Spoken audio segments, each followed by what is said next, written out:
target them. So that's the challenge. You know, interestingly, the Iranians had already said they were kind of prepared for a decapitation strike, and they had already had a plan in place, and their military wings are working independently. They're actually rogue right now, so you never really know what happens, and maybe that is why we are seeing this strategy play out of civilian areas even being attacked. But we'll wait and get more updates from our experts as well. Time for a very short break. Stay with us. Our continuous coverage will continue.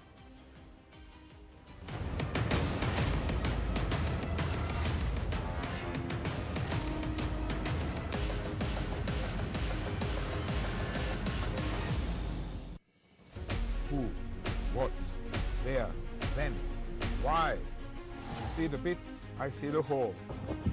To know the inside story on Iran, get with me inside the bunker.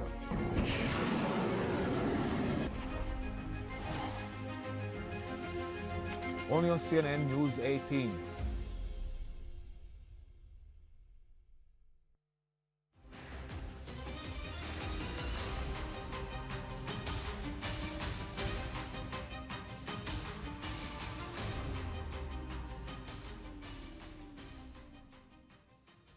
A statement that's been issued by the Ministry of Information and Broadcasting.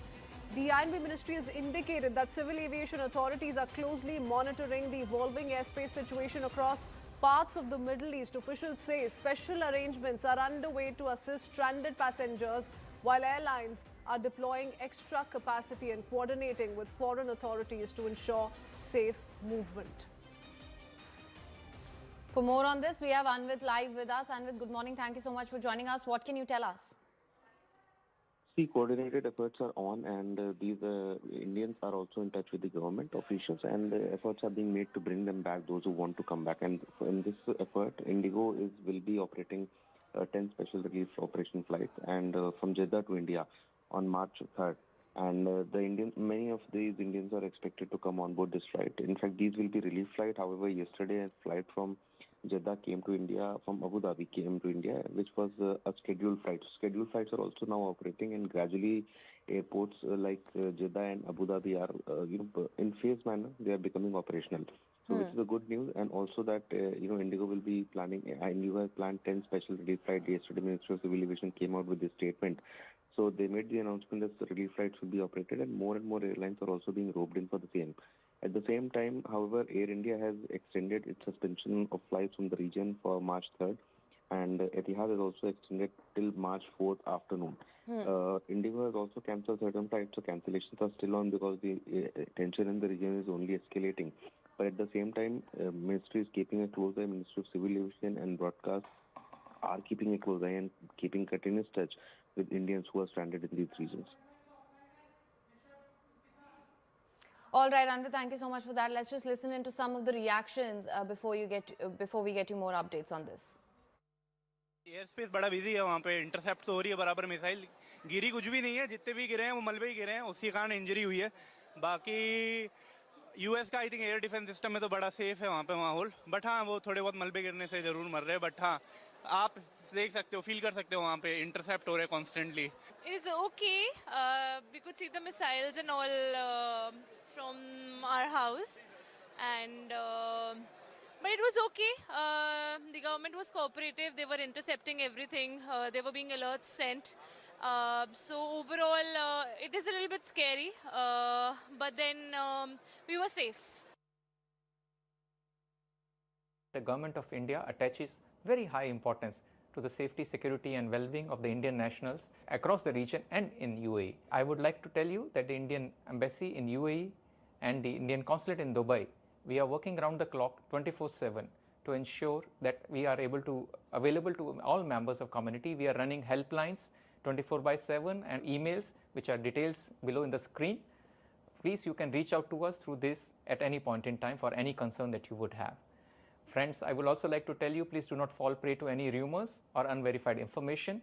Always check official handles, embassy social media handles, the official media handles, and the handles of the authorities in UAE and different emirates for any information.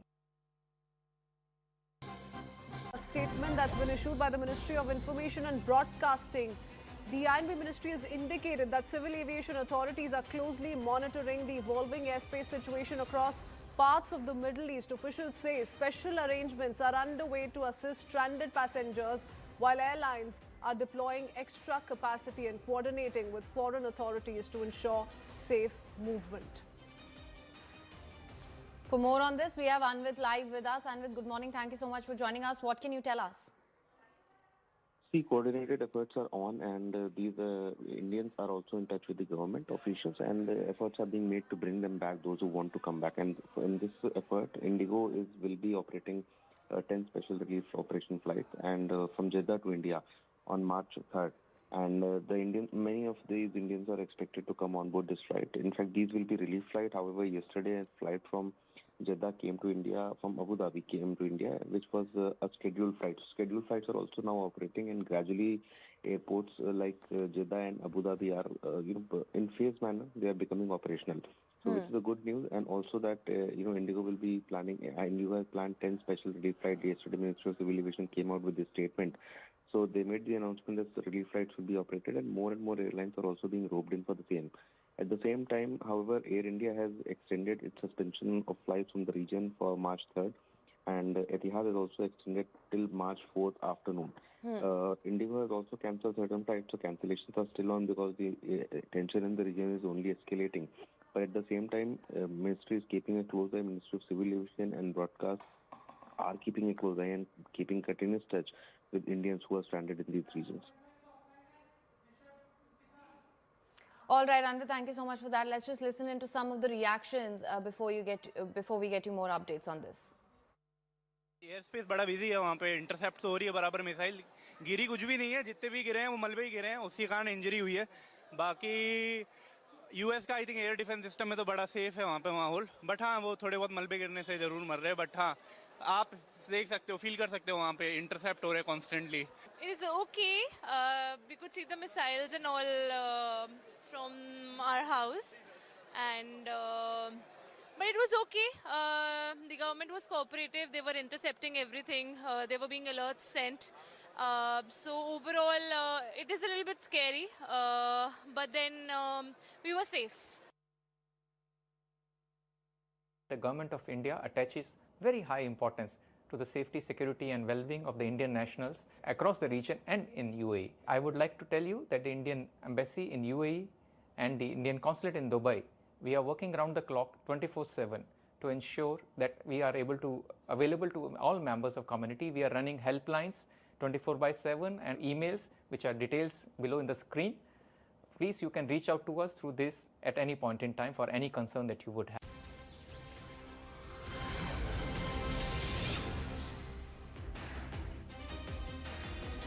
All right, so in the conflict that was triggered by the United States and Israel, there seems to be a domino effect. This is all the Middle Eastern allies of the United States are now fending off attacks by Iran. Several of them have been attacked since Saturday. The latest, as far as the U.S. assets in these ally nations are concerned, you have the U.S. consulates being attacked. That included Riyadh, and yesterday many in Pakistan included consulates in Lahore, Karachi and even Islamabad. We will keep bringing you all the latest developments as and when they are happening, but first up are the headlines.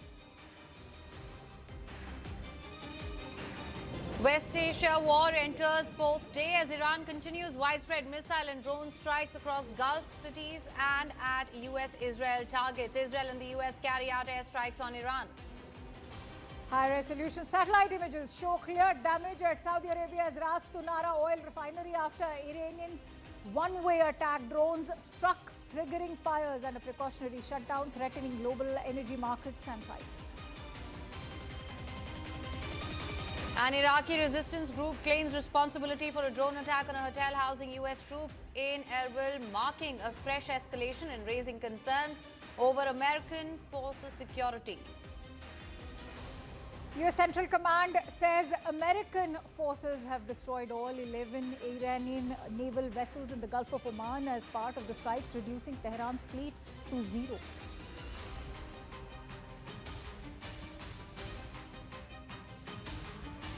Two Iranian Iranian drones struck the U.S. Embassy in Riyadh, Saudi Arabia, sparking a small fire and minor damage. No major casualty reported. Trump warns of retaliation.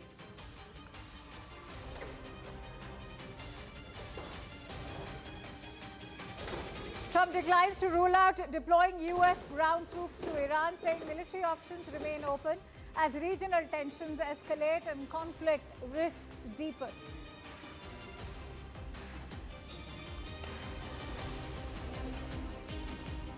Israel's Prime Minister Benjamin Netanyahu says the war with Iran will be quick and decisive, not an endless conflict, asserting joint US-Israel strikes aim for swift, overwhelming military success. Iran's Foreign Minister Araghchi says Marco Rubio admitted that the US entered a war of choice for Israel, denying any Iranian threat, asks Americans to reclaim their country. The latest information coming in: Israel hacked Tehran's traffic camera network using AI and surveillance data to track Supreme Leader Ayatollah Ali Khamenei and senior officials, mapping guards' routines and accordingly also coordinating with the CIA for targeted intelligence.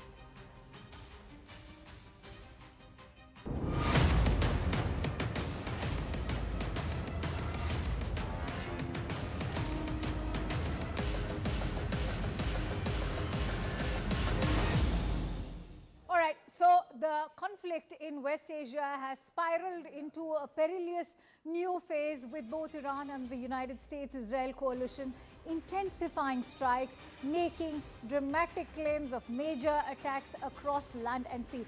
Tehran's Islamic Revolutionary Guard Corps has asserted that it has indeed hit U.S. naval assets and bases, including a naval base in Kuwait and ammunition vessels in the Indian Ocean, while warning of further blows in its campaign that is dubbed as Operation True Promise. In a major escalation, the U.S. Embassy in Riyadh was struck by 2 drones. Saudi authorities have already confirmed that, causing limited fire, minor structural damage. Oil infrastructure has also been caught in the firing line, with drones triggering fires at the Ras Tanura refinery and tanker traffic through the Strait of Hormuz, all but halted, threatening global energy markets. Meanwhile, U.S. and Israel forces maintain that they are conducting defensive and precision operations against Iranian targets after the initial strikes that ignited the wider war. All right, let's also listen in to some breaking inputs coming in. Now, the Trump administration is clarifying the scope of its strikes on Iran, insisting the mission targets missiles and naval capabilities, not regime change. Defense Secretary Pete Hegseth had last night said the operation is not a so-called regime change war. Senator Marco Rubio echoed that this morning, saying that the goal is to eliminate Iran's short-range ballistic missile threat and to neutralize risks from its navy, particularly to U.S. naval assets. So there we are seeing some sort of flip-flop there. Meanwhile, Trump has also been changing positions on war goals. So this is the latest that is coming in. Now, Kanksha, if I could just come back to you on that as well. Of course, the earlier stated goal was for the United States and Israel to here act as perhaps a catalyst for regime change. But as is the case, the idea has not died there and regime change hasn't happened. To that end, we are seeing Pete Hegseth and Marco Rubio now echo that same line, that the idea was not regime change to begin with. So what really is the end game in this war? The president will start a war with Iran because he has absolutely no ability to negotiate. We tried. They wanted to do it. They didn't want to do it. Again, they wanted to do it. They said, he will start a war. I'm not going to start a war. I'm going to stop wars. This was our last best chance to strike. We more and more are not wanting to be the policeman of the world. An Iranian regime armed with long-range missiles and nuclear weapons would be an intolerable threat. She would get us into World War III. They're drafting you to go and fight in some country that I've never heard. We may have casualties. That often happens in war. Sadly, there will likely be more. The Department of War launched Operation Epic Fury, the most lethal, most complex, and most precise aerial operation in history. We didn't start this war, but under President Trump, we are finishing it. Their war on Americans has become our retribution against their Ayatollah. If you threaten Americans anywhere on earth, we will hunt you down without apology and without hesitation, and we will kill you. This is not a so-called regime change war, but the regime sure did change. Last June, Operation Midnight Hammer obliterated their nuclear program to rubble. Afterward, we told them plainly, that's it, now make a deal. They arrogantly refused. The former regime had every chance to make a peaceful and sensible deal. But Tehran was not negotiating. They were stalling, buying time to reload their missile stockpiles and restart their nuclear ambitions. All right, so the United States, whether it is President Donald Trump or the Defense Secretary Pete Hegseth, have in fact been giving multiple reasons. What is Endgame Iran for the United States? That is the big question that still remains unanswered. Let me quickly take that forward with our in-house studio guests who are very much with us over here. Many thanks to you gentlemen for joining in. Ambassador Dogra, if I could begin with you, what's your assessment of this situation at the moment? Is this US dismantling the nuclear program? Can they do so? Or is this a regime change, something that the US president has indicated that they are not now looking at? Akansha, there are reports, unconfirmed reports, that they had attacked America and Israel, the nuclear installation in Iran. I hope no great damage has been done because that will be disastrous. But as far as your question about Trump is concerned, he changes his statements with the weather. That's his norm. But in this case, he's changing his statements and stance because of the difficulties America is experiencing in this operation. First, it was regime change. Now he says, no, no, no, we don't want regime change. We want decapitation of their capabilities. Now, that has not happened, and that is not going to happen because Iran has much more stockpile than America and Israel have to continue with the war. So Trump seems to show some kind of desperation because there is resistance building up within America and American allies in Europe, because this was, according to all reports, declared an unwise venture even by his army chief of staff. So Trump has ventured into something because of Epstein. Trump has ventured into this because of pressure by Netanyahu. But now he is beginning to find a way out, which will be very difficult because Iran is determined that they will pursue it to the end, and they will pursue Trump till he apologizes. Oh, well, thank you so much for that, sir. Of course, we're getting in some more breaking information right now as well. Iran claims massive missile and drone attack on US airbase in Bahrain. Iran is claiming that it has destroyed the main command headquarters at US base in Bahrain. Thick plumes of smoke in the area currently visible over the Lebanese capital also. So we are, of course, seeing the escalatory and the retaliatory strikes that have followed following a renewed Israeli airstrike. This is the one in the Lebanese capital. The attack specifically targeted Haret Reik in the southern suburbs of Beirut. Now, that is the latest that we're hearing about this, Akanksha. Of course, we've been seeing massive strikes come in and be reported from various places in West Asia. And this is what we're tracking. The volatility continues. That we are looking at a situation where the US assets are currently being targeted. All of these, remember, are Middle Eastern allies of the United States. Now, these allies are bearing the brunt of it. Why so? Because the initial target, as Iran has been claiming, is all of these US assets, which are the consulates primarily. We've seen these attacks happen in Riyadh. Overnight at the US consulate. We saw them happen even in Pakistan, Lahore, Karachi, Islamabad as well. Griha brings us more details on those breaking inputs. Yes, Griha. Yeah, absolutely. Absolutely, Akanksha. Thank you so much for that. So we've just managed to access this image. There you see, if you can get the cameras close in on this image, this is thick plumes of smoke currently visible over Lebanese capital in Beirut. We are, in fact, looking at a renewed Israeli airstrike. And this attack specifically ended up targeting Heret Harik and in the southern suburbs. This is the Daye area of Beirut. This is a stronghold as far as Hezbollah is concerned, and these renewed strikes by the IDF is primarily because the northern Israel was attacked by Hezbollah, and that is why this counter-strike is coming in from the Israeli side. Those attacks, as the Iranian proxies were activated after the assassination of Ayatollah Ali Khamenei, and that is why a counter-strike now coming in from Israel. So this is going on, and particularly these Hezbollah strongholds are constantly getting attacked there, Akanksha. All right, we're getting in more breaking inputs, but before we do that, maybe I could have Tom actually weigh in on these counter-strikes that are taking place. I'm also joined in by Adrian Fontanella, who's in the studio with us. So Tom and Adrian both could actually weigh in. Tom, why are the civilians getting targeted in these strikes? Is it also perhaps the geographical coordinates getting muddled somewhere? What are the possibilities? Problems are multiple, not only geographic coordinates, but the problem is that some of the targets are within urban areas. And when a weapon of 500 kilogram or 1,000 kilogram hits such an area, there are civilian casualties. They are unavoidable. Now, both sides are going to claim now they are not targeting civilians, and this is to a certain degree true.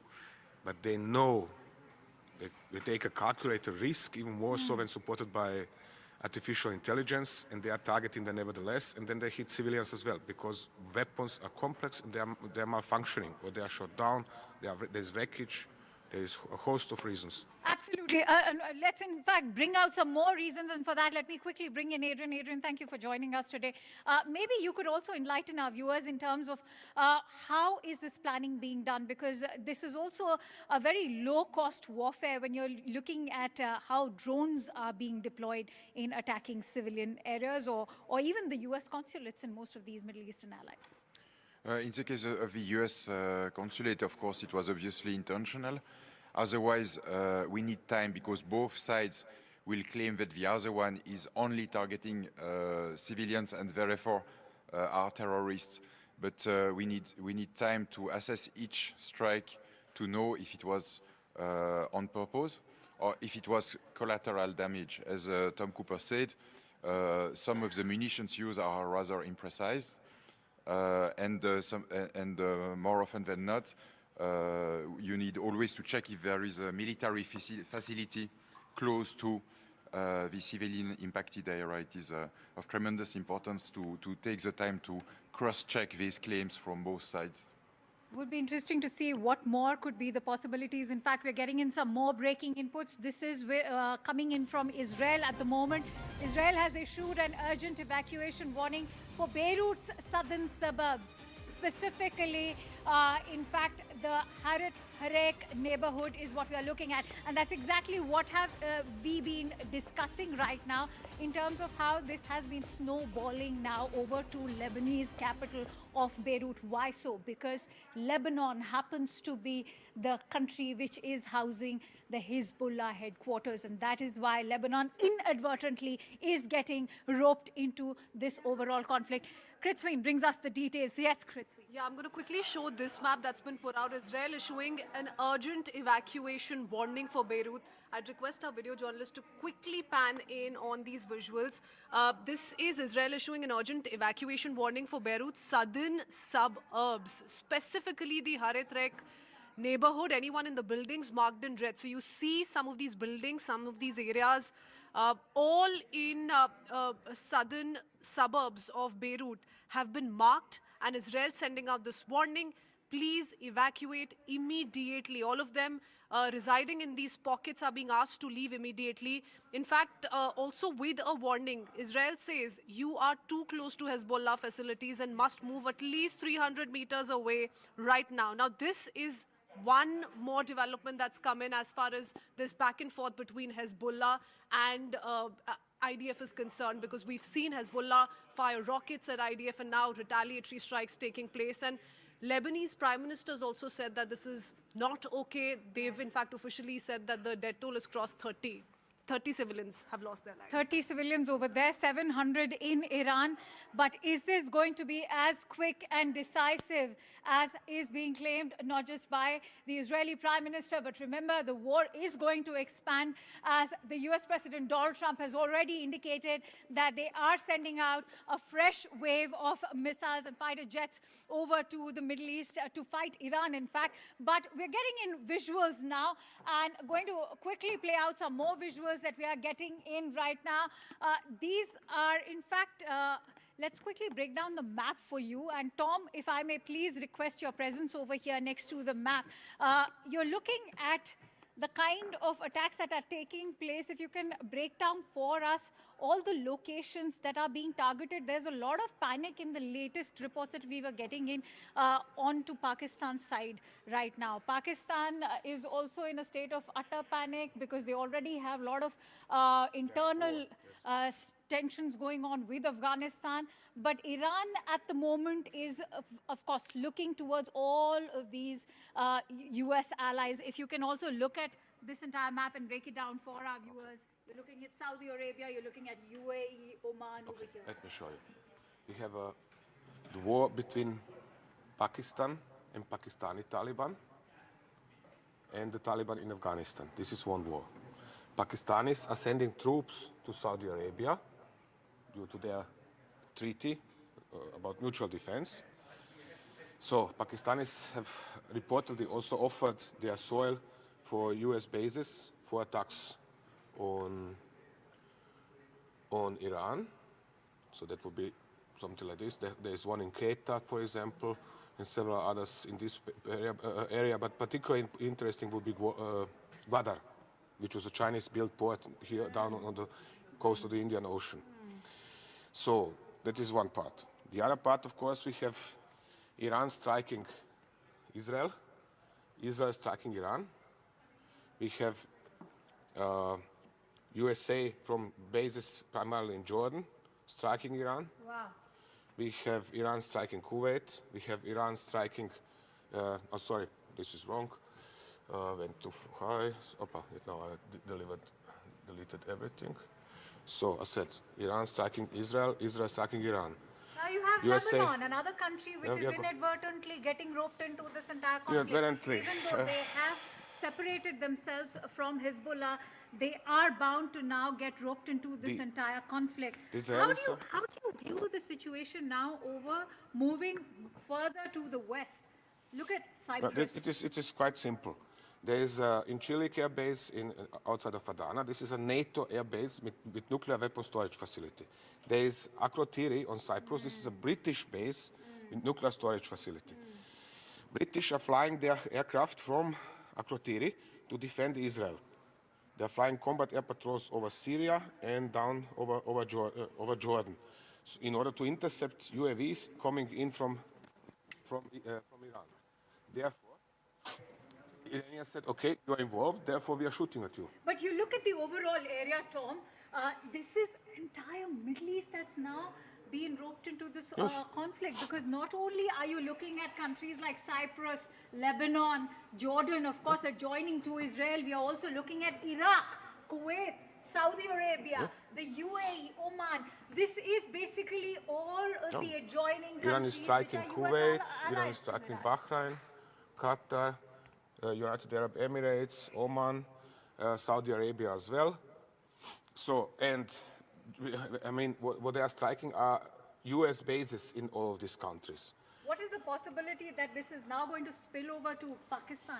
I don't see it very high, because Pakistani armed forces, the leadership is obsessed with India. Therefore, they are keeping their army up here. They are not going to waste their time with anything down here.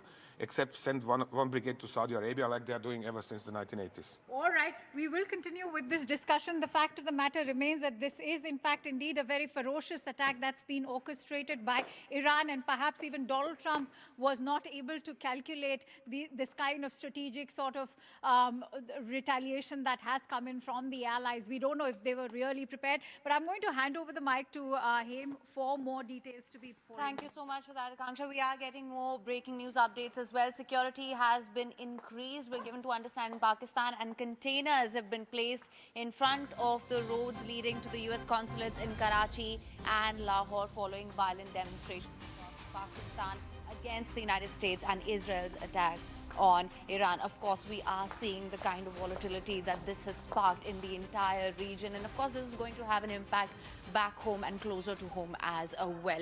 Now, let's just talk about what is happening in Pakistan for the moment. We saw yesterday as well that in the US consulate in Pakistan, the kind of bloodbath that we saw yesterday, where it claimed the lives of some 10 protesters who barged in, and Aman was bringing us all the details on that as well. Aman, if you could just take us through what we're looking at right now. These are the pictures put out by AFP, and we all know how the Pakistan protesters stormed the consulate in Karachi, the US consulate. Over 10 people were killed in those bloody protests. The visuals we brought yesterday, and today these are pictures put out by AFP on how security has increased outside the consulates in both Karachi and Lahore. The US, look how these containers have been put in front of the US embassy in Karachi as well as Lahore to stop any protesters from entering here. This is the level of security which has been enhanced, because US has been extremely concerned about the security of its consulates, because there have been repeated threats to the consulates in Peshawar, to the consulates in Lahore, Karachi, as well as the main US embassy in Islamabad. This is one of the pictures which has been put out. This is the other picture of how these protesters have been reaching these embassies and consulates of the US with these posters calling Trump the world's biggest terrorists are America and Israel. That's what the Jamaat-e-Islami, these are pictures from Peshawar about the Pakistani protesters reaching there, along with calling Donald Trump a war criminal. You can see more pictures here. These are from Karachi, where heavy security deployment is there. Outside you can see these containers which have been put to block the way of any person going across towards the US embassy. And look at this picture. Look at this, how this container has been parked right in front of the road to stop any movement towards the US consulate in Karachi and Lahore. These are pictures put out by AFP just now about how enhanced security measures have been put in place in most of the US consulates to stop any untoward incident, because there is a real threat. US embassies have been the target of missiles in other parts in the Middle East, while in Pakistan, they are the target of the Shia protesters who are actually accusing the US of starting this war and killing the supreme leader of Iran and a top Shia leader, Ali Khamenei. Absolutely, Aman, and in fact, as the United States tries to make up its mind over what the end game and what the end goal is, now they are saying it's the complete destruction of its naval assets and its nuclear facilities. Earlier, they did say that the goal was regime change, so they're still trying to figure that out. That being said, of course, it also is the time to really focus on what Ayatollah Ali Khamenei meant for many people. You have to talk about that as well, and this is the result of that we're seeing right now. Well, absolutely. You see, we have seen these protesters in India as well. Yesterday, we've seen them in Jammu and Kashmir, though largely it has been peaceful. There are a few stone pelting incidents yesterday in Srinagar, but the Indian government has been keeping a very close eye. In fact, the Jammu and Kashmir Chief Minister Omar Abdullah has also appealed to the center and to the J&K police that there should be no force exercised on these protesters, because they're in a way venting their grief, and they should allow the people to grieve. So in India, the situation is under control. The intelligence agencies are keeping a close watch. We don't want any inflammatory slogans to happen. Right. That is what is being impressed upon the police authorities of various states like Uttar Pradesh, Madhya Pradesh, as well as J&K. Thank you so much for that, Aman. Of course, so this is what we're tracking here in the newsroom as well. There is a larger conversation here about what the supreme leader of Iran, he was also a spiritual leader, a papal figure, if I may, and what he symbolizes for many people across the globe, in light of which we are seeing the kind of reactions that we've been getting right now. Remember yesterday in Pakistan, the kind of scuffle that broke out in the US consulate, which resulted in the deaths of 10 people. In light of that, today we're seeing heightened security in the consulates in Karachi and Lahore. They've used these containers to barricade the roads leading up to these consulates, and we will continue to discuss the impact of what's happening in West Asia, of course, in West Asia and beyond. So let me just come back here, Akanksha. So this is what we are seeing, the heightened tension in Pakistan. On that note, let me also introduce our guests today. I'm joined in by Ambassador Rajiv Dogra, who's a former diplomat, also joined in by Major General Sanjay Meston, who's a defense expert. Another defense expert is Major General Sanjay Kulkarni. Thank you so much, sir, for joining in. Tom Cooper, who's a military analyst, also joining us. Adrian Fontanellas, who's also a military analyst and historian, joining us from the studio as well. Thank you, gentlemen, for joining in. And if I could start with Lieutenant General Sanjay Kulkarni first. Thank you, sir, for joining us from the studios. But how do you see the situation at the moment for India? If I can bring the focus back now, we've gone through the overall map. But what is the situation looking like, given we've also issued a NOTAM for an air exercise that will be taking place between 5th and 12th of March? Thank you very much. First and foremost, very challenging, primarily because, of course, though the evacuation of people from the Middle East has started, and therefore that would ease. But definitely the Strait of Hormuz, which seems to be blocked by the IRGC, that might be a real problematic, because we also import approximately about 2 odd million barrels per day of oil which comes from there. So approximately about 40 to 50% of our oil, 60% of our gas which comes from there, the world's 20% which passes through the Strait of Hormuz, Chinese, Japanese, South Koreans, almost 85% of the crude oil which passes through that. And therefore, the rates of the crude oil are expected to go up substantially, because I'm told it's touching about $75 today, might go up to $80, $85, may even touch 100. Besides that, of course, the insurance costs, the uncertainty which prevails, the logistics which go around. So there's so much. So India, real problem issue at the point of time. Of course, we have enough reserves to take on for some time. But if this conflict prolongs, then there is a problem for us. Otherwise, I find the stand that we've taken, that it should be diplomacy, it should be talks, and not indulging in kind of a violence that is going on.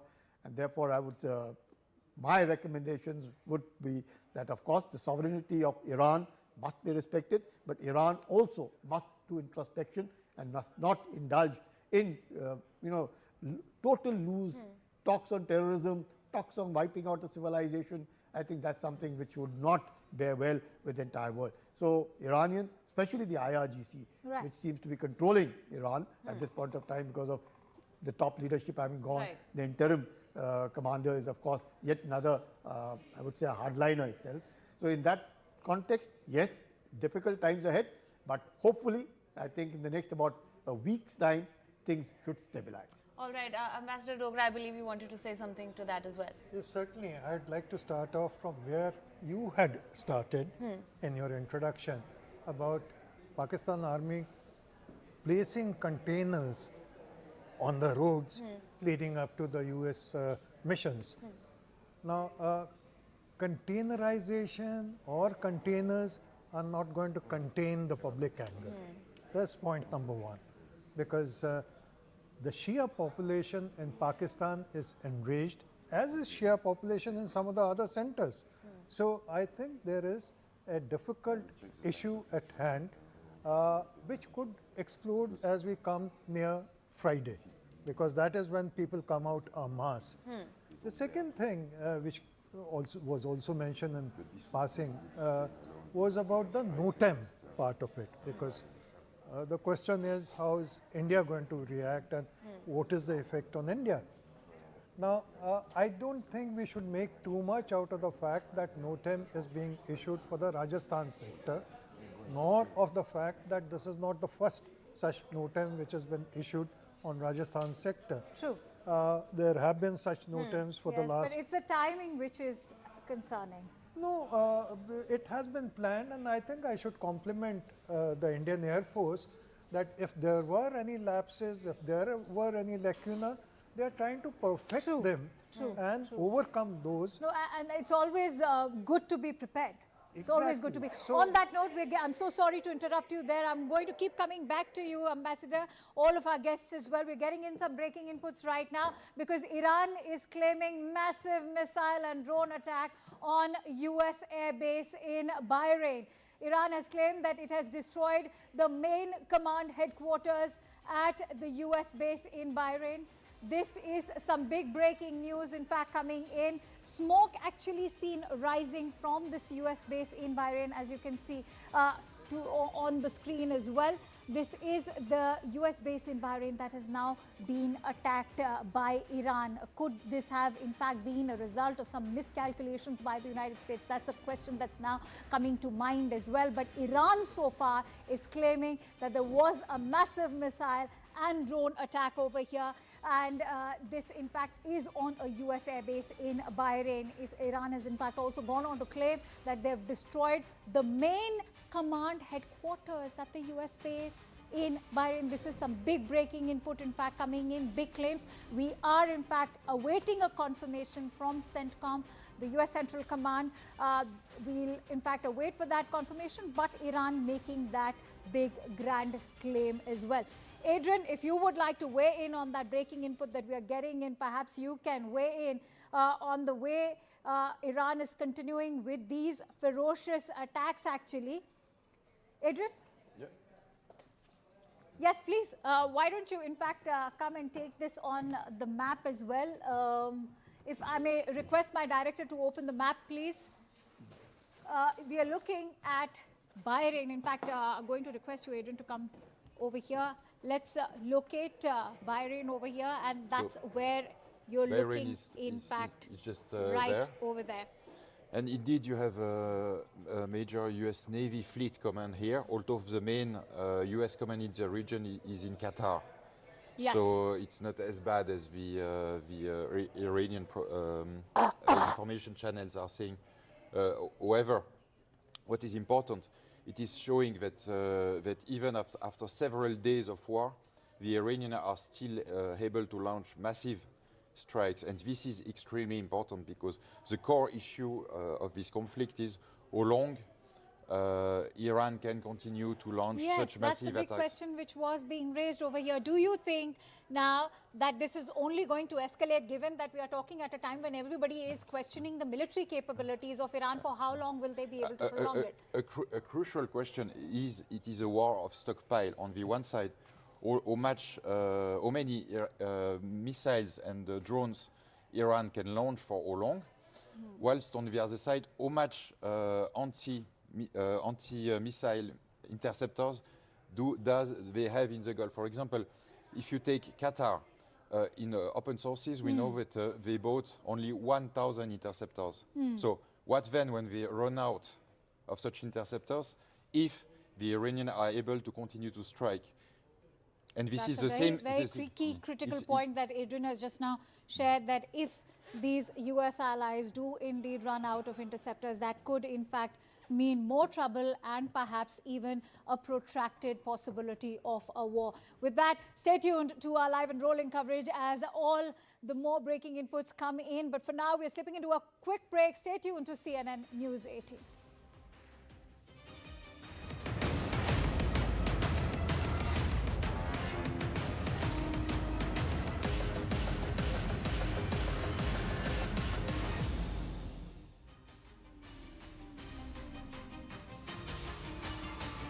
Statement that's been issued by the Ministry of Information and Broadcasting. The INB Ministry has indicated that civil aviation authorities are closely monitoring the evolving airspace situation across parts of the Middle East. Officials say special arrangements are underway to assist stranded passengers, while airlines are deploying extra capacity and coordinating with foreign authorities to ensure safe movement. For more on this, we have Anvit live with us. Anvit, good morning. Thank you so much for joining us. What can you tell us? See, coordinated efforts are on, and these Indians are also in touch with the government officials, and efforts are being made to bring them back, those who want to come back. And in this effort, Indigo will be operating 10 special relief operation flights, and from Jeddah to India on March 3rd. And many of these Indians are expected to come on board this flight. In fact, these will be relief flight. However, yesterday a flight from Jeddah came to India, from Abu Dhabi came to India, which was a scheduled flight. Scheduled flights are also now operating, and gradually airports like Jeddah and Abu Dhabi are, in phased manner, they are becoming operational. So which is a good news, and also that Indigo will be planning. Indigo has planned 10 special relief flights. Yesterday, Ministry of Civil Aviation came out with this statement. So they made the announcement that the relief flights will be operated, and more airlines are also being roped in for the same. At the same time, however, Air India has extended its suspension of flights from the region for March 3rd, and Etihad has also extended till March 4th afternoon. Indigo has also cancelled certain flights, so cancellations are still on because the tension in the region is only escalating. But at the same time, Ministry is keeping a close eye. Ministry of Civil Aviation and Broadcast are keeping a close eye and keeping continuous touch with Indians who are stranded in these regions. All right, Andrew, thank you so much for that. Let's just listen into some of the reactions before we get you more updates on this. Air space बड़ा busy है वहाँ पे intercept तो हो रही है बराबर missile गिरी कुछ भी नहीं है जितने भी गिरे हैं वो मलबे ही गिरे हैं उसी कारण इंजरी हुई है बाकी यूएस का I think air defence system में तो बड़ा सेफ है वहाँ पे माहौल बट हाँ वो थोड़े बहुत मलबे गिरने से ज़रूर मर रहे हैं बट हाँ आप देख सकते हो फील कर सकते हो वहाँ पे इंटरसेप्ट हो रहे हैं constantly It is okay. We could see the missiles and all from our house, and but it was okay. The government was cooperative. They were intercepting everything. There were being alerts sent. So overall, it is a little bit scary, but then we were safe. The government of India attaches very high importance to the safety, security and well-being of the Indian nationals across the region and in UAE. I would like to tell you that the Indian Embassy in UAE and the Indian Consulate in Dubai, we are working around the clock 24/7 to ensure that we are available to all members of community. We are running helplines 24/7 and emails which are details below in the screen. Please, you can reach out to us through this at any point in time for any concern that you would have. Friends, I would also like to tell you, please do not fall prey to any rumors or unverified information.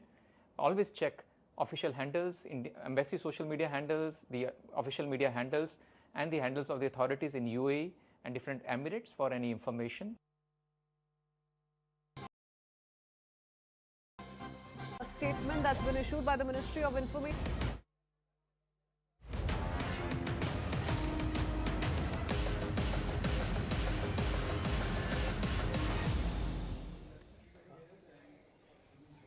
All right, welcome back. More developments coming in as West Asia teeters on the edge after the killing of Iran's Supreme Leader Ayatollah Ali Khamenei.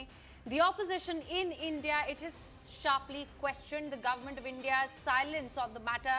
Opposition leaders, in fact, including from the Indian National Congress, said not speaking about it or not speaking out is not neutrality, but an abdication of responsibility. Sonia Gandhi has written that silence now undermines India's moral grounding and has stressed that the country must stand for sovereignty, peace and clarity in foreign policy. While the opposition has pressed the centre to articulate its position, Prime Minister Narendra Modi has also underscored the need for restraint. So their politics in India has broken out over this as well, and they're urging, in fact, the Prime Minister to take a stance. And in fact, they are saying that silence on the matter is not neutrality. So that is something that the opposition is saying here as well. And as we discuss the politics back at home, let's just go across to Aman, who will perhaps be able to give us a better sense of what to make of this situation at home in India. Aman.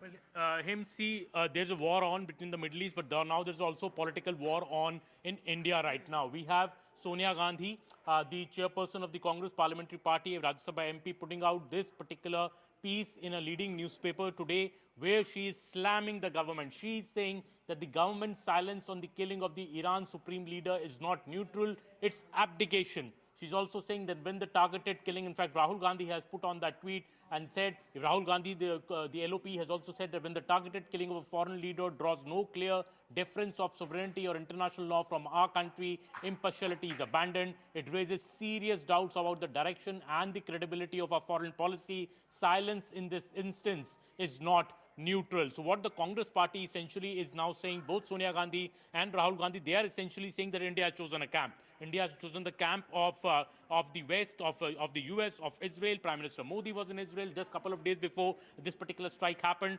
So that is what the charge of the Congress party is. But I think the government has also made its stance pretty clear. India is neutral, but right now the priority of India is to safeguard the safety of Indian citizens in the Middle East. That is our top priority, and that is why Prime Minister Narendra Modi has been calling up all the leaders in the region. He's called up the President of UAE, he's called the King of Bahrain, he's called up the leaders in other countries, Saudi Arabia as well. And one thing he's telling them, that he's condemning, India condemns the strikes carried out by Iran in these countries, because the Middle East countries, in a way, didn't have much to do with this war. Right now Israel and the US did as a joint strike on Iran is one thing, but what Iran is doing by striking civilian targets, by striking the Abu Dhabi airport, by striking the Doha airport, by striking civilian buildings in these Middle Eastern countries, this is where the safety of Indian civilians, Indian people who live there is endangered. There are nearly 8 to 9 million Indians living in the Middle East, and that is why India's concern right now is that the safety of its citizens, and condemning the strikes happening in these countries by Iran. But the opposition is questioning that why are you only condemning the strikes by Iran in these countries? Why are you not condemning what started it all, the strike on Iran's supreme leader, in which the leader of a sovereign country has been killed by the US and Israel when there is no war.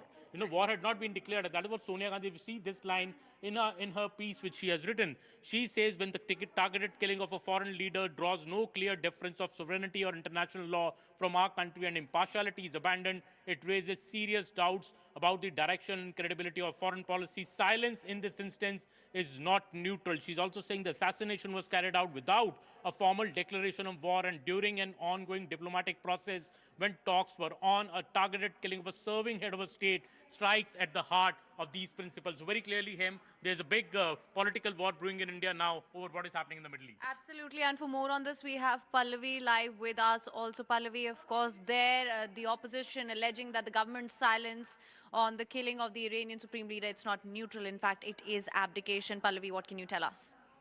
We have to understand why the Congress party or the opposition parties are doing this. It's very clearly with an eye on elections. And that is where the criticism starts mounting him. A Shia population among the Muslim population is roughly around 30 to 35% in our country. And they're largely concentrated, say, in Uttar Pradesh, in Gujarat, in Kerala and Assam. There are elections also taking place. And of course, in Jammu and Kashmir. So the big elections which are coming forward is that of Kerala as well as of Assam. And in both these states, the Congress party is a major stakeholder. So the Congress party clearly is looking at the ballot box. I won't see this as a big sympathy as far as the Iran people are concerned. I would see this more as a sympathy for the Shia vote bank, which naturally matters to the Congress party. Now look at the wording of what Sonia Gandhi has said. What is the wording of the Congress's official statement, which also came out yesterday, retweeted and reposted by Rahul Gandhi, Priyanka Gandhi Vadra. All of them are condemning the fact that why is the supreme leader being assassinated? Why is the government silent as far as showing sympathy and support, and also a condolence message? Clearly, they're seeing that outrage among the Shia community. Now, in Iran itself, the Shias consist of around 90% of the Muslim population over there. And, Shias are progressive, seen as liberal and progressive. They're also extremely wealthy. And they're also an influential vote bank as far as back home over here in India is concerned. So thereby lies the reason for the support for Iran and for the Shias as far as the Congress is concerned. All right, many thanks to you, Pallavi and Aman, for bringing us all those latest inputs. In fact, more breaking inputs coming in as we've been talking about how Hezbollah is also now involved in this entire conflict with Iran. Hezbollah is making claims that there was a dawn attack indeed on Israel's Ramat David air base. Iran has claimed that it destroyed the main command headquarters at US base in Bahrain. That's a big breaking input that we are bringing to you. Hezbollah also making that claim that there was indeed a dawn time operation on Israel's Ramat David air base. Iran has claimed that they've destroyed the main command headquarters at the US base in Bahrain as well. Two different locations that we are looking at. Let me quickly take that forward with Tom, who's also stationed over here. So Tom, would you want to weigh in on the information that's coming in? Hezbollah and Iran both, they seem to be putting up quite a ferocious show at the moment. Was this expected? Yes, that was expected. For a case of this kind, yes. I'm following this since 1986. I'm following this through the 1990s when Israel for the first time claimed that Iran is 3 weeks short of having a nuclear bomb. Throughout this time, there was always clarity. The stronger Israel strikes Iran, the stronger is Iran going to strike back. They were holding back, as it turns out now, the last 2 years. Now they are in all-out mode.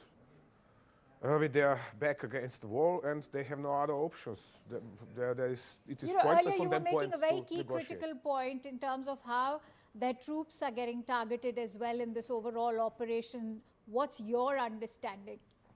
What's my understanding of how the troops are getting targeted? The U.S. troops. Yeah, well, Iranians are striking U.S. bases, and in one case, sometimes it happens that, for example, that was in Bahrain or in Kuwait, the U.S. Forces have moved the command and control center out of their base into a civilian area.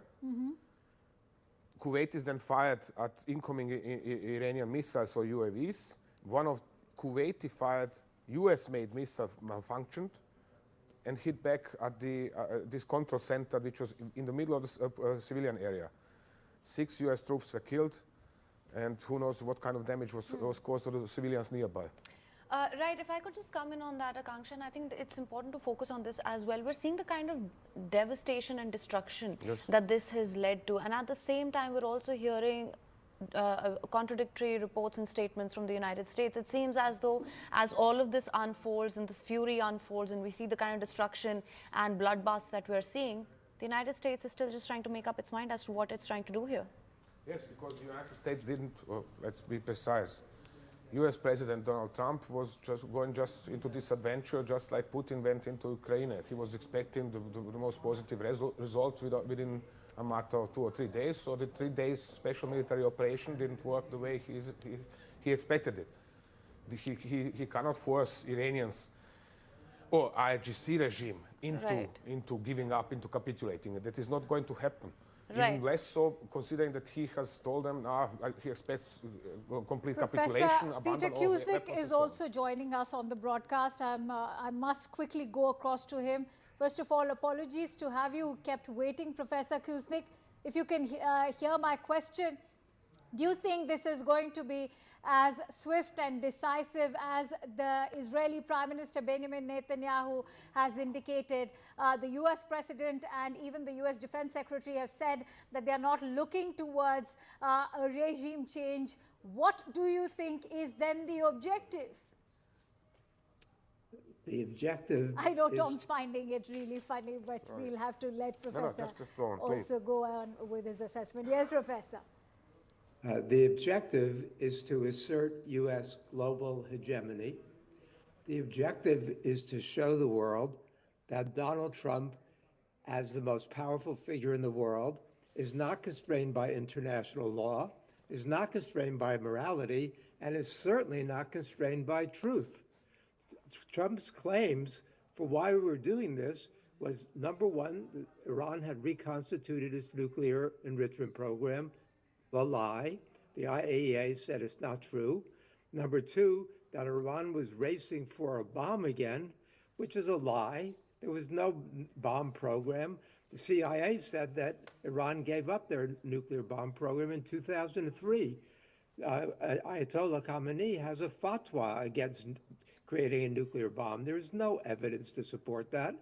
But Witkoff said they're a week away from having the nuclear material to build a bomb.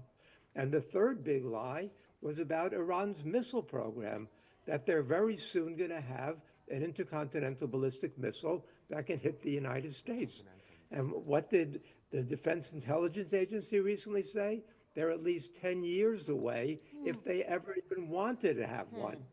It's just lies, one lie after another, because after Venezuela, Trump thinks he's empowered, he's the dictator of the world, and he's going to show the world he's not in any way limited. However, there's another side to this, and that's that Trump's domestic situation is very, very fragile right now. His approval ratings are barely a third of the country.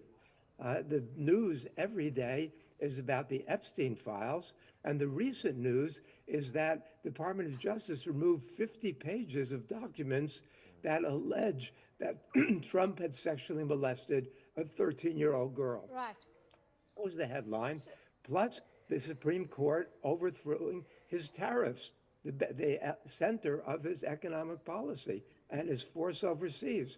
And so Trump that's the larger picture of it. But Professor, we have to quickly focus on the rapidly snowballing events that are shaping up the overall geopolitics in the Middle East, for which I want to bring in Adrian. Perhaps he could weigh in on the aspect of intel that Iran is able to gather. There's a lot of talking about how Israel has managed great intelligence with the help of Mossad, how US managed great intelligence. But what are we to make of Iran and Hezbollah at the moment, given that they have indeed managed to penetrate civilian territories in all of these US allies? So they have several means. First, for example, the IRGC has its own cyber command, and they are quite skilled in this job. Second, they have good intelligence services, and they do have spies, human intelligence, including in Israel, because there were last year several arrests of Israeli spying for Iran. And they have their own reconnaissance drone, which can be used rather for tactical and tactical purposes in the surroundings of Iran. The Hezbollah also has this capability. And last, and this is the very big unknown, is are the Chinese providing satellite intelligence to Iran? That said, Iran had also its own satellite program, but I don't know the extent of it, but they have some capabilities in this regard. All right, and for more on this, we have Sanjay Suri live with us also, and let's just go across to him. What's the assessment there, Sanjay? Well, the assessment here is certainly that there is a new preparation here in Israel, that there will be a new assault in the north of Israel and in the direction of Lebanon. And that is a new front that's opening up in this war. And we know that Israel has called in 110,000 reservists. It has spoken of a ground assault by way of saying it's not ruled out. Certainly these reservists have been called with the purpose. And that is going to create a very, very bloody new front. And this is going to be even more than the air attacks and the missile attacks we've seen. We know that there has been a sort of uneasy truce in place in the north since November of 2024, when the US and France brokered a deal there. So as of now, the Israeli forces in the north of Israel are short of what has been called the blue line, a tentative agreed line. Above that, north of that, that is to say, we have a buffer zone that is controlled by UN forces and by the official Lebanese forces. And then north of that, there is the Litani River. So this, between the Litani and the blue line, you have a buffer zone. And north of the Litani, the Litani River is Lebanon, and that's where Hezbollah can operate and has been operating from. A part of the agreement was that Hezbollah would not attack Israeli forces. Okay. It has done so. Israel has hit back. More than 50 people have been killed in these attacks. And if then Israel pushes north, as it apparently is preparing to do, then we have a major ground offensive underway. And where that will end, where the Israelis will stop, is at the moment uncertain. Right. Before we, in fact, slip into a quick break, let me quickly bring in Ambassador Dogra to perhaps weigh in on how we are also witnessing the biggest oil shock in decades that have gone by. You know, there's been a coordinated attack on Aramco. This when the OPEC plus nations have vowed to produce more oil only to meet the global needs. The taking up of the Strait of Hormuz, that's also going to impact India's own supplies. How do you assess the situation when it comes to oil and energy? Well, it is serious, and the oil prices have already shot up. I expect that this trend will continue, the oil price increase. But much more than oil price increase, because you can always cope or reduce your oil consumption in cars and so on. What I'm worried about is the gas shortage, because India imports most of its requirements from Qatar and UAE. Qatar has now stopped production of gas from the largest gas field in the world. True. So that is going to worry every Indian household because we have got so used to using gas for cooking purposes that if, I mean, we certainly have reserves, but if those reserves run out, then we are in deep trouble. Then we are back to the stage when we used wood for burning and cooking purposes. So I think there are worries ahead. So let's hope the situation improves, the war stops, but that depends on two very complex minds, Trump and Netanyahu. Right, right. Of course, please continue to stay on with us. There's going to be a lot more to discuss through the course of this day as well. Let's just quickly bring you more updates. Now, what should have been the end of a holiday is now an uncertain wait in Doha. CNN's Bijan Hosseini reports on the chaos that we're witnessing right now. Quickly take a look at this one. These two cruise ships in Doha's MENA port have been stranded here for days now. This one specifically, the Mein Schiff 5, completed its itinerary already. The passengers on board were supposed to get on flights and leave. Instead, they remain on board, unable to leave that vessel, potentially thousands of passengers and crew. That's because regional airspace has been closed here in Qatar and across the Middle East as tensions with Israel and the U.S. and their strikes on Iran and Iran's retaliation continue to take place. In the statement, the ship's operator, TUI Cruises, says safety remains its top priority and that the vessel will stay in the region while it works with authorities and airlines to arrange reliable return flights. But what was meant to be the end of a holiday has turned into an indefinite delay as this regional crisis continues to unfold. So as we can see him, it's not just passengers stranded at the airports. You're also looking at sea routes getting impacted over here. We'll have to quickly keep following all the latest updates. Absolutely. It's as you mentioned, we're also seeing a lot of maritime disruptions at this point, and the chaos and the retaliatory strikes, of course, which we've been bringing you all the updates on, and we'll continue to do that. We're going to slip into a very short break. Don't go anywhere. News and updates are going to continue on the other side on CNN News 18.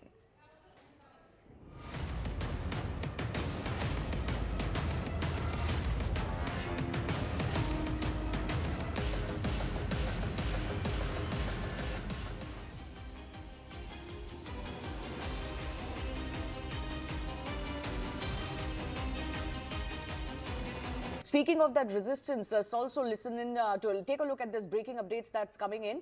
US has now intercepted an Iranian drone which was targeting American base in northern Iraq. So as we've been telling you, Iran has been opening up a lot of fronts. So even Iraq, places like Kuwait, they've not been spared.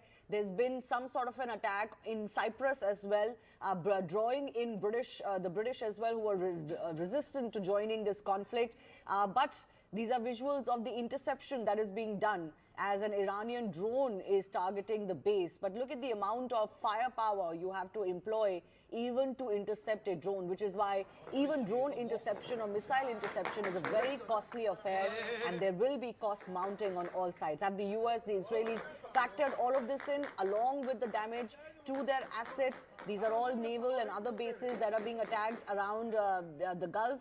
And have they factored in, of course, the loss of life? Already 4 US soldiers have been martyred as far as this operation is concerned. I also want to go across to Charles joining us. Charles Kupchan is an international affairs expert. How do you read into all of the American statements that we've heard over the last 8 to 10 hours? Well, I think the statements coming out from the Trump administration make it clear that they don't have a clear sense of an end game. I think the military part of this campaign is in some ways the easy part. They know what they're doing. They're going after leadership. They're going after the ballistic missiles. They're going after command and control. And right now, in some ways, we're in the most intense part of the campaign when the Iranians still have the ability to retaliate. They have chosen to retaliate against allies of the United States in the Gulf, in part because they think they can convince the Saudis, the Omanis, the Kuwaitis, the Emiratis to say to the United States, please stop. This is causing disruption to the oil flow. This is causing disruption to our ability to function economically. But in some ways, I think the reaction is going to be the opposite. You will see these countries turn against Iran and not put pressure on the United States to stop the conflict. And the question is, how long can the Iranians keep this up? How quickly can Israel and the United States eliminate the ballistic missiles? But then comes the hard part, and that is what happens the day after. Will the regime change its tune and the next group that leads it agree to work with the United States? Will the United States continue to bomb the regime until it falls and there is a natural uprising? As one of your guests was just saying, when you don't have ground troops to fight alongside the air power, it's very hard to topple a regime. So I don't think the Trump administration knows what the end game is. I do think, judging by what they did in Venezuela, what they seem to be doing in Cuba, the idea is to degrade.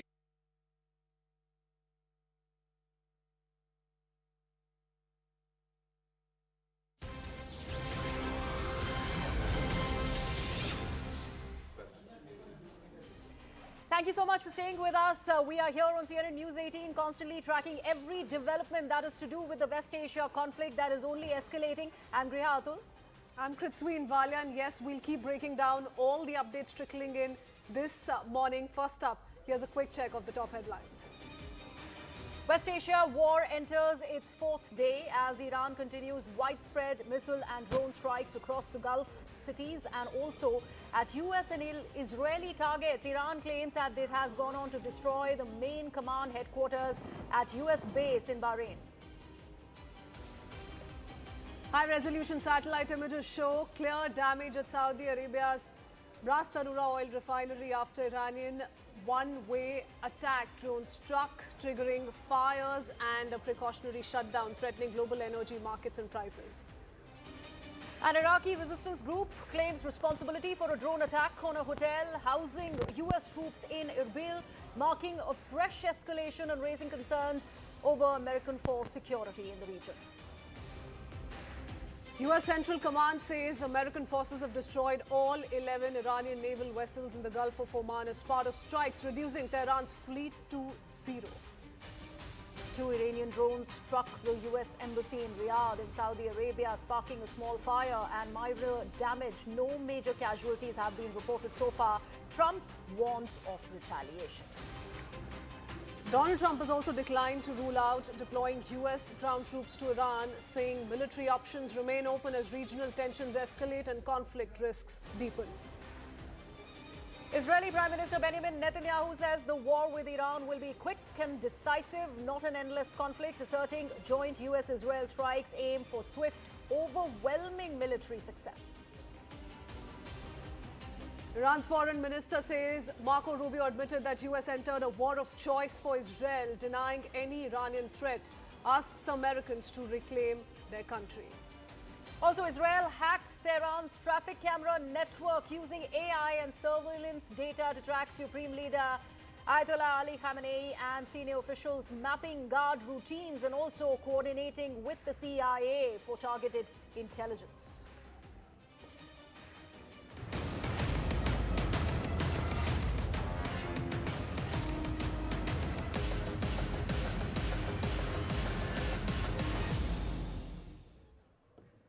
Well, the conflict in West Asia has spiraled into a perilous new phase with both Iran and the United States.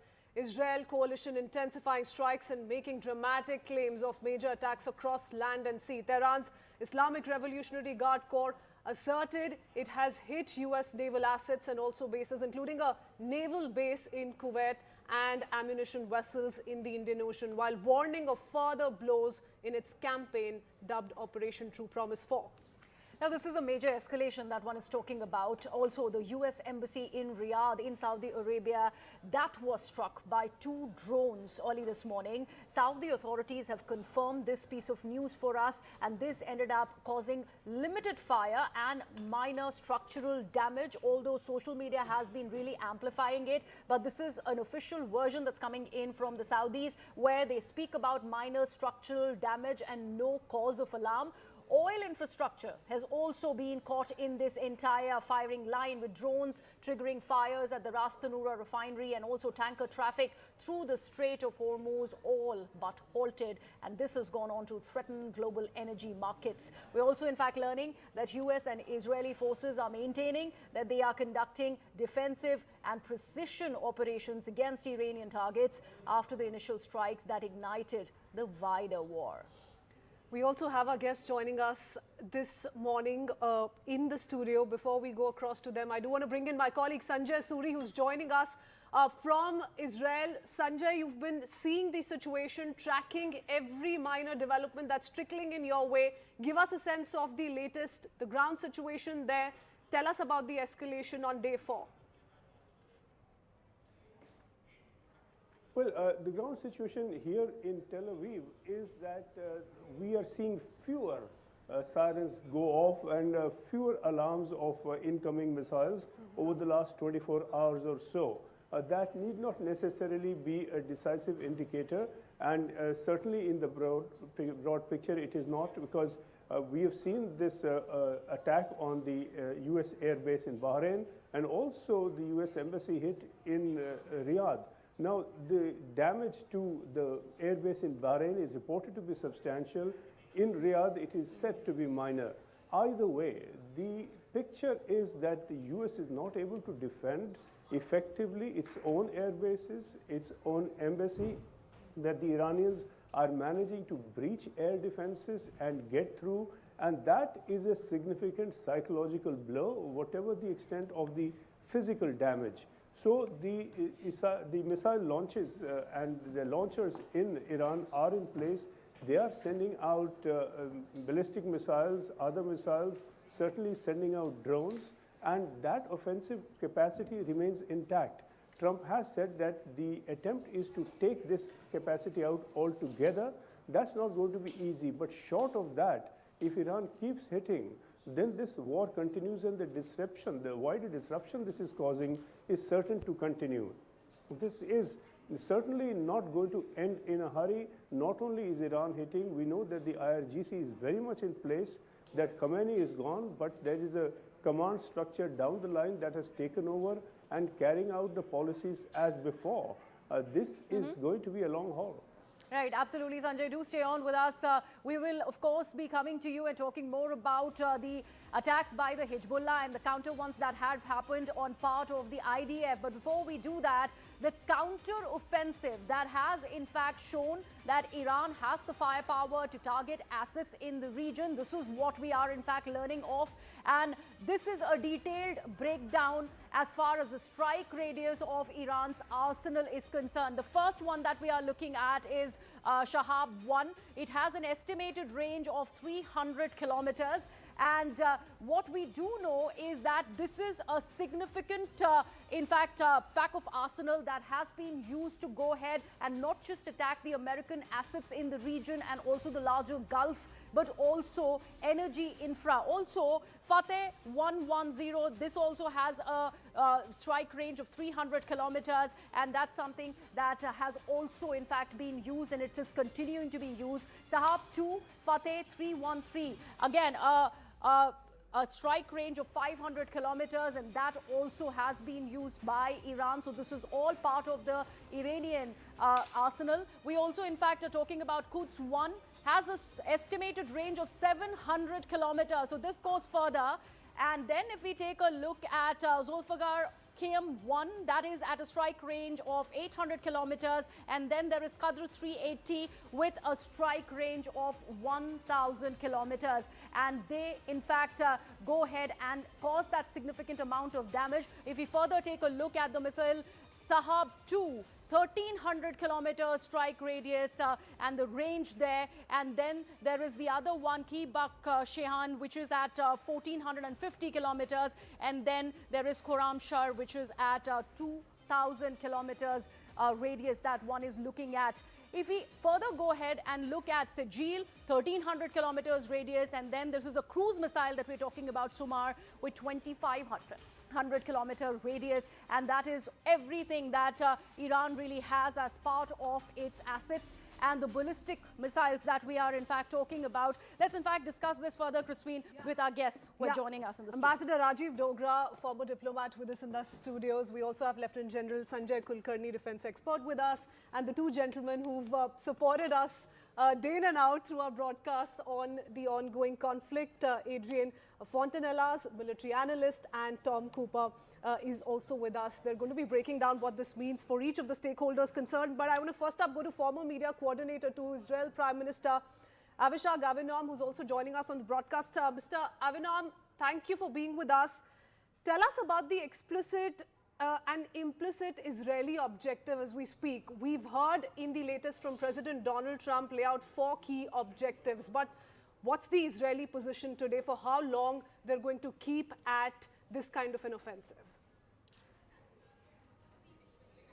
So the objectives, as far as we know, coming from the Prime Minister statements, basically are eliminating the military installations and also the collaborator of the Iranian regime within different cities, which are the besieged groups, and also the top leadership. But also another objective is really to cause to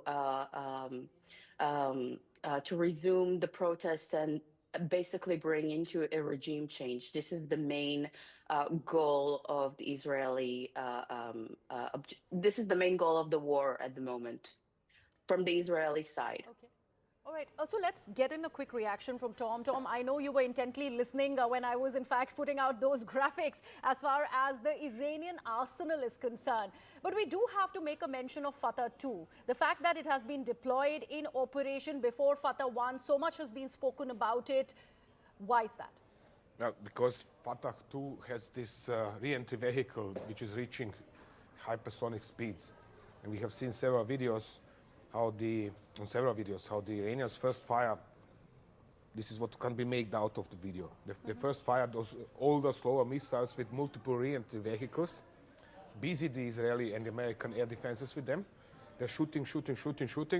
The missiles are coming in, multiple re-entry vehicles are coming in, one after, so 3 or 4 or 6 after each other. And as these air defenses are busy with them, all of a sudden, Khyber Sheikhan 2 is coming in with amazing speed and hits the target. This is probably what happened in Beit Shehan as well. Okay, in that case, it has missed its target. Tragically, it has hit a synagogue and killed at least 10 people. But this is how they operate. This is what was always expected from them to operate. The Israelis know that the IGC, I mean, they would be insane if they didn't know that this is how the IGC is going to operate. But obviously, even they couldn't prepare air defenses which would be suitable to defend, to protect them from this kind of a strike. This is why such missile is so important, because, I mean, this is coming with such a speed down onto the earth that you are left with very little time to calculate its trajectory and correspondingly shoot at it.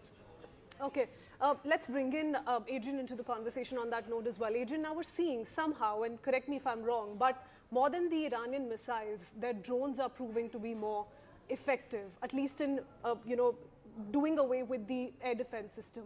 Now, given that, how long do you think Iran is going to keep at this? They're going to be able to counter this double, two-pronged challenge coming in from Israel and the United States, given the military might they carry? So at first it's a matter of stocks. We don't know how many such missiles or drones the Iranians have, but we have to postulate that they have thousands of them. So obviously they can continue for a while. And you have another uncertainty. You can be certain that both the Israeli and American air forces are hunting for the missile and drone launchers and trying to limit the number of missiles and drones fired against all of these targets in the Middle East. If you permit, no? And not only Israelis and Americans, Qatari Air Force is absolutely up in the air. We will come back to that, Tom. We have a quick piece of breaking news that we'd like to put out for our viewers, and this is a statement that's been released by the IDF, where the Israeli Defense Forces are talking about how they are striking Tehran and Beirut simultaneously. This is a significant statement that's come from the IDF. They're talking about how Israeli Air Force has launched a broad wave of attacks targeting the Iranian terror regime. This is how they choose to put it. And Iran-backed Hezbollah terrorists in Lebanon. This is a coordinated offensive on both fronts. So, in fact, let me bring in the other guests also. But before we do that, Sanjay and Siddhant, our colleagues, continue to be with us on the broadcast. Siddhant, let me come to you about this. We are constantly talking about this counter-offensive that's coming in from Israel, particularly after the Iranian proxies.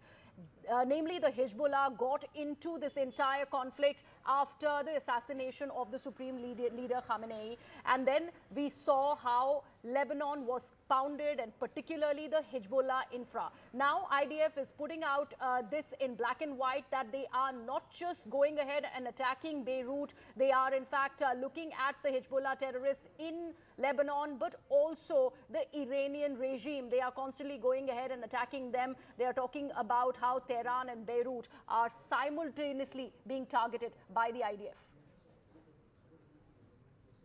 Well, that is exactly what Lebanese political leadership is also saying. In fact, they are also blaming Hezbollah for pulling Israel back to Lebanon. This time around, it was started by Hezbollah. The rockets were fired at Israel, and perhaps after which Israel launched retaliatory strikes. So the political leadership there is upset with what Hezbollah is doing. In fact, they have come in public on social media. They have been writing, criticizing Hezbollah for opening once again front with Israel. And now Israel is conducting simultaneous strikes in both Lebanon and Iran. Now, also one thing which I would like to highlight here is that there is next level of psychological warfare which is going on here between the Iranian forces and Israeli and US forces. Now you look how Iranian forces have started announcing the strikes they are conducting, that they have hit this US airbase, they have done strikes there. So it's kind of a psychological warfare, and both sides want to project themselves as dominating this war. And perhaps this is the reason that with each passing hour this conflict is getting escalated. So it's kind of a warfare, psychological warfare also, which is going on, where both sides are kind of claiming that how much damage they are causing to the other side. And this trend we have been seeing from last 2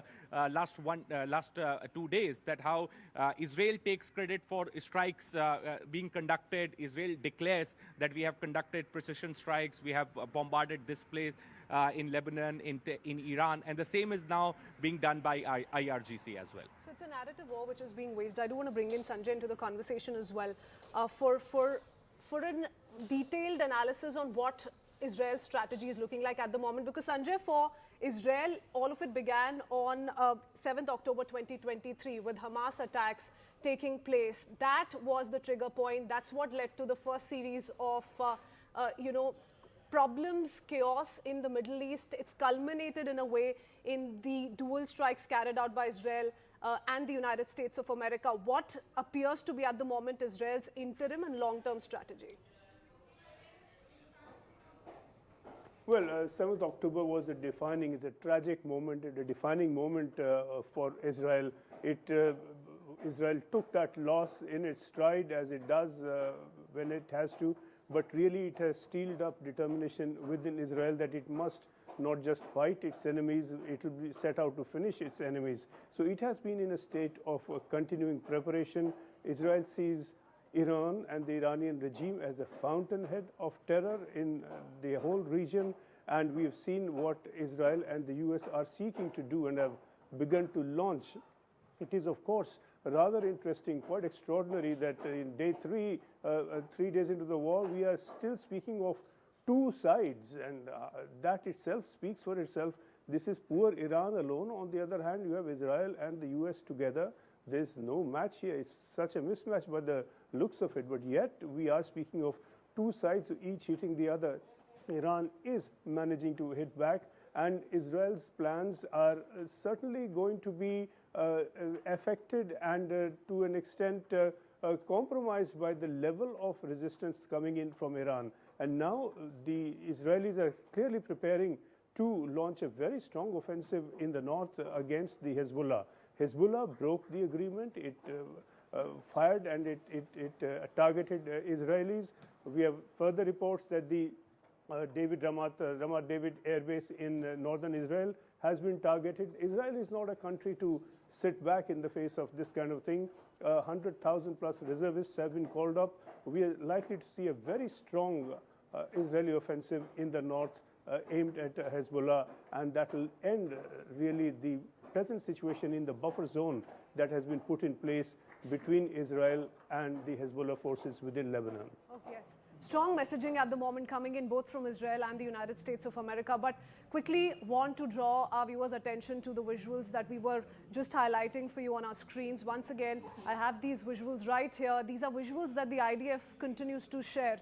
They're putting it out on social media. Israeli Air Force launching a broad wave of attacks targeting Iranian terror regime. Now, they're saying all of this is pointed in particular to Hezbollah. Why is it that Hezbollah stepped in? Do remember they've always had this bitter equation. Even after the October 7, 2023 attacks, we did see how Hezbollah was used by Iran.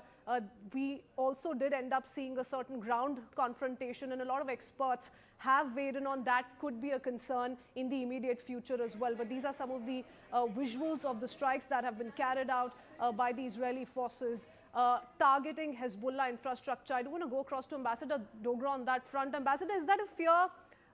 Yes, the situation is spiraling out of control in a sense because we're seeing a certain escalation by the day. But with Hezbollah and the Israeli forces at loggerheads and this direct military conflict that's now shaping up, could this turn out to be for the worse?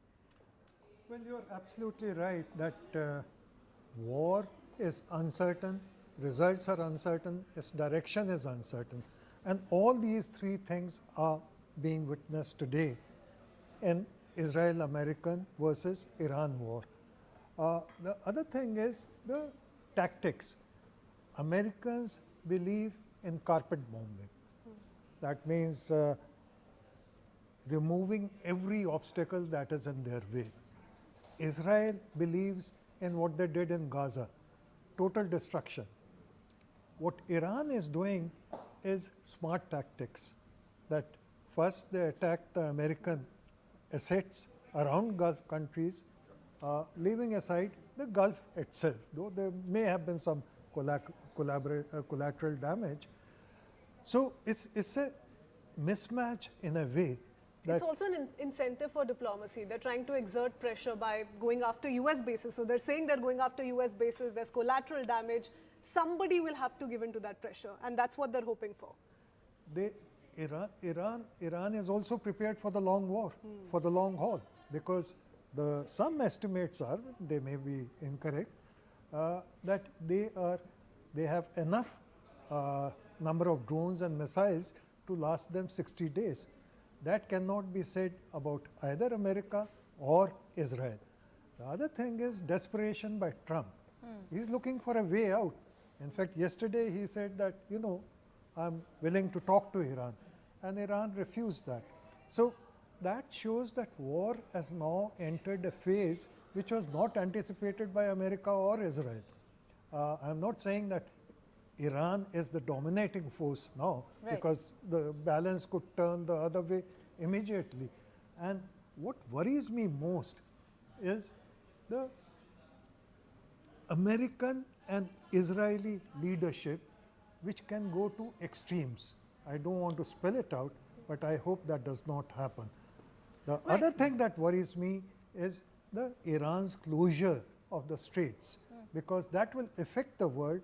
not just in terms of oil supply and gas supply, but economically it will have ruinous consequences. Right, we will go to that. We have this piece of breaking news. Kritzpin is there on the wall to put out that post by US President Donald Trump on Truth Social, where he's gone on to issue a fresh warning there, Kritzpin. Yeah, he says the United States, and take a close look at this one, the United States munition stockpiles have at the medium and upper medium grade never been higher or better. As was stated to me today, we have a virtually unlimited supply of these weapons. Wars can be fought forever and very successfully using just these supplies, and in brackets he says, which are better than the other countries' finest arms. At the highest end, we have a good supply, but are not where we want to be. Much additional high-grade weaponry is stored for us in outlying countries. Sleepy Joe Biden spent all of his time and our country's money giving He's everything. back again to attacking Joe Biden. Everything to But this Ukraine. point, Everything to this Ukraine, he point says. that Ambassador Dobro was making, Lieutenant General Kulkarni, that that is particular tactic by Iran to go ahead and deplete the air defense by both Israel and America to an extent that they get tired, and that is why they have that ammo ready for close to 60 days. But attacking Hezbollah, and we're going back to this earlier one, but particularly the statement by Trump really is a good juxtaposition of what we were discussing right now. So you're... See, the first casualty of any war is the truth. And the first plan that goes off is when the first shot is fired. And after that, everything else falls in place. Now, you heard yesterday, the IRGC also having claimed killed 700 Americans. And you heard the American president say, and mourning for 3. So that's the kind of things which will emanate from a battlefield and bound to happen. When we talk of the Lebanon part, now the South Lebanon, per se between the Litani River and the Blue Line, where the UN troops were there, and after the 7th of October, the way the Israelis have totally taken on the southern Lebanon, it's virtually impossible for Hezbollah to be moving around there. So you find Hezbollah in Lebanon, south of Beirut. That's where they are. Let's expand on that Lebanon point. I'm really sorry to interrupt you. We have Sanjay Suri, who is in fact there with us on this particular Truth Social post of Donald Trump. Sanjay, when the US president says that United States is stock and ready to win big, they're talking about how they are in it for the long haul, even if Iran is deciding to stretch the resources in this air defense by Israel and America. How does one read this big statement by POTUS? Well, it is a numbers game in the end. Who runs out of missiles first? Needless to say, each side will claim that they have an endless supply. The question is that this is not going to be true on either side indefinitely. It simply cannot be. We know that Iran has a very large stockpile of missiles, by some estimates at least 3,000. And this is a stockpile. The Iranian claim is it will last 60 days, but 60 days of what? Or what intensity? Or how many fronts? We don't know. We also don't know how many of these missile launches have been neutralized. President Trump has said that they are being neutralized hour by hour. So if a substantial number or the great majority of these can be knocked out, then Iran's capacity to fire with these missiles will be decimated to a point where they may not be effective at all. It's without doubt that even some remnant units firing occasional missiles and drones can still cause a great deal of damage and disruption. On the other hand, in the June war of last year, we saw that the air defense systems within Israel, the THAAD systems, the Patriot systems, they ran out of interceptors. They began to run really short. And these are $1 million plus interceptors of being fired at $25,000 drones, which even poor Iran can make in abundance. There is a mismatch in the cost of this, and there is a limit to how much each has to throw at the other. Okay, absolutely.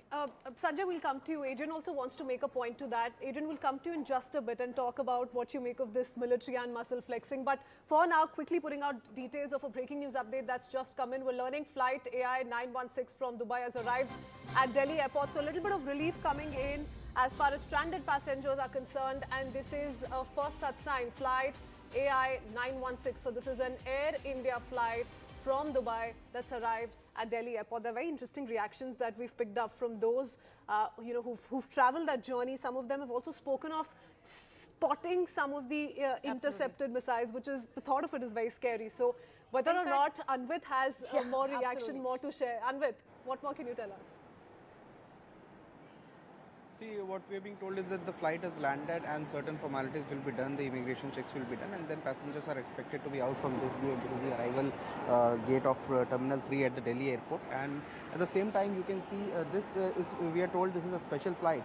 And this you can see is the flight information board for scheduled flights, and you can see multiple flights from Jeddah, from European parts of Paris and Amsterdam. They are cancelled, and most of the flights from Dubai, Doha, they are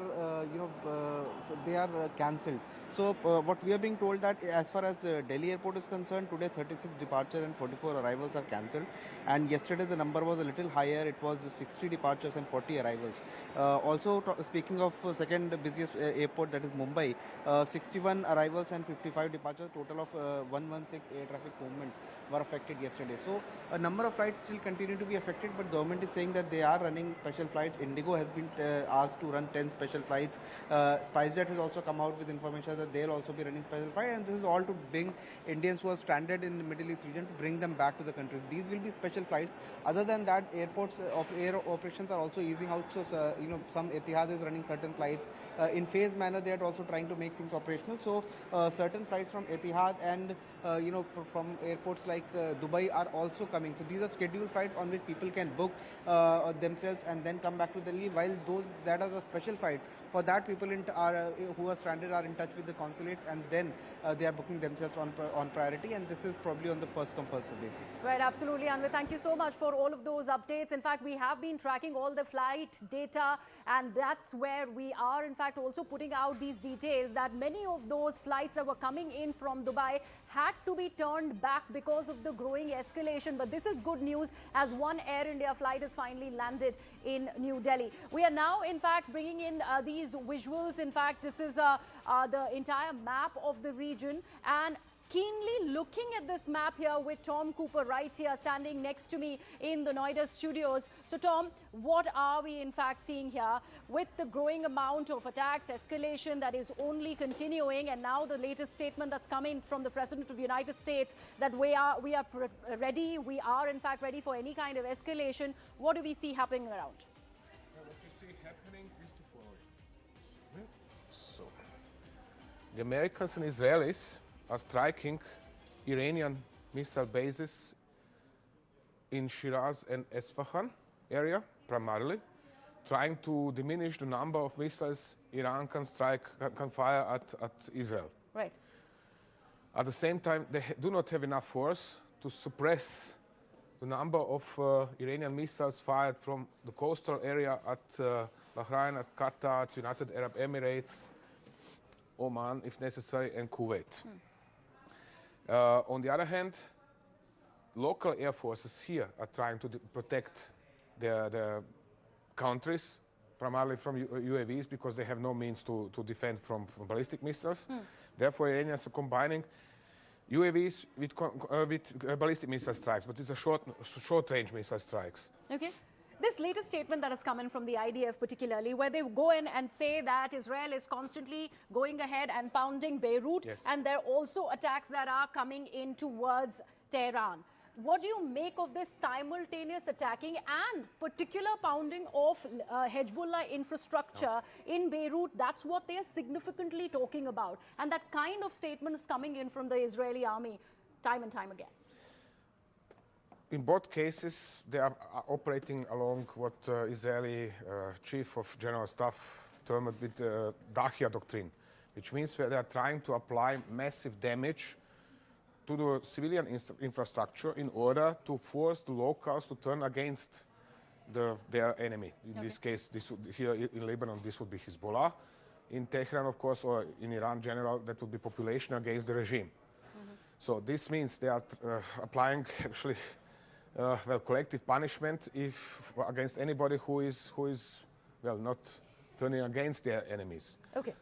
So we were, in fact, Lieutenant General Kulkarni, we were making that point about Hezbollah. The fact that in 2024, the senior leader of Hezbollah Nasrallah was eliminated, and yet there is a significant amount of threat that continues to be posed by the Hezbollah, and that is by being countered by Israel. How do you see this latest statement by the IDF, particularly in context of Hezbollah, the fact that they also went on to attack the northern part of Israel? See, the Hezbollah leadership did get eliminated for a large extent, but Hezbollah has a sizable strength. They also had sizable missiles with them. They have a sizable, it isn't that, but only thing is now their own leadership dissipated. Their support from Iran existed for many, many years. It isn't that they've come up overnight. And therefore, Hezbollah threat continues to be from the, to northern Israel from southern Lebanon. There's no denying the fact. But Israel, as I see it, have control over the Hezbollah because the Hezbollah assets have been totally destroyed. Totally destroyed. There's no denying the fact. The leadership having gone eliminated. You saw the pagers, the way which the Hezbollah was attacked, and therefore Hezbollah right now in strength wanting to support obviously Iran because Hamas, Hezbollah, Houthis are the ones who are created the proxies of Iran, and therefore the support coming for Iran must not be discounted. There is a huge nuisance value, but yes, Israel now needs possibly the northern front of theirs must be protected. Only then can they focus on Iran. Otherwise, it's not going to be easy. All said and done, Iran also has a sizable amount of missiles and drones. So do the Hezbollah also, though not of a very fine quality, but adequate. And there are enough UN troops also moving in the southern Lebanon, as we were mentioning, between the Blue Line and the Litani River. So there's a lot that is happening there, and therefore, what you just mentioned in October, when almost 90,000 Israelis had to evacuate northern Israel. And therefore, there is a pressure which is coming from Hezbollah. Okay. General Kulkarni, apologies for that interruption. We need to quickly, briefly zoom out a little bit, talk about Saudi and Pakistan for a bit. This is a CNN News 18 exclusive, flashing the details on your screens, viewers. We're learning, as per sources, Saudi Arabia has also sought Pakistan's military assistance. So Pakistan pledging full support under the Pak-Saudi Strategic Mutual Defense Agreement. Top sources breaking down all these inputs for us. What this means in terms of the larger conflict that's playing out. I do want to bring in Anand Narasimhan into the conversation. Hi, Anand. Anand, what does this mean? Is it just limited to the defense pact signed between the two and how they've committed that one act of aggression against the one is going to be treated as one against both? Well, good afternoon to all our viewers. Actually morning, but it's just that we've been working round the clock here. But let's understand, Pakistan is caught in a bind. On the one hand, they are expressing solidarity with the Iranians. On the other hand, they are sending across their AWACS, they're sending across their J-17s, and they're doing sorties to try and patrol that area at the behest of the Saudis, because they have committed to the Saudis that war. That's the kind of pact that they had signed. Little did they know that rather than using the Saudis against Bharat, Pakistan will have to now turn up against Iran. So their JF-17s may be acting on behalf of Saudi Arabia against the Iranians, while their Prime Minister is standing up there and saying, hey, listen, we express solidarity with the Khamenei regime and with the IRGC. So that's how duplicitous Pakistan is. But we have to understand that the Pakistanis are stretched thin. They have a fight going on against the Afghans. The Afghans send loitering munitions to the Nur Khan base and to some of their other bases. They're stretched in Balochistan because they don't know what's happening there. The BLA is running them dry. And on the other hand, they are worried if Bharat does any military exercise on its eastern borders, what are they going to do? So the Pakistanis are stretched thin, and now they have had to deploy resources because the Saudis have said, listen, you signed the agreement, come on, back us up. Where does this put them with the United States? What's that equation going to look like? Well, the US, anyway, you saw what just now President Trump has said about Zelensky, and we know what President Trump thinks about the Pakistanis, and how Asim Munir made a quote-unquote, fool of himself. And it's the Pakistanis who have mocked their own failed general, a failed marshal, because of the fact that he went there to wine and dine, and all he was treated like was a doorman. And the Pakistanis are currently offering their bases for the Americans to refuel and take off and also counter Iran from this side. So all in all, everybody knows what Pakistan's stature is, but the Pak military right now is stretched thin. And there is a lot of resistance brewing even within their own regiments, because a lot of them, Kritsween, are either Pashtun or Baloch or, Afghan. And there are also a lot of Shia. And the Shia are looking at this and saying, you are asking us to go and fight against our own spiritual head and perhaps where we have our civilizational roots or descendants from. How are we going to do this? So the Pakistanis are quite caught in a bind, but everybody knows who they are. And they are treated thus, as doormats. And then there are internal challenges that Pakistan continues to face. Terror challenges staring right at Pakistan at the moment. So how are they going to navigate through all those challenges remains to be seen. Thank you for that, Anand. We need to quickly go across to our news desk where we're pulling out several visuals for you on what's happening in the war zone. Haim is joining us here in the newsroom. Haim, what do you have for us? You're taking us through some footage that's been shared by IDF. And we're actually going to have to zoom into this one as well, and I'm going to pause in these specific places. Now, this is the footage that's been released by the IDF Prithvi. If I can quickly take us through the information here as well. This is the footage that they claim has eliminated the personnel of Iranian regime, which were trying to intercept their air defense system. Now, remember, the Iranian regime has the tall task of competing with Israel's Iron Dome. Remember, these are the two personnel. These are the attackers that we're looking at here, and this is on target. So this, Israel says, the IDF has released this footage. It says that it has completely eliminated all the strikes, and they continue to strike Israel. They're intended to harm Israeli aircraft as well. So Iranian regime, they're trying to pierce through the Iron Dome. At the same time, Israel is also applying its Iron Beam. Now that is something that they've also managed to pierce in some places. So if I could just go back in this video, they are eliminating these two targets, they've said, in this particular video that we're looking at, and this was released by the IDF. And well, as is in the case of any conflict, this is turning out to be a narrative war by the day. Thank you so much, Haim, for joining us with all those details. So that's the message being sent out by the Israeli forces. For now, it's time for us to head into a very quick break. News and updates continue on the other side. We'll be right back.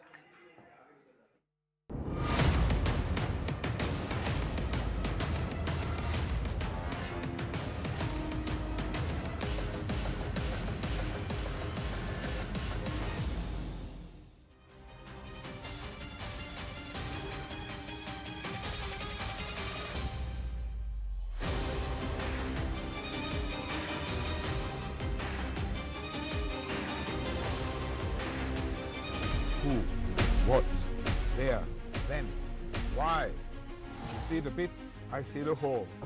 To know the inside story on Iran, get with me inside the bunker.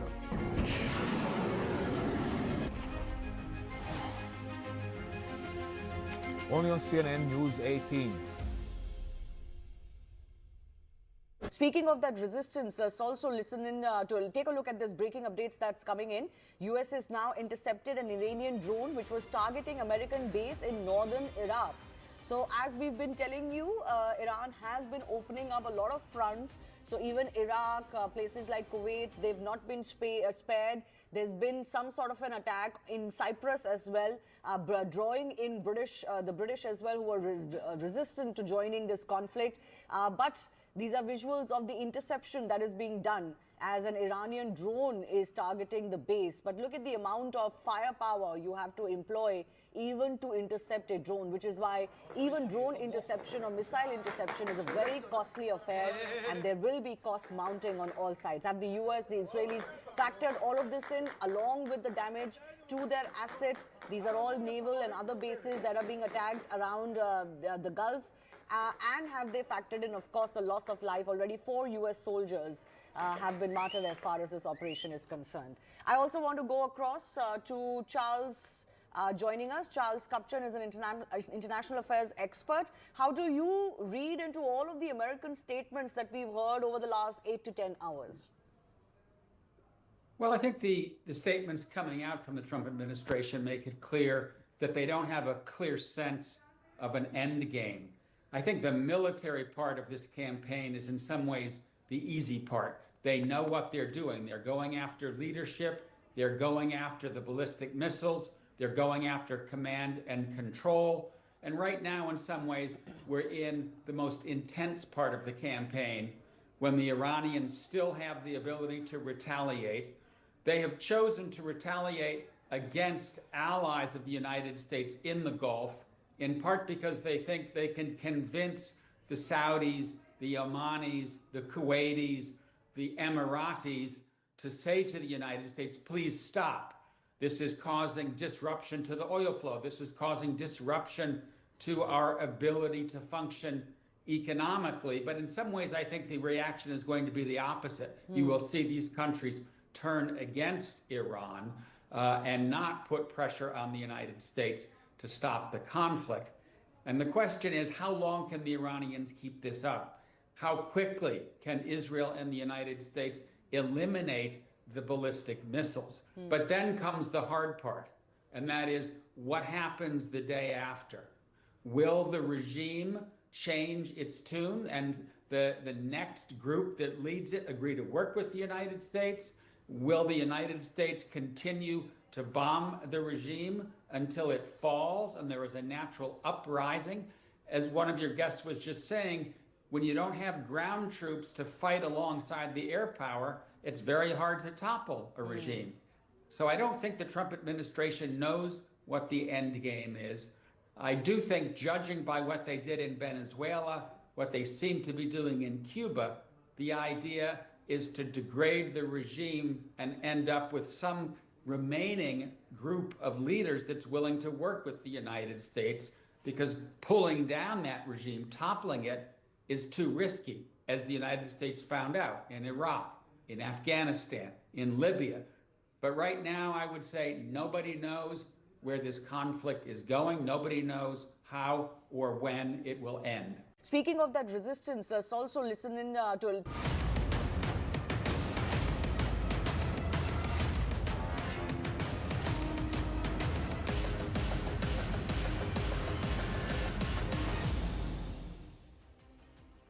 Welcome back. Let's shift our focus now to what we've seen, the claims that have been made the last few hours. A few US bases have been targeted in all of Middle East. Let's talk about some of these claims. The Erbil Air Base in Iraq has sustained significant damage, is what Iran has claimed. Also, the Ali Al Salem Air Base in Kuwait. Kuwait, remember, also has been bearing the brunt of this conflict given the US infrastructure there.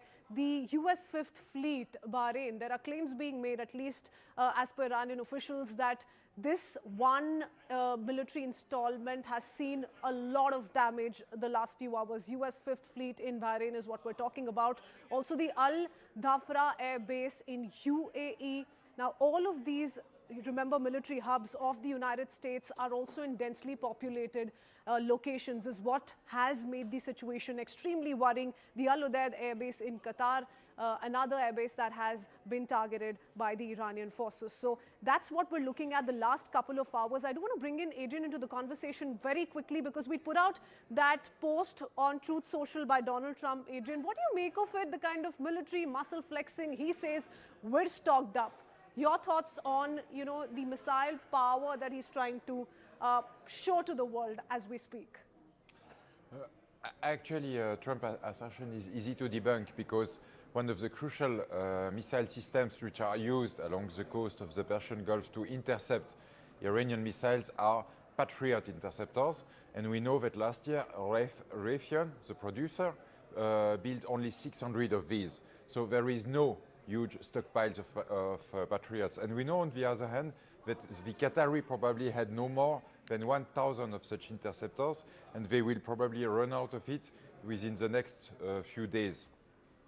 Okay, Adrian, thank you for that. I do want to quickly go over to Greha. She's tracking several reactions for us on how the war in West Asia is also leading to a lot of politics here in India. Greha, over to you. We have to talk about implications here in India particularly. A lot of politicking that is happening. Mr. Modi abdicating and not mentioning about the assassination of the Iranian Supreme Leader Ayatollah Ali Khamenei. So I'm here in the newsroom. It's a live newsroom. Anand is right here discussing all the possibilities for his 12 p.m. slot. But right now, let me go to Pallavi and Aman. Aman and Pallavi there, having all the scoop as far as the political uproar is concerned. There's an op-ed that we've already been talking about of Sonia Gandhi in the papers today. So Pallavi, your assessment of the kind of opposition dynamics that are at play here, attacking the Prime Minister yet again over So Priya, my take is it's all about the politics. There are elections coming up in Kerala and Assam, and just to break down around 30% of the population, the Muslim population in India is largely the Shias. So that is the vote bank that they are trying to target, clearly in Kerala, Assam, Uttar Pradesh, Gujarat. So Congress's game plan is that. They're doing twin things. One, of course, is the fact that they are very much targeting the vote bank of the Muslims, which is what they want for the election. But second, also calling out the government for what they are calling a lopsided, not balanced foreign policy. If you look at Sonia Gandhi's editorial, if you also look at a statement which is issued, which is reposted by Rahul Gandhi and all of the Congress party, they are saying the silence of the government, of the Prime Minister on Iran is something which is not nice. It is something which the government should have been speaking about. You cannot take sides. And that's Priyanka Chaturvedi, Samajwadi Party, TMC, all of them, Griha, who have a stake in that particular vote bank are the ones who are criticizing the government. But Aman, we will of course continue to talk about politicking that will happen from the opposition. But this key point that the opposition is making about how this is a stance far removed from the traditional stance that India has had vis-a-vis Iran. Well, see, Griha, we have to see that in the context of also what is happening right now. India's top concern right now is the safety of Indians in the Gulf. You know, we have 8 to 9 million Indians living in the various countries of the Middle East. Our top priority is that. Or is our top priority condemning Khamenei's death? You know, that is the call I think the Indian government is taking here.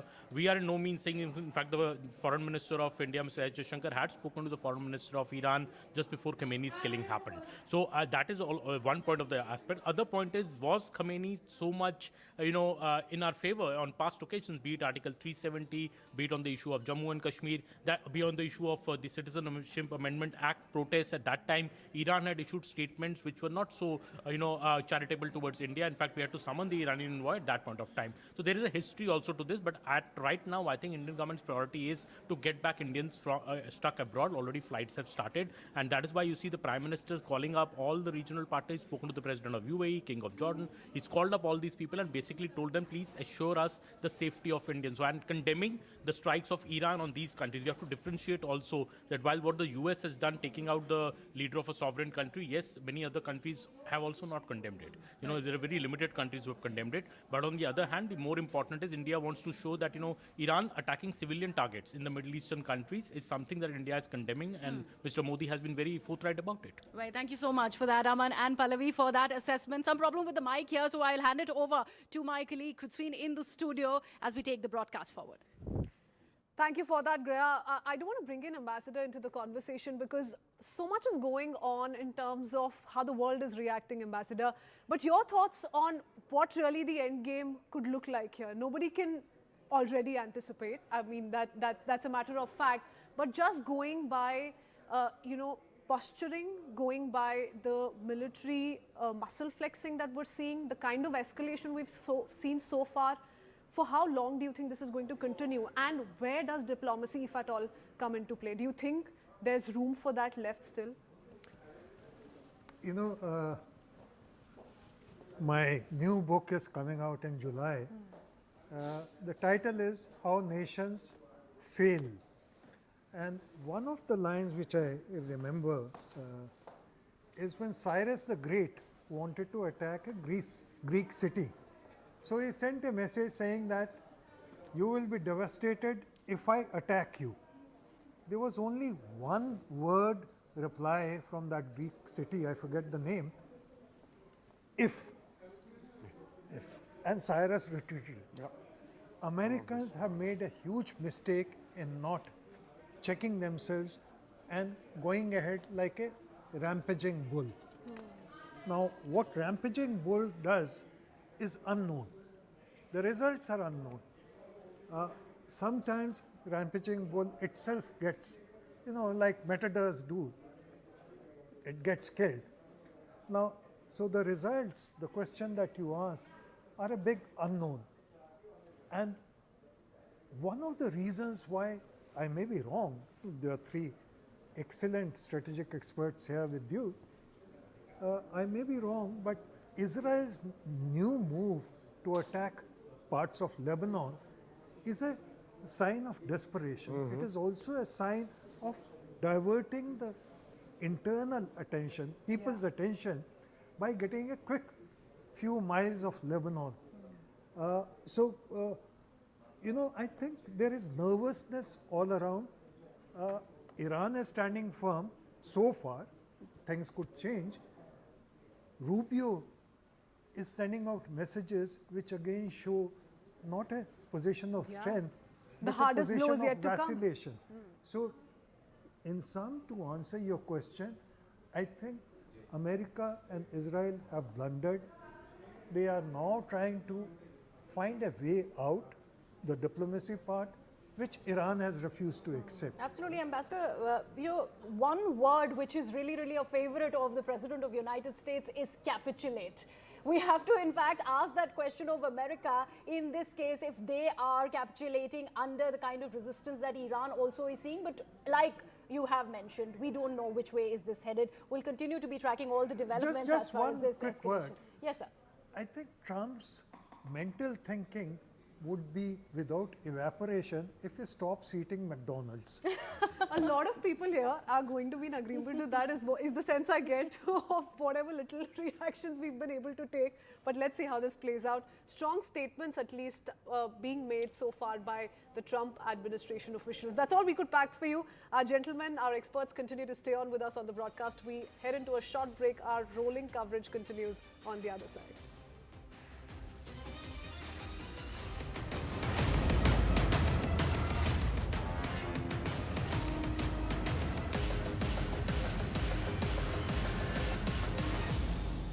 Speaking of that resistance, let's also listen in to take a look at this breaking updates that's coming in. US has now intercepted an Iranian drone which was targeting American base in northern Iraq.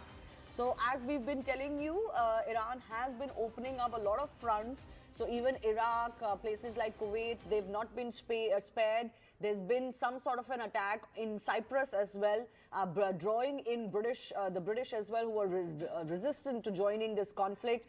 But these are visuals of the interception that is being done as an Iranian drone is targeting the base. But look at the amount of firepower you have to employ even to intercept a drone, which is why even drone interception or missile interception is a very costly affair, and there will be costs mounting on all sides. Have the US, the Israelis factored all of this in along with the damage to their assets? These are all naval and other bases that are being attacked around the Gulf.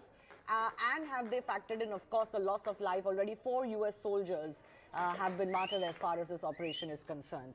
I also want to go across to Charles joining us. Charles Kupchan is an international affairs expert. How do you read into all of the American statements that we've heard over the last 8 to 10 hours? Well, I think the statements coming out from the Trump administration make it clear that they don't have a clear sense of an end game.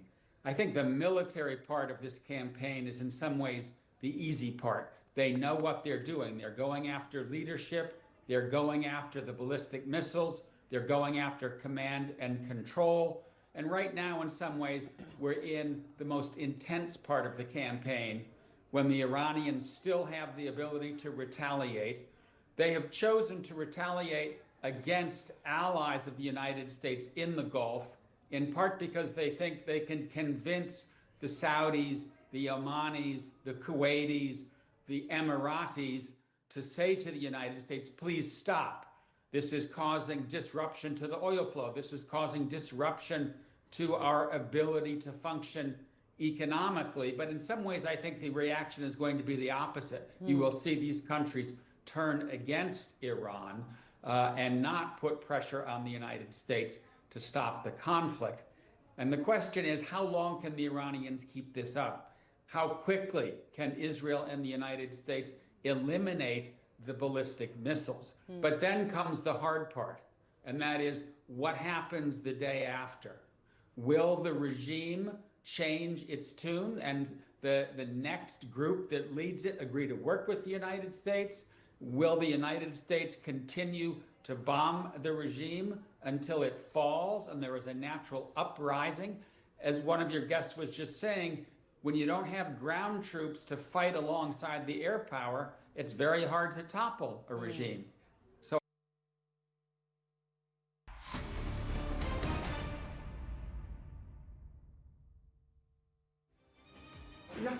So Proxy. Namaste, Jai Hind, and welcome. We are inside the bunker with Tom Cooper, and we've got another Fauji joining us right inside. And this is as raw as it's going to get here as we try and quasi-create a bunker-like or a war room-like situation. The next 1 hour, viewers, we're not talking politics. We're purely talking tactical military strategy that both sides are going to employ. We've got Lieutenant General Sanjay Kulkarni with us, Ambassador Rajiv Dogra. We've just said, Aap bhi aa jao, come and sit with us, and we've also pulled him inside the bunker with Tom Cooper. First up, a quick check of the headlines before we take the story forward here.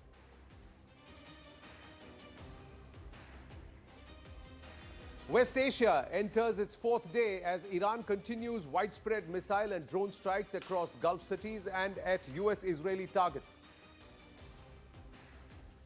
US President Donald Trump issues fresh warning to Iran, says the United States is shocked and ready to win big. As the West Asia war intensifies, the Israel Defense Forces claim to strike Tehran's air defense personnel who were attempting to target Israeli forces. Iran claims to destroy the main command headquarters at the US base in Bahrain. High-resolution satellite images show clear damage at Saudi Arabia's Ras Tanura oil refinery after Iranian one-way attack drones struck, or the kamikaze drone struck, triggering fires and a precautionary shutdown threatening global energy markets and prices. An Iraqi resistance group claims responsibility for a drone attack on a hotel housing US troops in Erbil, marking a fresh escalation and raising concerns over American force security. US Central Command says American forces have destroyed all 11 Iranian naval vessels in the Gulf of Oman as part of strikes, reducing Tehran's fleet to 0. 2 Iranian drones struck the US embassy in Riyadh, Saudi Arabia, sparking a small fire and minor damage. No major casualties reported. Trump warns of retaliation. Israel Prime Minister Benjamin Netanyahu says the war with Iran will be quick and decisive, not an endless conflict, asserting joint US-Israel strikes aim for swift, overwhelming military success. Israel hacked Tehran's traffic camera network using AI and surveillance data to track Supreme Leader Ali Khamenei and senior officials, mapping guards' routines and coordinating with the CIA for targeted intelligence.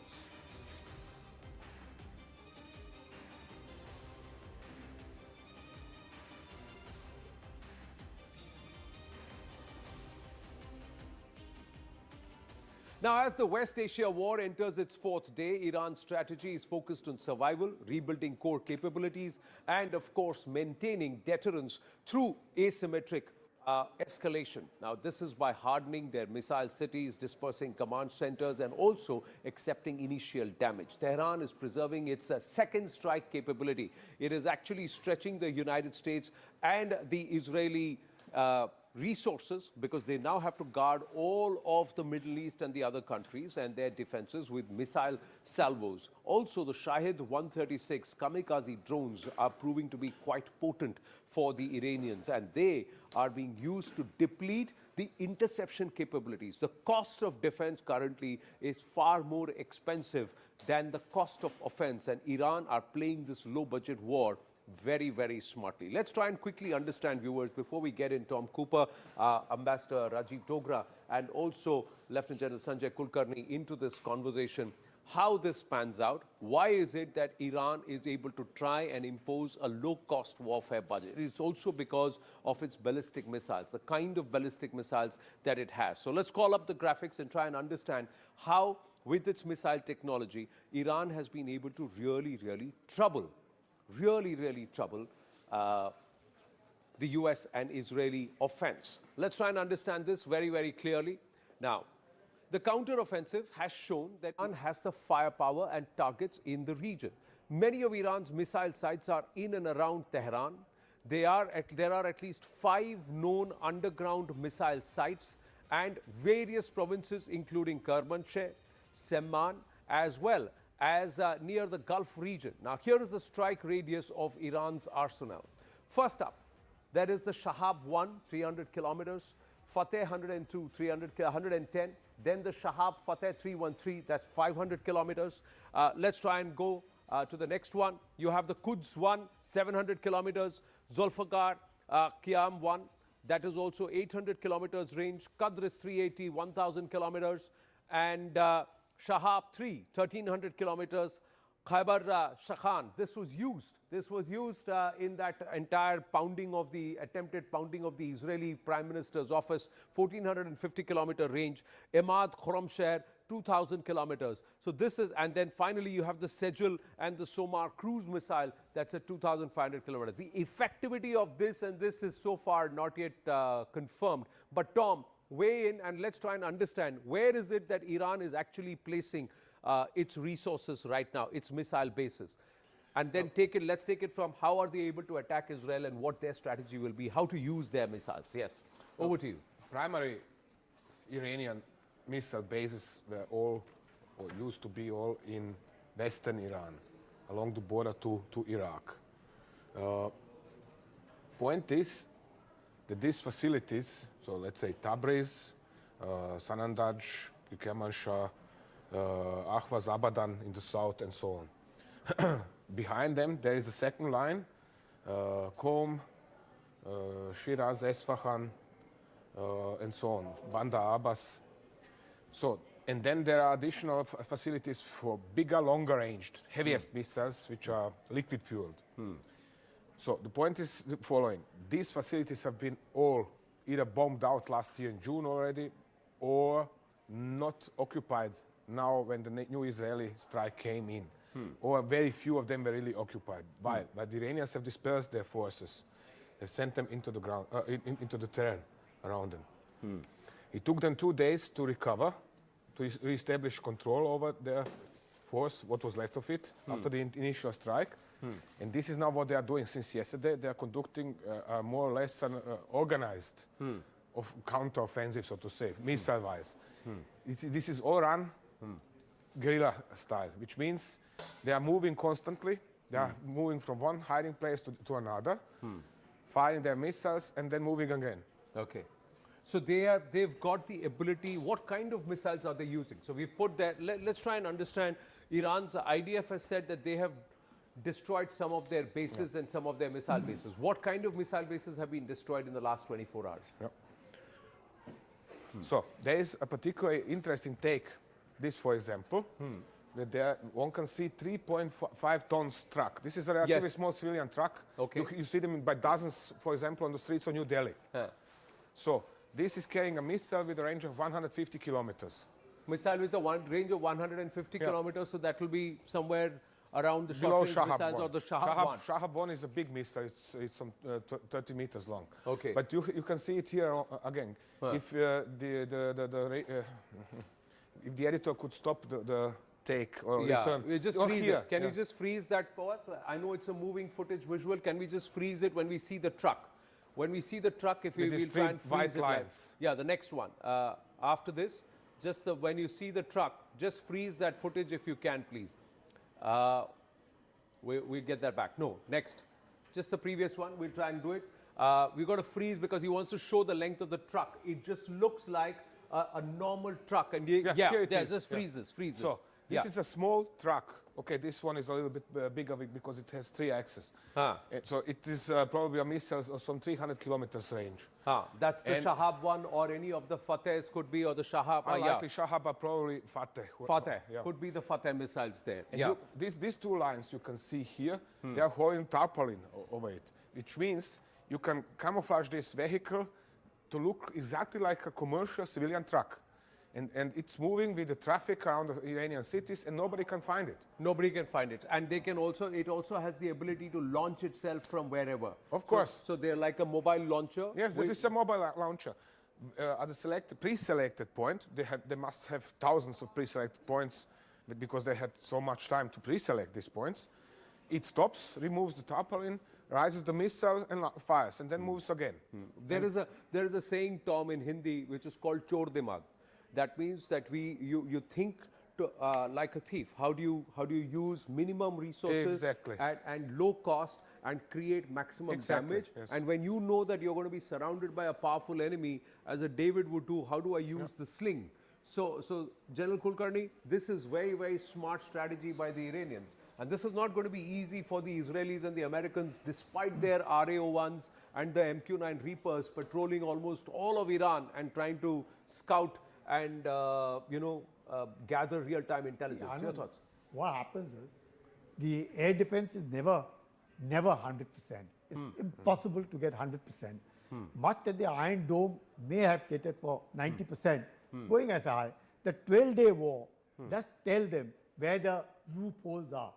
And the loopholes, because the kind of missiles that the Iranians have had and the kind of ability that the Iranians have been able to even equip Hezbollah, Hamas, Houthis with the missiles that they have.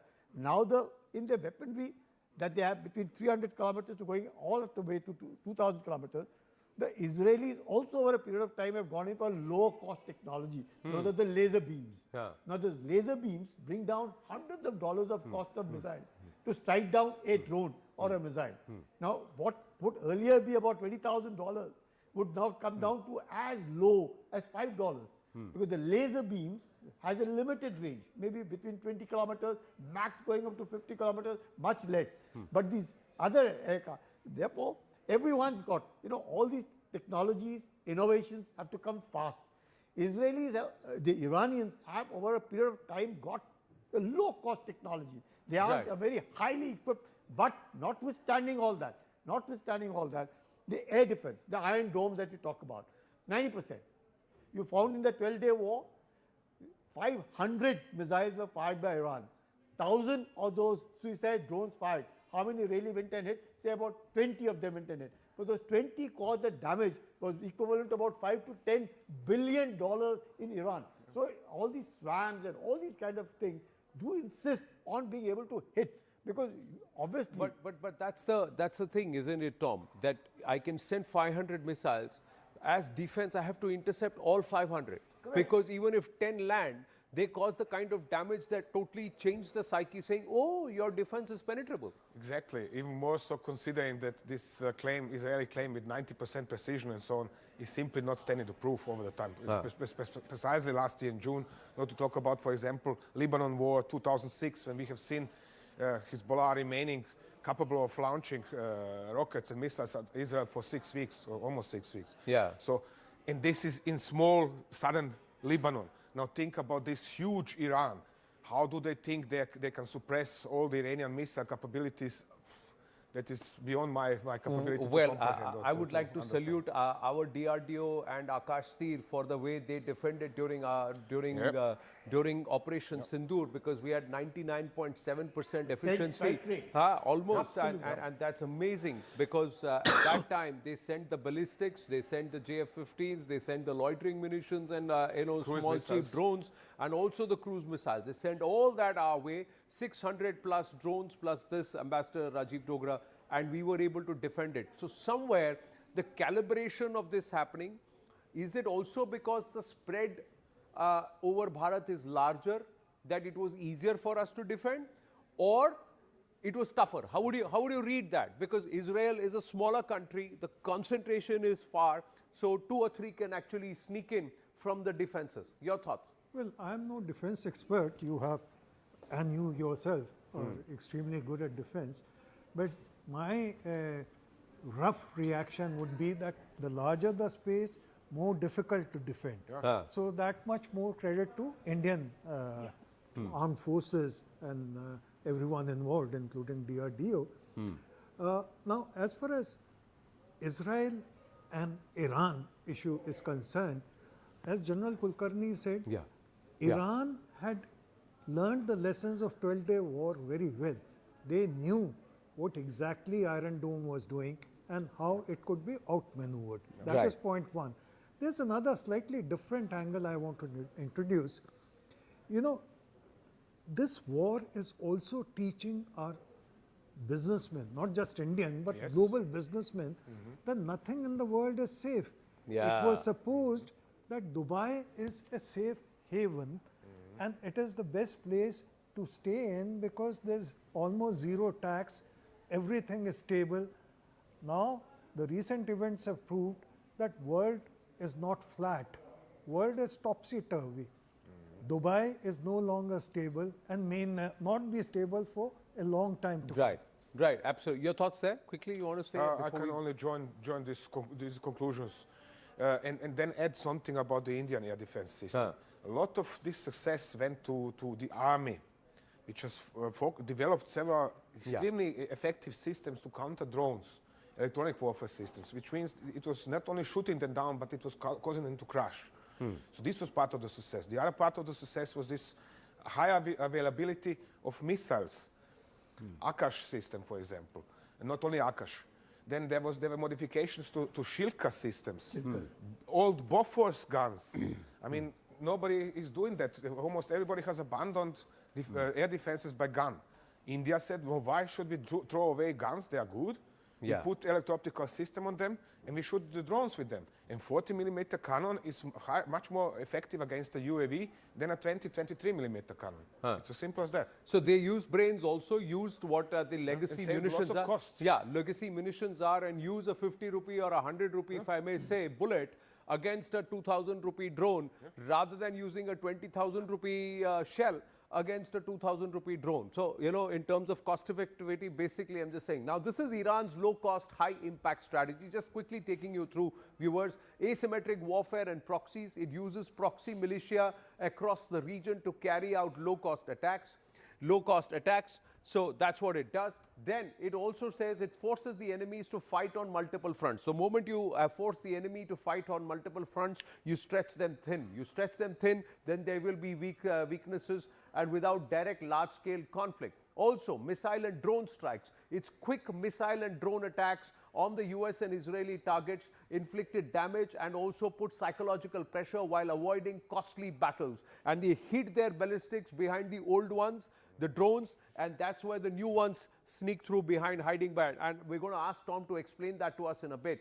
Also targeting economic centers, attacks on key Gulf hubs like Dubai, Sharjah and Abu Dhabi. The aim is to shake investor confidence and pressure states supporting Israel and the US. Also widening this entire regional conflict and spreading the fight across Gulf countries and Iraq, because that raises the risks and costs for the opponents, complicating their military operations and also forcing them to think about, you know, waving the white flag or backing off. Economic resilience via black markets. It uses smuggling and also alternative trade routes to bypass sanctions and also sustain the war economy despite external pressure. And more importantly, targeting citizens and embassies abroad with proxies. Iran can then threaten or attack enemy nationals and then embassies overseas, generating domestic pressure in these opponent countries. So this becomes very smart strategy that they are using. But are you saying the US and the Israeli would not have gamed this? Let's try and understand, if you can explain to our viewers, Tom, and let's try and deep dive into this along with General Kulkarni. How is Iran planning this? See, Iran is one entity and it's got this entire region along with Israel to handle. So first up, where are they launching and how are they launching their attacks? Secondly, please cover and explain destruction of the Bahrain US airbase. How does it tactically hurt the Americans and the Israeli? How is Iran coordinating and planning this? Yeah. So how are they planning and coordinating? Basically, they are for dozens of years already, they are collecting intelligence. That means Iranian intelligence services, Savama, Ministry of Information, has operatives, has even spies in Israel. We have seen last year a spate of arrests in Israel, including captains and majors who were directly working in Netanyahu's headquarters. That is the primary mean. They certainly have similar operatives, or let's call them agents, if you like, in all the Gulf Arab states. And if not, at least they have locals who are paid to give them information. So that is the primary point. Then, according to this, that is why there are so many missiles the Iranians have developed. They have developed one missile for this purpose, one missile for this purpose, ballistic missile. Okay, it's just 150. The ballistic missiles there again, so we can make the reference. Yeah, now, take us through how would they, if you were in Iran, you were in the IRGC, sorry, how would you plot this and how would you plan this? Yeah. Well, how would I plan this? It's quite easy. I want to deny the enemy the bases in this area. Why? Because if the Americans cannot position their aircraft in Qatar, in Bahrain, in Kuwait, or in United Arab Emirates, then they have to fly from further away. The further away they fly, the less sorties they can undertake with the same number of aircraft. The more tankers they have. This is all making the entire affair of attack on Iran ever more expensive. So the cost of war becomes expensive. Exactly. This is why I'm also wondering, how do they want to put boots on the ground? Well, if they put them into Iraq, there is going to be a new civil war, because the IGC controls half of the country. If they put them in Kuwait, they have to pass over Iraq, across Iraq. And if they put them anywhere into the Gulf Arab states, well, they have to swim over to reach Iran. From Pakistan, they can reach eastern Iran, which is sparsely populated, so there's not going to be much use. Anyway, correspondingly now, back to the IGC, how is it planning? For example, from Bushehr to Dammam, there is this and this distance. Correspondingly, we need a weapon which can cross this distance as quickly as possible. Because the faster the missile, the better, the less reaction time for the air defenses. This is how they're planning. Then they are planning, for example, they obtain intelligence on performance of Patriot. So they know, for example, when you want to defend, I draw this because please draw it. So let's say Patriot missile. When you position Patriot system here for ballistic missile defenses, it can see only a relatively narrow area. So let's now say, okay, you want to defeat this Patriot and hit something in Qatar nevertheless. You position your weapon here. Excuse me, a step back. You are shooting from here all the time, therefore the radar is positioned, is pointed in this direction. The Qataris react by pointing this radar in this direction. Then you suddenly hit Qatar from this direction. And Patriot is already unable to intercept. Because the Patriot is blind, because they've moved there and because the radar is pointed in one direction, you hit him from the side. This is one of the greatest weaknesses with air defenses. You can build your air defenses all along the coast and say, and I'm going to shoot down everything that comes out. And then somebody comes like this, and your air defenses are outflanked. So this is why I'm always so sincerely amazed by the performance of the Indian air defenses last year, because they didn't let this happen. Pakistanis have tried this as well, to hit from multiple entirely unexpected directions, combine different weaponry and so on and so on. Severe electronic warfare deployment, and still they didn't manage this. They didn't manage the General Kulkarni, and also Ambassador Rajiv Dogra, coming to you just quickly as we quickly try to also decode Iran's war strategy. Now, while being in a very heavily disadvantaged position, Iran still has a war strategy in place to try and hit back at the United States militarily. Now, in the first step, Iran plans to blind the US forces by hitting critical radar and command and control nodes. Then to achieve this, they would have to employ swarm drones and also short-range missiles to hit critical nodes in the US communication system. And what it hopes to achieve is to disable early warning systems of the US forces. In the second step, Iran plans to deplete US air defense systems by forcing it to use expensive missile batteries to counter the cheap drones. And how it plans to achieve this is by launching waves of inexpensive missiles at American bases and ships. Iran can then drain the US missile stocks and increase operational costs, weakening the air defense network over time. The third step, overwhelming the US air defense, Iran aims to breach air defense and strike critical targets. And this is how Iran aims to achieve this with larger high-speed or hypersonic missiles. Iran then aims to penetrate remaining defenses and hit strategic installations, maximizing damage. Would you agree with this strategy? Does this actually effectively work? How do the US military and the Israeli counter this? What's their option? See, Anand, at the very outset, the Chinese have said they have not given any of these technologies to Iran. Iran probably may not have hypersonic at this point of time, may not have hypersonic. Because hypersonic is very difficult for right now Iran to possess one. There would be a mix of cheap drones with precision drones. So you have even 100 drones fired which are cheap drones, and if there are just 2 precision drones, you will find the target. How would this swarm of drones? The enemy really doesn't know which out of them are cheap drones and which out of them are precision drones.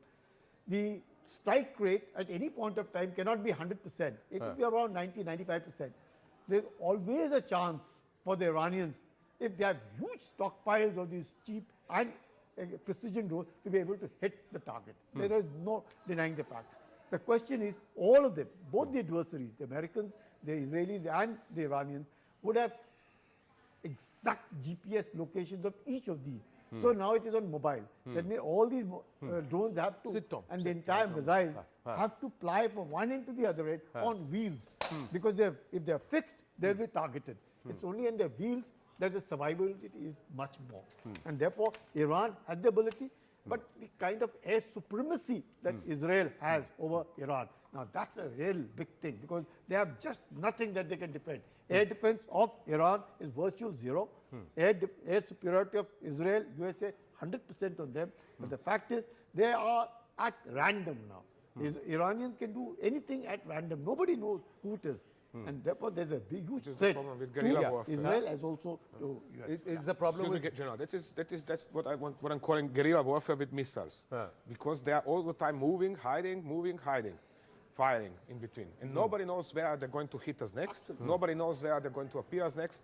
Yes, sure, the Americans and Israelis are operating lots of UAVs over Iran and trying to find them, and so on. And they are using artificial intelligence in order to predict, or in some cases follow the patterns in their movement in order to find out where they're hiding most of the times, only in what directions are they moving.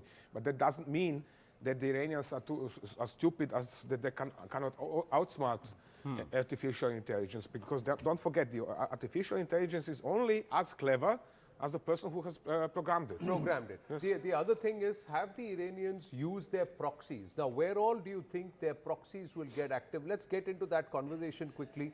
How would you, if you were sitting as part of the Epic Fury control room, Ambassador Rajiv Dogra, how do you get Iran to heel? Because you've got control of their skies. You can go ahead and bombard them, but you don't know where their locations are. So how do you do that? Because one mobile truck with 2 missiles can launch from any corner and anywhere and cause disruption. Well, very interesting discussion all around. Let me go back and remind you of a boxing match, one of the last boxing matches that Cassius Clay had. So someone asked him, how do you do it? He said, I'll sting like a bee. Iran is doing that. Float like a butterfly, sting like a bee. Sting like a bee. It's floating like a butterfly, yes, you are absolutely right. But it is stinging like 100 bees. It has different solutions for different issues. And it is attacking the eyes, ears and stomach of America. By hitting at various bases, it is denying America the radar facilities, it is denying America the firing facilities, it is denying America even the replenishment facilities for its ships and aircraft. Exactly. So, Iran is very smartly, and I think that is what old civilizations are about, that they think smart and they act smart. So, Iran is doing exactly that. How long it can sustain it is a different question. Because, as I said repeatedly, I hope Trump and Netanyahu don't exercise the extreme option. Okay, now you're the diplomat in the mix among the military historian and the Fauji. How would you react to what Zelensky is currently saying, that it will help if we can get a ceasefire with Russia? I will send drone defense experts. You know, Zelensky is... And this is on a day when Trump has called him, you know what, I'm just going to read that post of what Trump actually called him. But your thoughts, sir? Zelensky, I think, is an unfortunate occurrence for Ukrainians, because unfortunate occurrence for Ukrainians. This, okay, yes. Because the number of Ukrainians who have been sacrificed for a ceasefire which was available to him 3 years back. Trump has called him P.T. Barnum. Trump has called him P.T. Barnum of Ukraine. That's what he's called Zelensky. And Zelensky is turning around and saying, I'm ready to help if you can get a ceasefire with Russia. I mean, Zelensky is somebody who does not have politics, who has no strategy, no plan, nothing at all. He's just fighting for likes in the social media. And this is a statement perfectly in style of that. He's ignoring the fact that, for example, United Arab Emirates are in an alliance with Russia and with Israel. So he's now going to send Ukrainian experts and everything is going to be fine. It is not going to be fine, sorry. This is daydreaming, just like Trump's expectation that Iran is going to fold up in 2 days. Oh, excuse me, 3 days. 3 days special military operation. This is all right. Are you able to see this on my phone, viewers? This is what we've got. Trump has actually put out on Truth Social, the United States munitions stockpiles have at the medium and upper medium grade never been higher or better. As was stated to me today, we have virtually unlimited supply of the weapons. Wars can be fought forever and very successfully using just 3 supplies, these supplies, which are better than other countries' finest arms. At the highest end, we have a good supply, but not where we want to be. Much additional grade weapons is stored for us in outlying countries. Sleepy Joe Biden spent much of his time and our country's money giving everything to P.T. Barnum, Zelensky of Ukraine, hundreds of billions of dollars worth. And while we gave so much of the super high end, all free, he's saying he didn't bother to replace it. Fortunately, I rebuilt the military in my first term and continue to do so. The United States is stocked and ready to win big. Thank you for your attention to this matter. Clearly, this whole talk of America running out of munitions and interceptors has got the Americans worried. Tom Cooper. Yeah. Idiocracy at work, sorry for expression, really. Oh, say it again? Idiocracy at work, yes. Idiocracy at work. I call this idiocracy already for 2 years. Alone what is going on in Ukraine and not to talk about what is Trump doing. Because this is, oh gosh, we now have a problem. Trump's reaction, oh, we don't have a problem, everything is fine. Then one day they are after the regime, not the next day, no, we are after nuclear facilities. The third day we are after ballistic oil facilities. Missiles. Then there's 4th-day ballistic missiles. I mean, perhaps they can decide what are they after. That would be for the start. But they don't care. These are people who have lost the connection to reality. They do not want to hear any kind of negative news. Their aides know.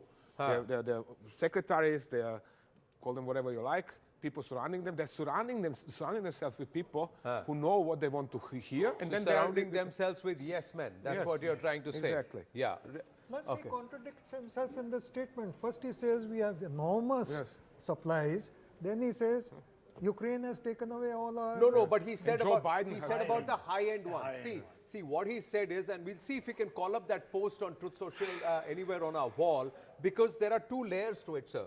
First, he says that our small to medium end, we have a huge stockpile, and they are better than the rest, but the really high end, that is what you have given off to the Ukrainians without having to try and replenish that stockpile. Now, what is he hinting at? Is he hinting at his hypersonics? Is he hinting at something else where he could hit some of these? Or is he looking at the bunker busters? What is he talking about? Manufacturing this kind of highly sophisticated weapon, that takes so long. It takes 2 to 5 years to construct a chips factory in order to make such weapons possible. Then it takes another 2 or 3 years to make such weapons, because you have to cast all of these casings for the shells, actually warheads. Sorry. So this is nothing that you can do over the night. And for this, in order to increase production, you have to educate additional workers in order to expand your production. And nothing of this is happening in the United States. It's actually on the contrary. They are outsourcing ever more of such production. So where does he want to now significantly increase production in these regards? So the fire must match the fury if you want swift and decisive. The fire isn't matching the fury. Right. We got another guest joining us in a bit, but we also have news coming through. Chinese Foreign Minister Wang Yi has held a phone conversation with the Iranian FM Syed Abbas Araghchi. China has supported Iran in safeguarding its sovereignty, security, territorial integrity and national dignity, and supports Iran in upholding its legitimate and lawful rights and interests. China has urged the US and Israel to immediately cease military operations and prevent further escalation of tensions and stop the conflict from spreading and engulfing the entire Middle East. Now, that's what they have said. Shea Bialik is also with us, UN Diplomacy and International Relations, Foreign Affairs, foreign expert, joining us from Israel. Shea, thank you for joining in. Your thoughts? There are many who believe Israel and America are running out of defense weapons and their supply chain is severely hindered because of the US bases in the Gulf countries being hammered by the Iranians. Good morning. Thank you for having me with you. It's I really hoped it would be for other reasons, but I'm happy to be here. I'm a former service of the diplomatic, and today I'm mainly working in aid. And I hear the concern. I hear it in news outside of Israel, but I must say this is sadly not our first rodeo. We just been in war 6 months ago, which we were promised would be the last one for a long, long time. And the countries working together are very much equipped for whatever is coming. We just had yesterday many cargoes of weapons and aid coming in to help the army, the militaries in whatever necessary. So we are set to go. Right. Let's try and game this. Quickly, Tom, if you can explain to our viewers, can Israel afford to fight all of this war from Israel? Can Israel afford to continue to attack from Israel? I'll come over here. Now, if everything is landing in Israel, can Israel direct this war and US direct this war while Iran continues to pound these areas, the Gulf nations and the American bases there? Can Israel continue to attack from here, from a distance? Yes, in particular, thanks to tanker support by US Air Force. Tankers are operating somewhere here. Means that Israeli Air Force can't continue. This is for the first time they have so many tankers. So it's easy for entire Israeli Air Force, because all of their aircraft are equipped with in-flight refueling. It is easy for all the Israeli aircraft to refuel and then go striking Iran. At least up to here. After that, it's going to be a little bit shaky, unless the Americans and Israelis do manage to somehow suppress the Iranian air defenses over western Iran so much that they can move their tankers closer to the country. Okay. That will make things easier for Israelis. On the other hand, it does not mean that the Iranians cannot continue striking at Israel. On the contrary, if nothing else, the Iranians can continue doing that from eastern Iran or central Iran with longer range missiles, which so far have been untouched. They have not used it. Now, do we know where their bases are? Or will the pressure be on US and Israel to actually come and neutralize these bases so that the Iranians can't launch their long-range missiles and their cruise missiles from, say, central or eastern Iran? Principally, yes, we know most important bases. Sorry, this is old. Okay. So most important bases are always next to bigger cities. For example, Esfahan. Esfahan. Then we have Shiraz. Bandar Abbas, Kerman is a big military base, Zahedan, Mashhad is meanwhile the second biggest city in Iran. And of course those in west, like Sanandaj, Desful, Khorramabad and Khorramshahr, which is here somewhere. So if they are not inside the cities, they are always some 15-20 kilometers or less or more, depending on the local terrain, around these cities. Many of latest bases or newest bases are constructed under the ground. Some are stretching for kilometers under the ground. Right. And really deep under the ground. I'm talking here about 80 plus meters deep. So the moment it's 80 plus meters, the bunker buster gets out of the equation. You'll have to have 3 bunker busters going one after the other. And hit the same spot. Hit the same spot. So that's the kind of precision that's required. What is then done instead is to target the entrances. Because this is blocking the entrances. And then you're going to see videos showing Israeli or American aircraft targeting bulldozers that are trying to open the entrances. This is going to appear sooner or later. So what happens? In June last year, for example, let me show you now. Let's say this is a hill, and there is an underground base inside it. So in June last year, the Iranians have learned if we have the usual 2 entrances to such an underground base, the Israelis have it all too easy to target the entrances and then block them. Therefore, they have constructed everywhere the third and fourth entrance and exit, of course. So this is one of the points. This is why such bases they're are also very learning hard very to fast. conquer. They're also learning very fast. What we're going to do is we're going to shift the focus a little away from this region, but still in this region. When we come back, we're going to look about something that's brewing here and what is going to happen between this entity here, that's Saudi Arabia, and the entity there, that is Pakistan, who has actually said support to Iran, but they have a security arrangement with Saudi Arabia. That after the break. Stay with us.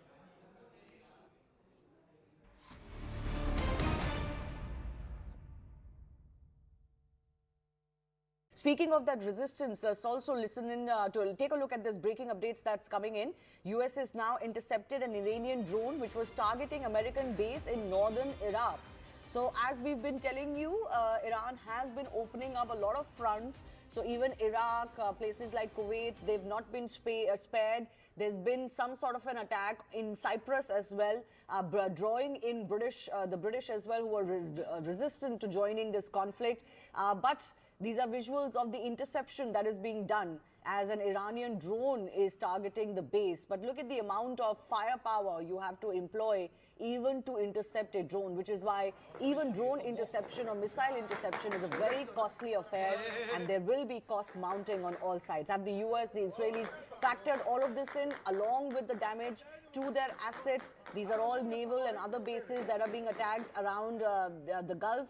And have they factored in, of course, the loss of life? Already 4 US soldiers have been martyred as far as this operation is concerned. I also want to go across to Charles joining us. Charles Kupchan is an international affairs expert. How do you read into all of the American statements that we've heard over the last 8 to 10 hours? Well, I think the statements coming out from the Trump administration make it clear that they don't have a clear sense of an end game. I think the military part of this campaign is in some ways the easy part. They know what they're doing. They're going after leadership. They're going after the ballistic missiles. They're going after command and control. And right now, in some ways, we're in the most intense part of the campaign when the Iranians still have the ability to retaliate. They have chosen to retaliate against allies of the United States in the Gulf, in part because they think they can convince the Saudis, the Omanis, the Kuwaitis, the Emiratis to say to the United States, please stop. This is causing disruption to the oil flow. This is causing disruption to our ability to function economically. But in some ways, I think the reaction.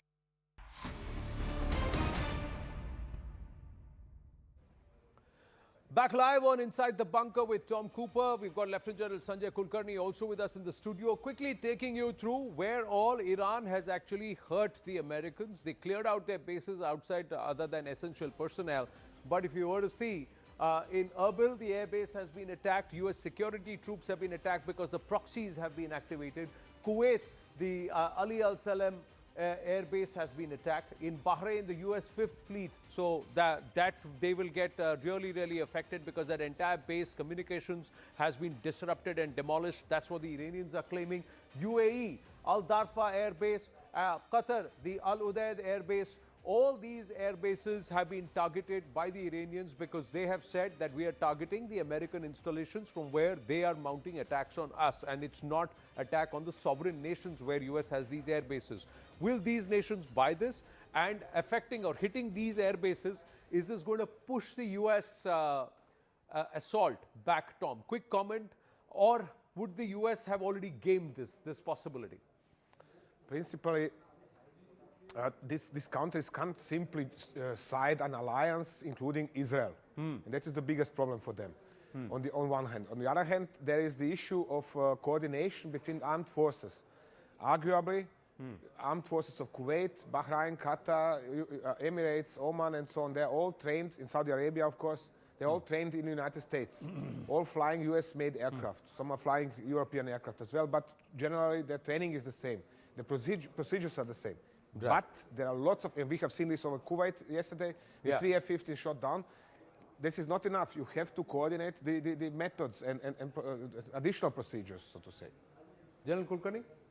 See, what happens is, we must grant that the US would have defended its bases. There's no denying the fact. Right. But the fact that the Iranians have not just attacking the US bases, but they now started attacking the assets of these Arab states will create problem for Iran. The Iranians are Persians.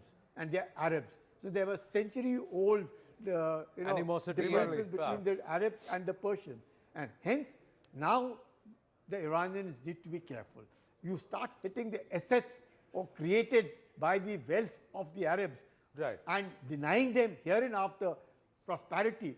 I think Iran might just be finding it very difficult because the Americans will support their bases. The Americans and the Israelis will support this West Asian nation. And after the Abraham Accord, there is a sort of a peace between Israel and some amongst them. And therefore, Iran now needs to be careful not to target the Arabs anymore. Right. We've got more news coming through. The news is that the Canadian embassy has shut down in Riyadh. So in Saudi Arabia, the embassy of Canada has shut down. They have closed due to security reasons. So clearly now the Saudis are thinking that this Iran will try and escalate it because they feel amid strikes, Canada has closed the embassy due to security reasons. So no emergency visas, nothing is going to be issued. People will want to go out. That's not happening. So jo jahan hai wo wahin raho, in the sense that that's the kind of message that's coming. But this also means that in Saudi Arabia, if you were to look at this region, Riyadh is not quite deep into Saudi Arabia. But despite that, if the Canadians are shutting down their embassy, Tom, what does that mean? Are we then expecting the Iranians to attack? I consider this a routine measure. So Riyadh is here, and well within range of both Iranian UAVs and ballistic missiles. So I consider this as a cautionary security or safety measure from Canadians. I'm waiting to see what are the Americans going to do. Are they going to close their embassy as well or not? This is unlikely to happen, but who knows? Now, does that also mean that nations are now saying that there is a lot of heft that the Iranian military and firepower has, especially the ballistic missiles, that then doubles the pressure on the Americans and the Israeli that they have to neutralize their silos. If they are not able to kill their silos and also their dumps, the ammunition dumps or the missile storage facilities, and nip them in the bud, this is going to last quite long. Of course, there's a lot of, on both sides, there's a lot of movement in the background at the diplomatic scene. On one hand, the Israelis in particular, but also Americans are trying to convince additional European allies, not only European, all the way to Trinidad and Tobago in the Caribbean, to convince them to join, to create an alliance, and then now all are going to fight Iran on behalf of Israel, de facto, and the United States. On the other hand, the Iranians say, okay, come on over, we don't mind, we are going to fight all of you. So in terms of psychologically, it is, Iranians, is particularly IRGC, they're extremely stubborn. They're not going to give up just like that. They're going to fight and fight and fight. And even if they spend all of their ballistic missiles or all of these are destroyed, they're going to find other means to fight. Okay, I just quickly wanted to ask you this. The proxies, where do you think the proxies are going to get active? Sorry. Where are the proxies going to hurt? Yeah, where are the proxies going to hurt? So, firstly, have to zoom out a bit. Yeah. So here we are. Proxies, firstly we have the Houthis in this part of Yemen. Yeah. They are holding this part of Yemen, the Houthis. Including the capital Sana'a and their own capital Sada. So they have announced, was it now, that was 2 nights ago, that they are going to start striking Israel. Then we have the Hezbollah in southern Lebanon has already started attacking Israel. Right. So then there is activity in Iraq also. In Iraq we have Kataib Hezbollah. They are holding something like this. They are actually something like Hezbollah Iraq. And they have their own UAVs and not ballistic missiles, but tactical rockets. So they can all add to the carnage. They are certainly going to start. This is the Hezbollah. This is the Houthis. And he is Kataib Hezbollah. Kataib Hezbollah. Okay. The Hamas have kept quiet so far because they are virtually reduced to rubble. Look, Hamas is Sunni. movement foremost, not Shia. Unlike, for example, Hezbollah. So they will not Houthis. attack the Sunni nations. So, well, it is not about attacking Sunni nations. It's about Hamas's foremost insurgency against Israeli occupation. So they don't have any kind of business in a clash between Israel and Iran. Iran, okay. So these are the 3-4 proxies which are getting active in this region. This is perfectly enough, I would say. All right. So we got limited time. What we're going to do is, now this is what's happened. I told you when we come back from the break, we are going to try and refocus on another region, and that's this region. So let's come back here and understand what's happening here, especially with this nation, Pakistan. What's happened is India has, and Manoj Kumar Gupta getting this, Daniel Scheinman has also put us the map, that India is doing an exercise in this region, and there is a NOTAM that's been issued in this region. So there is NOTAM that's issued here. What happens with the Pakistanis who are fighting over the Durand line? There is activity in Balochistan. They are supposed to send support for the Saudis, and they are worried about this NOTAM. Yes, Tom Cooper and then General Kulkarni. What happened? First, the Durand line itself. And before I speak on the Durand line, let's work on that. There is going to be electronic suppression. And this electronic suppression is going to cause problem to the IRGC also. Remember that there. Because much that now most of these people over there are going to be on their own. But talking about Pakistan and India and talking about Afghanistan and Pakistan, the Durand line, the 2,700 kilometers Durand line, 1,400 kilometers runs along Balochistan. Correct. And the rest of it is with Khyber Pakhtunkhwa. They have a 900-kilometer line boundary of Balochistan with Iran. Yeah, this is the Baloch boundary with Iran. This is the Baloch one. The Sistan Balochistan. And therefore, Balochistan has been logistically sustained from Iran. It is not being sustained from Pakistan. So Balochistan has a problem. That's the problem between Balochistan and Pakistan. Balochistan, there is a major insurgency against Pakistan. And in Pakistan, there is the insurgency of the Pakistani Taliban. Absolutely. Yes. And then Pakistan is at war with the Taliban in Afghanistan, additionally. So Pakistan is right now at war, at least from their point of view, in this direction, and of course, they always hold a strong portion of their army along the border to India. And now they are also supposed to airlift and send support towards Saudi Arabia and conduct, exercises here. Interesting that they are supporting Iran, but giving security collaboration with Saudi Arabia. So and promising bases if necessary to the United States. It's a catch-22 situation. They don't know which side of theirs has now got to be covered. Because they've had very badly from Balochistan, they're having bad times with Tehrik-e-Taliban, Pakistan, in Khyber Pakhtunkhwa. They are not happy. Saudi deal has put them in a fix with Iran. So Pakistan really doesn't know. And I'm sure America would want a pound of flesh from Pakistan. Yeah, we've got this footage. This is where the India NOTAM area is, not so far away from Rahim Yar Khan. This is the NOTAM, that airspace reservation that's been announced by the Indian Air Force for a joint exercise. What do you think is the intent behind this, Tom? Well, to run an exercise.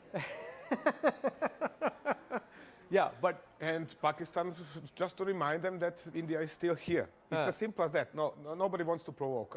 I mean, I know the Indian government, how it operates, or at least understand it. I do not say that I know it in person or something. But I understand the way it operates. And in this situation, it just remains Islamabad. Guys, we are watching what are you doing over there. And now we are going to run an exercise because we have the right to do so. Yeah, and they're running an exercise in this portion here. Yes. In this portion, that's where the exercise is. The Pakistanis, meanwhile, are conducting sorties and exercises here. They are getting active in this region. So they are conducting activity in this region. They are stretched here, they're stretched here, they're stretched here, they're stretched all over the place. There is also internal strife that is happening with the Shia population. What do you think is going to be the impact of this conflict on this nation and this region? Do you think there is going to be trouble in Balochistan? The Baloch are going to get... explain this way. Let me start with the start in Pakistan. Pakistan is broke. Bankrupt. And this is not since yesterday, but for some 50 years, at least. What was it? 24 IMF programs in Pakistan and something like that. Now, the newest invention, so to say, in Pakistan was to prompt the Chinese to invest and borrow $120 billion to Pakistan. So, out of 195 countries in the world virtually, there are almost 45 countries which are sucked into this battle, with 32 in NATO, with 12 almost over here, and Afghanistan and Pakistan. So you just see 45 countries involved today in some way or the other. One way or the other. So now Pakistan is broke. And they have this huge bill, and the Chinese want their money back. They say, sorry, but we are not giving you money, our money to you just like that. So Pakistan depends on IMF, which means on Trump's agreement USAID and to America. let IMF pay Pakistan, give Pakistan money so it can pay back Chinese credits. So this is a silly situation.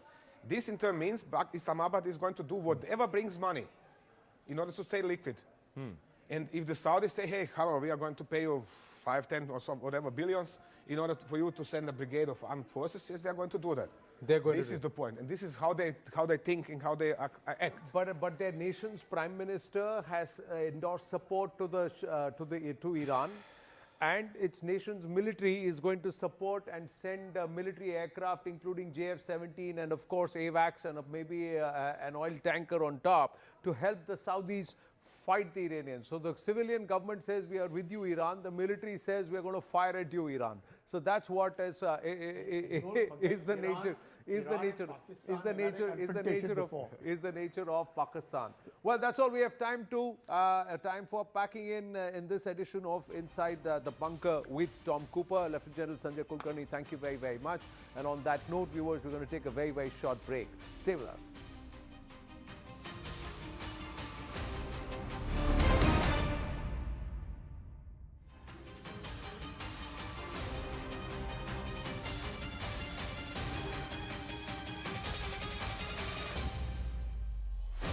Speaking of that resistance, let's also listen in to take a look at this breaking updates that's coming in. US has now intercepted an Iranian drone which was targeting American base in northern Iraq. So as we've been telling you, Iran has been opening up a lot of fronts. So even Iraq, places like Kuwait, they've not been spared. There's been some sort of an attack in Cyprus as well, drawing in the British as well, who are resistant to joining this conflict. But these are visuals of the interception that is being done as an Iranian drone is targeting the base. But look at the amount of firepower you have to employ even to intercept a drone, which is why even drone interception or missile interception is a very costly affair, and there will be costs mounting on all sides. Have the US, the Israelis factored all of this in along with the damage to their assets? These are all naval and other bases that are being attacked around the Gulf. And have they factored in, of course, the loss of life? Already 4 US soldiers have been martyred as far as this operation is concerned. I also want to go across to Charles joining us. Charles Kupchan is an international affairs expert. How do you read into all of the American statements that we've heard over the last 8 to 10 hours? Well, I think the statements coming out from the Trump administration make it clear that they don't have a clear sense of an end game. I think the military part of this campaign is in some ways the easy part. They know what they're doing. They're going after leadership. They're going after the ballistic missiles. They're going after command and control. And right now, in some ways, we're in the most intense part of the campaign when the Iranians still have the ability to retaliate. They have chosen to retaliate against allies of the United States in the Gulf, in part because they think they can convince the Saudis, the Omanis, the Kuwaitis, the Emiratis to say to the United States, please stop. This is causing disruption to the oil flow. This is causing disruption to our ability to function economically. But in some ways, I think the reaction is going to be the opposite. You will see these countries turn against Iran and not put pressure on the United States to stop the conflict. And the question is, how long can the Iranians keep this up? How quickly can Israel and the United States eliminate the ballistic missiles? But then comes the hard part, and that is what happens the day after. Will the regime change its tune and the next group that leads it agree to work with the United States? Will the United States continue to bomb the regime until it falls and there is a natural uprising?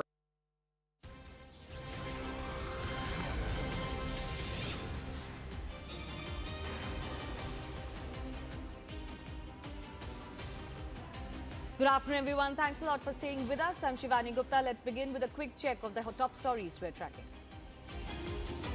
West Asia war enters day 4 as Iran continues widespread missile and drone strikes across Gulf cities and at US-Israeli targets. US President Donald Trump issues fresh warning to Iran, says the United States is shocked and ready to win big. As the West Asia war intensifies, Israel Defense Forces claim to strike Tehran's air defense personnel who were attempting to target Israeli forces. High-resolution satellite images show clear damage at Saudi Arabia's Ras Tanura oil refinery after Iranian one-way attack drone struck, triggering fires and a precautionary shutdown. Iran claims to have destroyed main command headquarters at US base in Bahrain.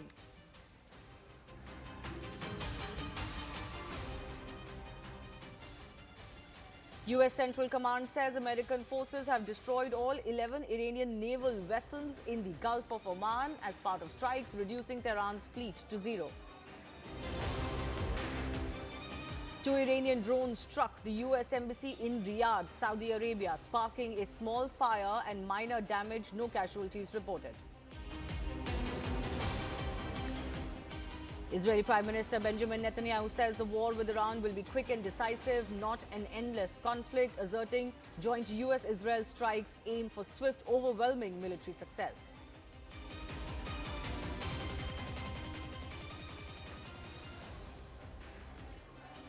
And Sonia Gandhi slams Prime Minister Narendra Modi's silence on Khomeini assassination, calling it an abdication rather than neutrality.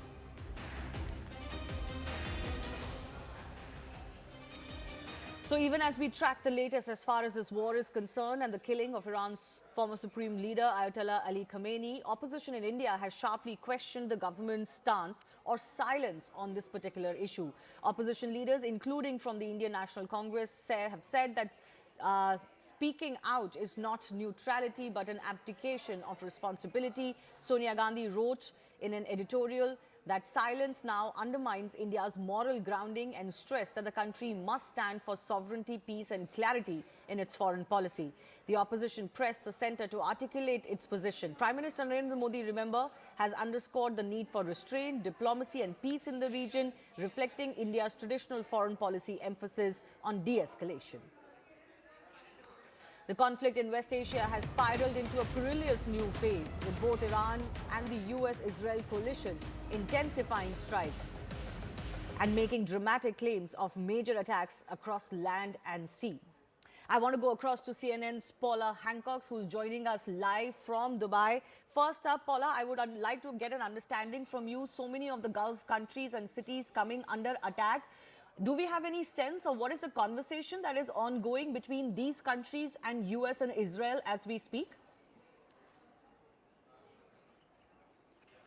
Well, Shivani, we know that they all had a virtual meeting on Sunday to create this coordinated verbal response to what was happening. They have been showing that there is unity across the Gulf nations. They talked about the reckless and irresponsible behavior from Iran, and there is real anger among these Gulf nations that they have come under attack, despite the fact that before this started, many of them had said that the US military was not allowed to use their bases, that they weren't allowed to use their airspace to carry out an attack, and they had been lobbying for diplomacy rather than war. But that has not insulated them from the retaliation from Iran.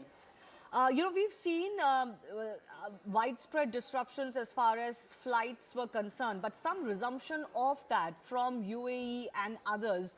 Can you give us a sense of how did this come about and what more can be expected in this regard?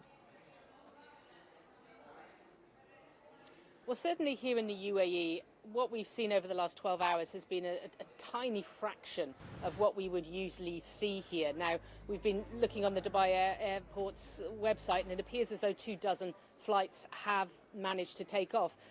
But these are flights with people needing to be repatriated that had tickets already, or potentially just repositioning the planes. There is definitely no sense that the air space is completely opened or that flights are back to normal. And certainly in Abu Dhabi, we've been seeing very little coming out of the airport. There are obviously tens of thousands who are trying to leave the country at this point and would like to get on these flights. The US State Department has said that all Americans should depart now. But of course, that is far easier said than done when you consider the situation on the ground. And for how long does the US believe Iran will continue to or have the capacity to attack these Gulf nations? They haven't been clear about that at this point. When we've been listening to President Trump, to the US Secretary of State, Marco Rubio, they're talking about how long they believe their part in this war might last. They've been speaking of 4 to 5 weeks. They've then said that it is impossible to be able to put a timeline on it. Of course, there are questions as to how long Iran can keep up this retaliation to the Gulf states themselves. We have heard from the IRGC that they are now going to be targeting American political centers. So they're expanding their target base from beyond the military targets, although it has to be said, it's not just military targets that are being hit. We've seen here in Dubai, hotels, city centers, airports, energy infrastructure being hit. And what is the kind of reaction or sentiment that has evoked on ground in cities like Dubai, Doha, others? Because as you mentioned, it's not just US assets or military assets, it's also civilian areas under heavy attack. Despite being in the Middle East, the Gulf nations have always felt this bubble of security. They have felt that they had this oasis of safety that has been completely and utterly pierced by these Iranian missiles and drones. These are not countries that are accustomed to having this level of military attack, despite living in a tough neighborhood. So the defense systems appear to be working well. Certainly here in the UAE, we know that well over 90% of the hundreds of missiles and drones that are incoming have been intercepted. But of course, for residents on the ground, it is a very worrying time. There's a shelter-in-place warning, many people taking that warning very seriously. Schools are virtual. People, in many cases, are not going to work. They're working from home. The officials just want people to be off the streets. Yeah. And lastly, Paula, what is the U.S. response and word on the ground over its embassy in Riyadh getting attacked, and any action that has been precipitated because of that on ground?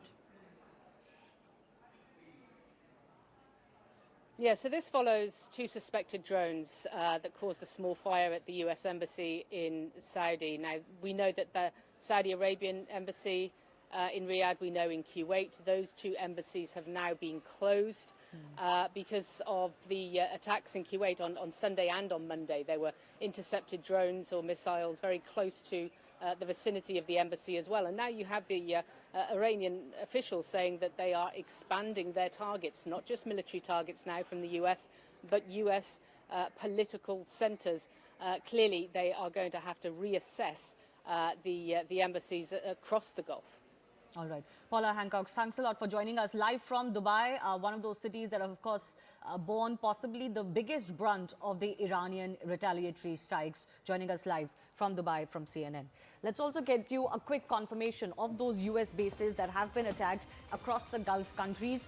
Now, one of the reasons Iran has been very hostile to these countries, despite expectations, is because they do have US military bases, and that has never gone down well with Iran. So they've attacked the Erbil base as far as Iraq is concerned. This is a key hub for US operations against ISIS, of course, and other regional intelligence gathering. There is the Ali Al Salem Air Base in Kuwait. This is a strategic staging ground for US forces in the Gulf, hosting logistics and airlift operations. The US Fifth Fleet in Bahrain was one of the first ones to get attacked. This is a command center for naval operations in the Persian Gulf, protecting shipping lanes and regional security.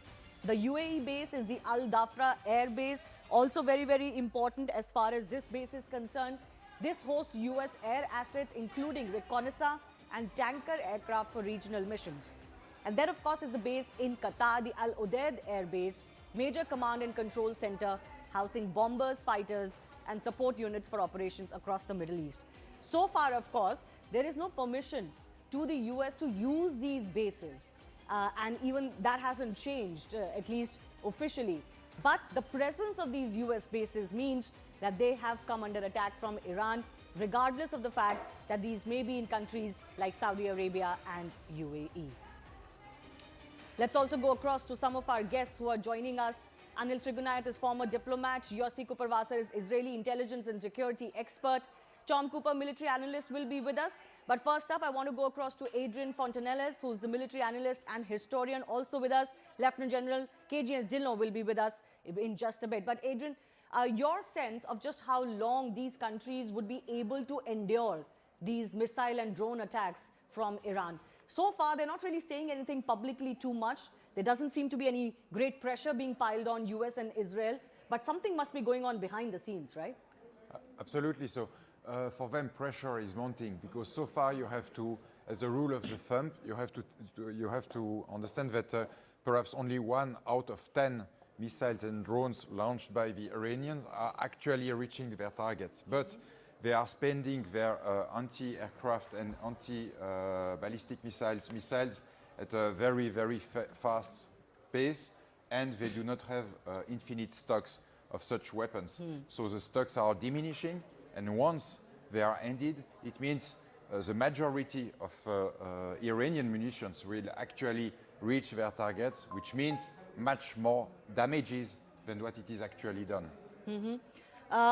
Patience can sometimes be the name of the game. Lieutenant General KGS Dillon, I'm coming to you with this.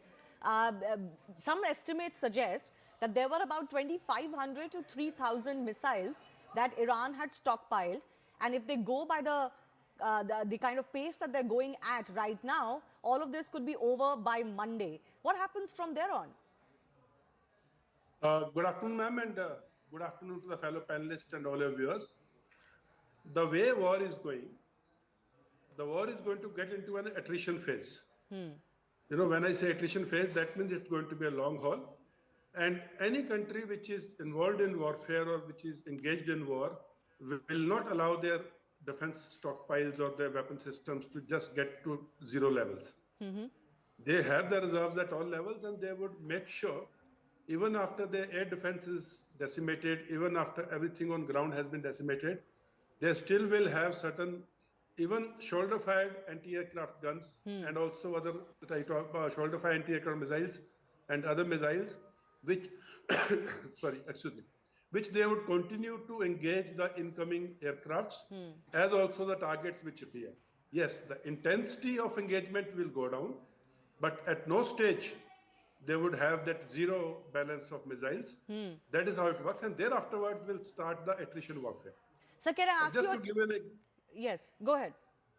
Just to give you an example of attrition warfare, suppose everything has been all electronic systems, all command and control elements, all networks, all missile sites, all air defense has been downed by US and Israel. Thereafterwards, a particular fighter with a shoulder-fired Stinger or a missile, anti-aircraft missile on a mobile moves from place A to place B without even a mobile on his body. How do you intercept him? Whereas he can intercept the incoming aircraft.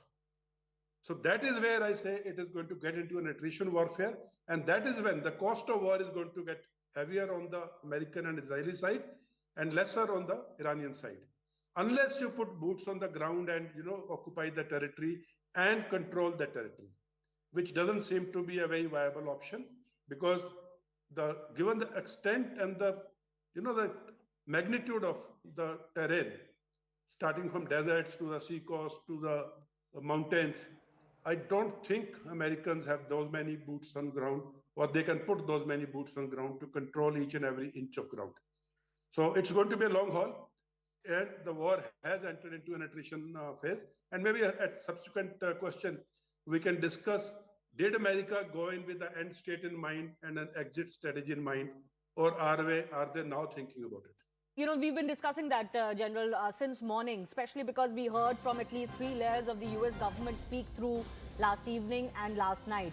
But we're getting more updates now coming in. Dubai authorities are warning social media influencers and residents not to film, record or share videos related to certain incidents, particularly those involving security-sensitive incidents like the explosions that have taken place. They are saying firing, which is anti-aircraft fire, missile interceptions or related smoke and fire from recent regional escalations should not be recorded and posted online. TikTok violations can lead to strict legal action, including deportation for expatriates, fines and other penalties. Of course, I want to go across in our newsroom to our colleague also, who will get us a little bit more on this, because, you know, this is obviously always a tricky issue as far as all governments is concerned, when a lot of information is flowing, possibly not all verified, but it leads to a whole narrative being built online against countries and what is happening. My colleague Greha is also joining us here with us. Greha, what more are you learning? Yeah, hi Shivani. So we've just played out that reaction, and this is what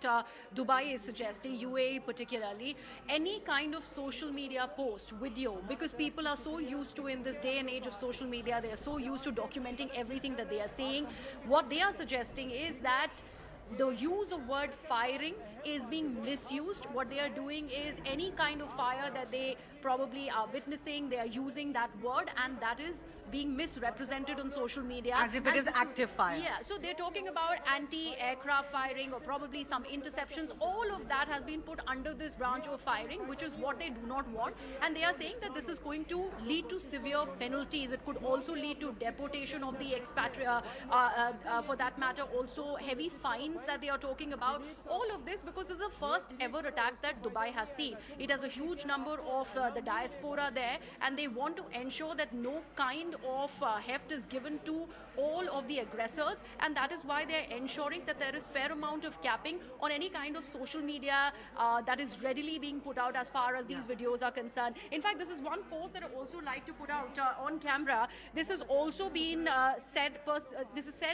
public prosecution says completely here that any person who shares or reports content from unknown sources shall be subject to legal accountability. So they're taking it very, very seriously. They don't want any kind of negative impact after these attacks really have taken place. There have been some reactions, thank you Greha, you know, online as well, of those who live in Dubai plus other some of the more prosperous Gulf countries and cities, is that there is a lot of panic being spread because of some of the social media commentary versus what they may be witnessing on ground. So yes, certainly some of the drones and missiles have landed. The success rate can be anywhere between 90 to 95%, or maybe a little bit higher as well. But even when a couple of things drop, then it creates a lot of hysteria.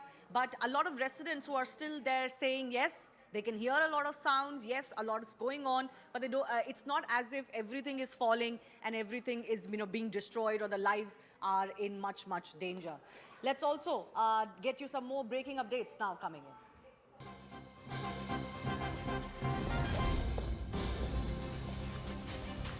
Defense Minister of Israel Katz, has said that the IDF's move to advance to southern Lebanon is now intended to prevent direct fire on Israeli communities. He has further added, and I quote, "The IDF continues to operate forcefully against Hezbollah targets in Lebanon. The terrorist organization is paying and will pay a heavy price for the fire forward from Israel." Sanjay Suri, my colleague, is in Israel, and we know of this second front that Israel is dealing with. Hezbollah fired a few shots at them, and since then Israel has announced that they're going to go all out against Hezbollah now. What more are you picking up, Sanjay? You know, this is very clear that it's Hezbollah that has broken the agreement. This was an agreement put in place in November of 2024, and it was an agreement brokered by France and the US, and it was intended to bring some sort of calm to the border. The way it was done was that in the north of Israel, what is called a blue line was drawn. The Israeli forces would stay south of that. Above that, north of that, is a buffer zone, policed by a UN force and by the government of Lebanon. Above that is the almost parallel is the Litani River, and Hezbollah would stay beyond that. Now, the other agreement was that Hezbollah would not attack Israel or its forces or its population at any stage, and that is an agreement that Hezbollah clearly has broken. This was in response to its, as it said, its shock and anger over the killing of Khamenei.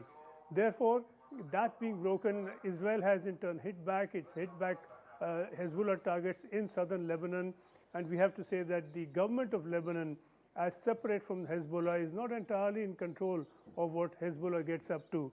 So while the government of Lebanon can make an agreement and offer assurances, there's no certainty how effective these can be. So with Hezbollah now out of the control of the government of Lebanon practically, Israel is now launching an offensive to, not necessarily and immediately a ground offensive, but certainly some sort of rocket fire, missile fire. We've seen that already. And this is aimed to take out Hezbollah targets. If it remains confined to aerial attacks and missile attacks on selected Hezbollah targets, then the matter could end there. It's very possible it can spill over into something very much more if Israel were to choose a ground offensive into Lebanon to take out Hezbollah. Right. So just stay with us. I want to go across to Yossi Kuperwasser, who's an Israeli intelligence and security expert. How do you look at all of these fronts that the Israelis are confronted with, and the response from the defense minister? He had said this yesterday as well, of course, that the Hezbollah is marked and their leadership is marked, and the IDF now continuing to operate forcefully against them in targets in Lebanon. They will pay a heavy price for all the fire that they have launched. Yes, good morning, and thank you for having me. I think that what we are witnessing is a historical time. We have to make sure that we finish this job and get rid of the Iranian terrorist regime, and at the same time take care of Hezbollah and make sure that it is disarmed, that Lebanon regains control of the monopoly of over the use of power from its territory. Unfortunately, this is not the case, and even the Lebanese government was criticizing the Hezbollah for what they did, and realizing that this is the cause for which Israel is now taking steps against Hezbollah that may harm Lebanese as well. So is the Israeli government now talking about some sort of a ground forward movement? He's suggesting that this move to advance into southern Lebanon is intended to prevent direct fire on Israeli communities. This changes a little bit of the nature of the war so far. Yeah, this is a limited move on the ground, because some of the Israeli villages along the border are totally under the threat of the direct fire from Hezbollah because of the way the topography is. So we need to move a little bit in order to protect them. But it's something that is just a part of something much wider. We conducted many attacks in Beirut and other places in Lebanon farther from the border in order to clarify to Hezbollah and to the Lebanese government that shooting at us in this context is totally unacceptable. And this move on the ground is limited in nature. Okay, limited on in nature, on ground, but certainly Israel has suggested that they're going to go all out when it comes to eliminating all of these threats is concerned. I also want to bring in Mr. Trigunayat, the former Indian diplomat, joining us. In all of this, one thing is very clear: this is not getting over anytime soon. That is true. In fact, Sir, I'll come back to you in just a minute. I'll come back to you in just a minute. Sorry for interruption. We've got some new images coming in, satellite images showing the damage at Iran's Natanz nuclear site. Remember, this is where US and Israel carried out fresh strikes on this facility, different from the ones that were conducted last year. This happened this weekend. According to Mohammad Islami, Tehran's atomic energy chief, they had also confirmed that the Natanz facility was indeed hit. So what is the satellite imagery capturing? This is Sunday versus Monday. So you can see some of the impact as far as the roof is concerned. I beg your pardon, this is January 2025 versus March 2026. But that is the full facility that is marked, and you can see at least the one from March 2026. You can see that the entire roof has been completely decimated. So this shows you the impact on the facility, the aftermath of the attack on the Natanz nuclear complex. We've got some more updates coming in. US Embassy in Israel is now telling its citizens that they cannot help them in evacuations. The US Embassy in Israel saying to Americans who may be in Israel that they cannot be helped right now as far as evacuations are concerned. This is the embassy in Jerusalem. They have said, and I quote, not in position to help in evacuations, and Americans must make their own arrangements as far as these evacuations are concerned. Before we go across to Sanjay Suri as well, my colleague who's actually in Israel, at least one of the fronts of this war, I want to go across to my colleague Crispin, who's also joining us with more on this. In fact, let me go across to my colleague Haim, who's also here with us. Haim, this is one of those warnings that has come in from the American embassy. Not the first time the American embassy has told them that, you know, we're not going to be able to help you in the evacuations. Right, and that as well, and also we're getting these latest satellite images that show, if we could just zoom in here, please, that show the damage at Iran's Natanz nuclear site. This, as we're given to understand, that the United States and Israel has carried out 2 fresh strikes. Remember, these are the pictures of March 2026 right now. Just zoom in here, please. This shows the damage that this facility has sustained. Also important to note that Natanz is one of the 3 facilities which the United States has also targeted in its Operation Midnight Hammer, which we saw last year. As well. Let's also focus on the news that we're getting right now. US Embassy in Israel, in Jerusalem, telling American citizens that we cannot evacuate you right now. You must make your own arrangements. I'm not sure if Sanjay Suri is still with us. I think we should go across to him. Yes, Sanjay, your thoughts on what's transpiring? Are there many, very many Americans there in Jerusalem and Israel overall? And why is it that the American embassy is saying they're not in a position to evacuate them just yet? How many of them are suspecting to be wanting to get out of the country immediately? Well, as it happens, about half an hour back, I was speaking with an American lady who is here, and she says she doesn't even sleep on the bed. She sleeps on the floor in the shelter, and she wants to get back. She's feeling unwell. She doesn't know how to go. There are no flights out. And there are many like her, and there's a number of US visitors to Israel at any given time. It certainly would be in several thousands, and there's nowhere to go. Most certainly, an American today in Israel can't go and seek refuge in Gaza. So where does anyone go, American or not? You can't really go into Gaza or go into the West Bank towards the north of Israel or within Israel, depending on how you look at it. It can't be Egypt. Certainly, it can't be Lebanon. That leaves land routes, perhaps through Jordan. This is all very tricky. It's logistically difficult. It's very difficult for the US now, given its many commitments, to now undertake or even offer a program like this, some sort of a relief and rescue program for its citizens out of Israel. And so we have some very plain speech from the US that they can't do anything about this. All right, Sanjay, stay with us. We've got some more breaking updates coming in. Now, an earthquake of magnitude 4.3 has rocked Iran's Gerash area. The tremor comes even as there is this intense conflict playing out in the region. There are coordinated military strikes going on in Iran and also by Iran against US and Israeli assets. And in all of this, there's a tremor to the magnitude of 4.3 that has been reported from Iran's Gerash area. Sanjay, you know, this is, of course, in some ways can pile on the misery on the innocent civilians. As of now, we don't have any reports of how much damage this could have caused, but 4.3 earthquake is also capable of causing damage on ground.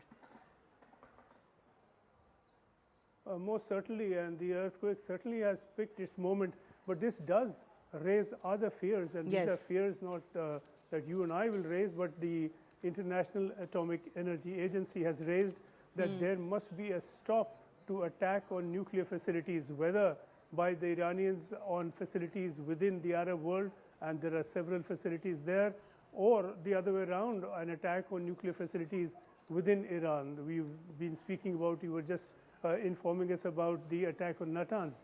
If there were to be damage to the nuclear material stored there, and Isfahan particularly is reported to have a great deal of enriched uranium stored within. And if these hits were to hit at that kind of stock, nuclear material and fissile material located in those areas, the consequences could be unimaginable. And if the IA has said that we could, in that case, in that scenario, be looking at evacuation of whole cities and even whole areas. This is the IAEA saying it. Right. There are warnings of the consequences of this, and we hope that this is just an earthquake and no worse. Adrian is with me. Adrian, do you suspect there could be more to this, this earthquake, these tremors being felt because of the nuclear facilities being targeted by US and Israel as well? Impossible to know because there are also regular tremors such as this in Iran. So I would say it is too early to try to come into any firm conclusion in this regard. But your concerns overall of what the International Atomic Energy Agency is also saying, plus what US and Iran already have confirmed that they are going for those, whatever is remaining of those nuclear sites. How concerning is this? It is concerning because we don't know exactly what it is inside these nuclear storage sites. And if you begin to have leaks, radioactive material which can be leaked on the outside, this could be actually a very, very dangerous situation for most of the civilian populations living around their sites. So. Well, let's just get you a sense, though, of just how advanced Iran's nuke program is. And US has made no two bones about the fact that they believed that Iran was reaching a capacity from which it could have been a point of no return for US and Israel. They couldn't have stopped them after that point. So they absolutely needed to do this. But there are other things the US has also said, so there's a bit of a confusion. So the enrichment program, approximately 441 kilograms of uranium has been enriched to 60%. Over 9,000 kilograms total enriched uranium mass is the stockpile. The challenge is that the uranium needs 90% enrichment to be used as a nuclear weapon, and the existing stockpile is enough for at least 10 nuclear devices. This is what the watchdogs estimate is. Now, the confusion only is exactly at what stage of this enrichment is Iran in. Whether it was only at 60%, as the original estimate said, whether they had reached greater numbers, 70, 80%, how much of it had been taken to 80%. All of these were really the question, which is why US and Israel believe they absolutely critically had to attack. But what the US has also accepted is that they knew Israel was going to attack, so they had no other option but to join in because they knew US assets will come under attack. This is exactly the statement by Secretary Rubio, which has been used by the Foreign Minister of Iran, Araghchi, to say, see, you fell for Israel first policy. You have been pulled into a willful war that you needn't have been part of. And this is, of course, something that has become a big bone of contention as well. So the big issue right now is nobody really has a very clear sense of exactly where Iran was in its nuclear program, enrichment program. US says that they were not getting satisfactory responses from Iran of abandoning this program. But other sources indicate otherwise as well. An important aspect of this action in Iran and the elimination of Ayatollah Khamenei is also how the women of Iran feel and have reacted. Let's get you some of the reactions from around the world. Iran's women's national football team made headlines after not singing the national anthem during their Asian Cup opener against South Korea, a gesture widely being viewed as quiet defiance. All of the players on the pitch, even those who were part of the support staff, coach, etc., none of their lips were moving. They were not singing the national anthem as generally you would expect athletes to do when they are on ground. There were smiles all around, maybe even wry smiles, but no one was singing the national anthem. And many have read this into as a quiet resistance, especially by the women of Iran. Beyond the field, women across the Iranian diaspora have been reacting strongly to the development following Khamenei's death. Rita Pinahi is a Sky News Australia host who escaped Iran as a child. She delivered a scathing message to Khamenei after he was killed in the Israeli strikes. All I have to say is that after 47 years of Islamist tyranny, she says, the dictator is dead and Iran is on the verge of being liberated.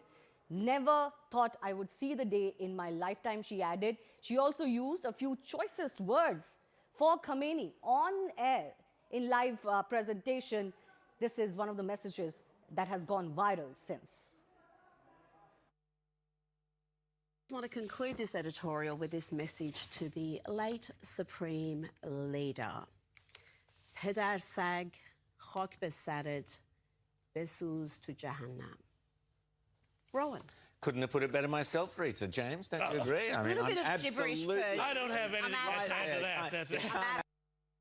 Only repeat one part of what she said. She said, burn in hell, to the deceased former supreme leader. Now, a widely shared image of a young Iranian woman using a burning portrait of Supreme Leader Khamenei to light a cigarette had gone viral as a symbol of defiance in Iran's latest protests in January. And now, the same woman was seen cheering the news of Khamenei's death as announced by Trump. There were large-scale celebrations, in fact, in Canada, where she is, with men and women of Iran alike coming out on the streets in a concert-like atmosphere, singing and dancing. This is another prominent Iranian activist now based in USA who showed her feelings over the news. Just listen in. Every morning I wake up reading that my people being killed by Ali Khamenei, but this is the first morning in my life that I get the good news and I want to run. I want to run. I want to run. I want to run. I want to just run. I want to just run and shout and shout and shout out of joy, out of joy, out of joy, out of joy. Ali Khamenei is dead! Free Iran! Free Iran! Dictator Ali Khamenei is dead!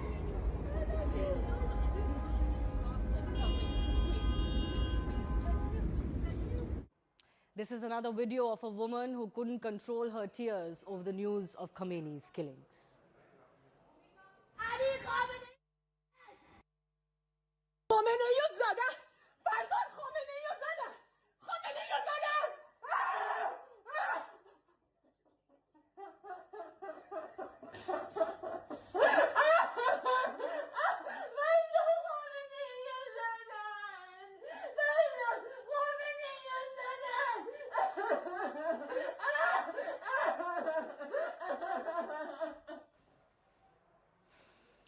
And look at these visuals of Iranians and others in a celebratory march in LA in USA, praising President Donald Trump and dancing on the streets with posters of Trump and Netanyahu. This was, again, a carnival-like atmosphere in many cities in USA.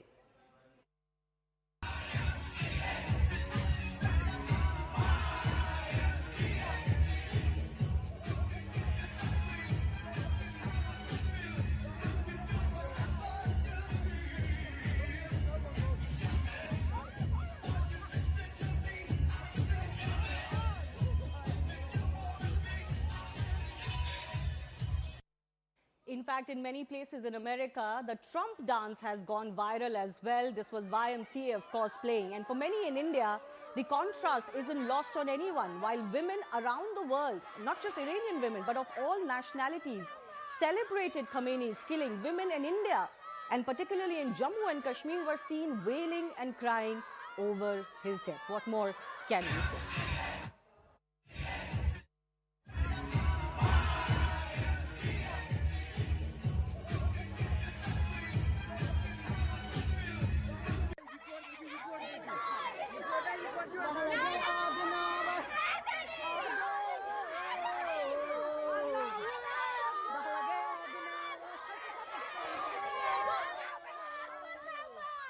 As politics back home in India escalates, BJP sources are responding to the criticism that has come in from former chief of the Congress party, Sonia Gandhi, of the Indian government's stance. BJP saying that in 2011, when Muammar Gaddafi was killed during the Libyan uprising, the Congress-led UPA government did not issue a formal condolence. Neither did it mount any dramatic condemnation. Where was Sonia Gandhi then? The BJP sources say that Gaddafi was killed fleeing a NATO bomb strikes. The UPA government said nothing at that time. So is it hypocrisy to be demanding a strong condemnation or a condolence message for Khamenei now? India had strong ties with Libya then too, with 7 ministers, including Pranab Mukherjee of the Congress party, visiting the country between 2004 and 7. My colleague Payal is joining us with more on this. It's not just this incident of Gaddafi, Payal. There are many such incidences which can be pointed out to the fact that when it suits your national interest, sometimes less is more. Foreign policy and diplomatic ties are always decided on the basis of national interest. It is not a shoot and scoot. It is neither, whims and fancy that come at play as well. That is a lesson that the BJP really wants to teach the Congress party when the Congress party is trying to follow the fact that there is no condemnation of the killing of the Israel supreme leader. The BJP, in fact, citing examples, Shivani, clearly saying that in 2012, when there was a blast which took place at the Israel embassy, there was no crying over it, and eventually turned out to be a job of the Iranian that had done it as well. So the BJP says that they are completely in the interest of the nation, and that's paramount. It is not that national policy or foreign policy can be decided on the basis of likes and dislikes. So there is no selective targeting of anybody. That's how this government has been functioning for the last 12 years. Remember, this is coming after Sonia Gandhi wrote in an article this morning condemning the government of the day, saying they will not show they've already picked a side and they did not show any remorse on the killing of Khamenei. So that's the answer that has been given to them. Facts have been put out by the BJP, essentially to show Congress and Sonia Gandhi in particular, mirror, and essentially say that when that episode took place in 2011 involving Gaddafi's case, where was Sonia Gandhi? Why were there not tears that were shed then? All right. Looks like this political battle will continue. We'll keep coming back to you for more, Payal. Time for a very short break right now. News and updates will continue in just a bit.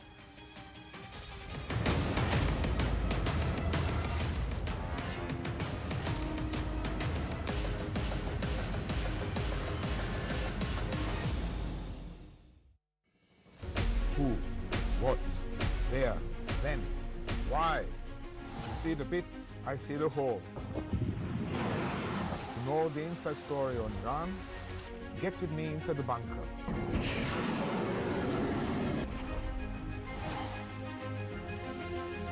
Only on CNN News 18.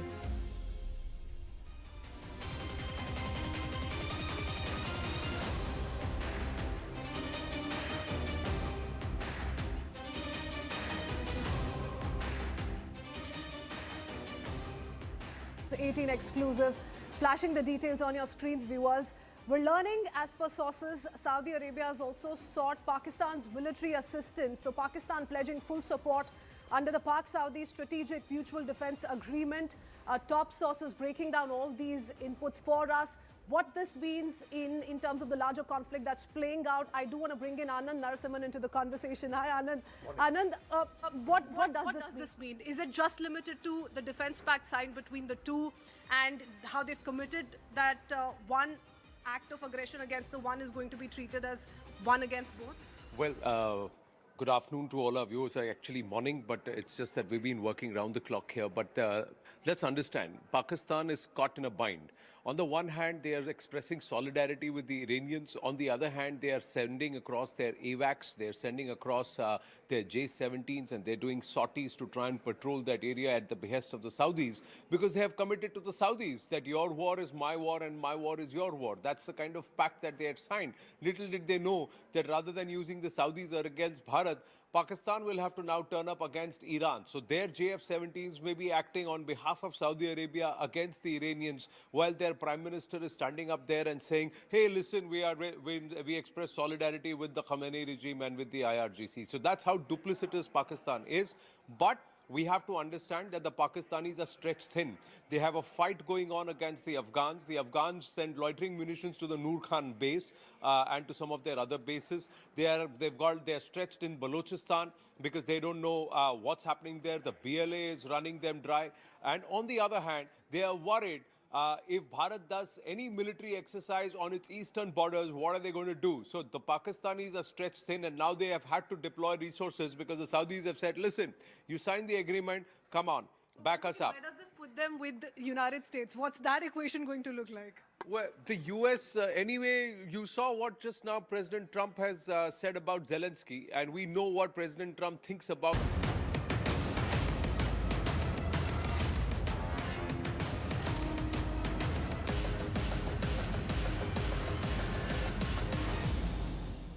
Welcome back and thank you so much for staying with CNN News 18. We are here tracking every development from the war-ravaged Middle East and also the Gulf.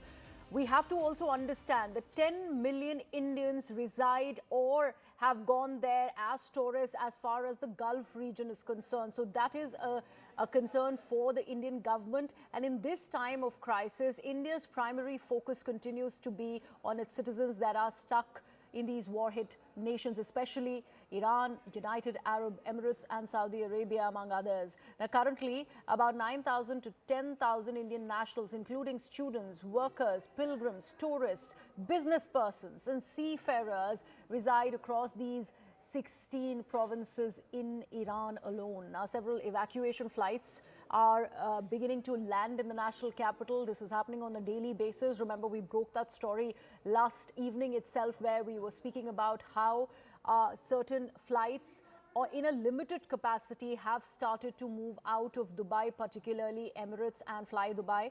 The Ministry of External Affairs has also issued advisory for Indians that are stuck in Iran and also the Gulf nations. Embassies in Tehran and Tel Aviv have also been activated. They have put out their 24/7 helpline to provide immediate assistance to anyone in need of urgent help.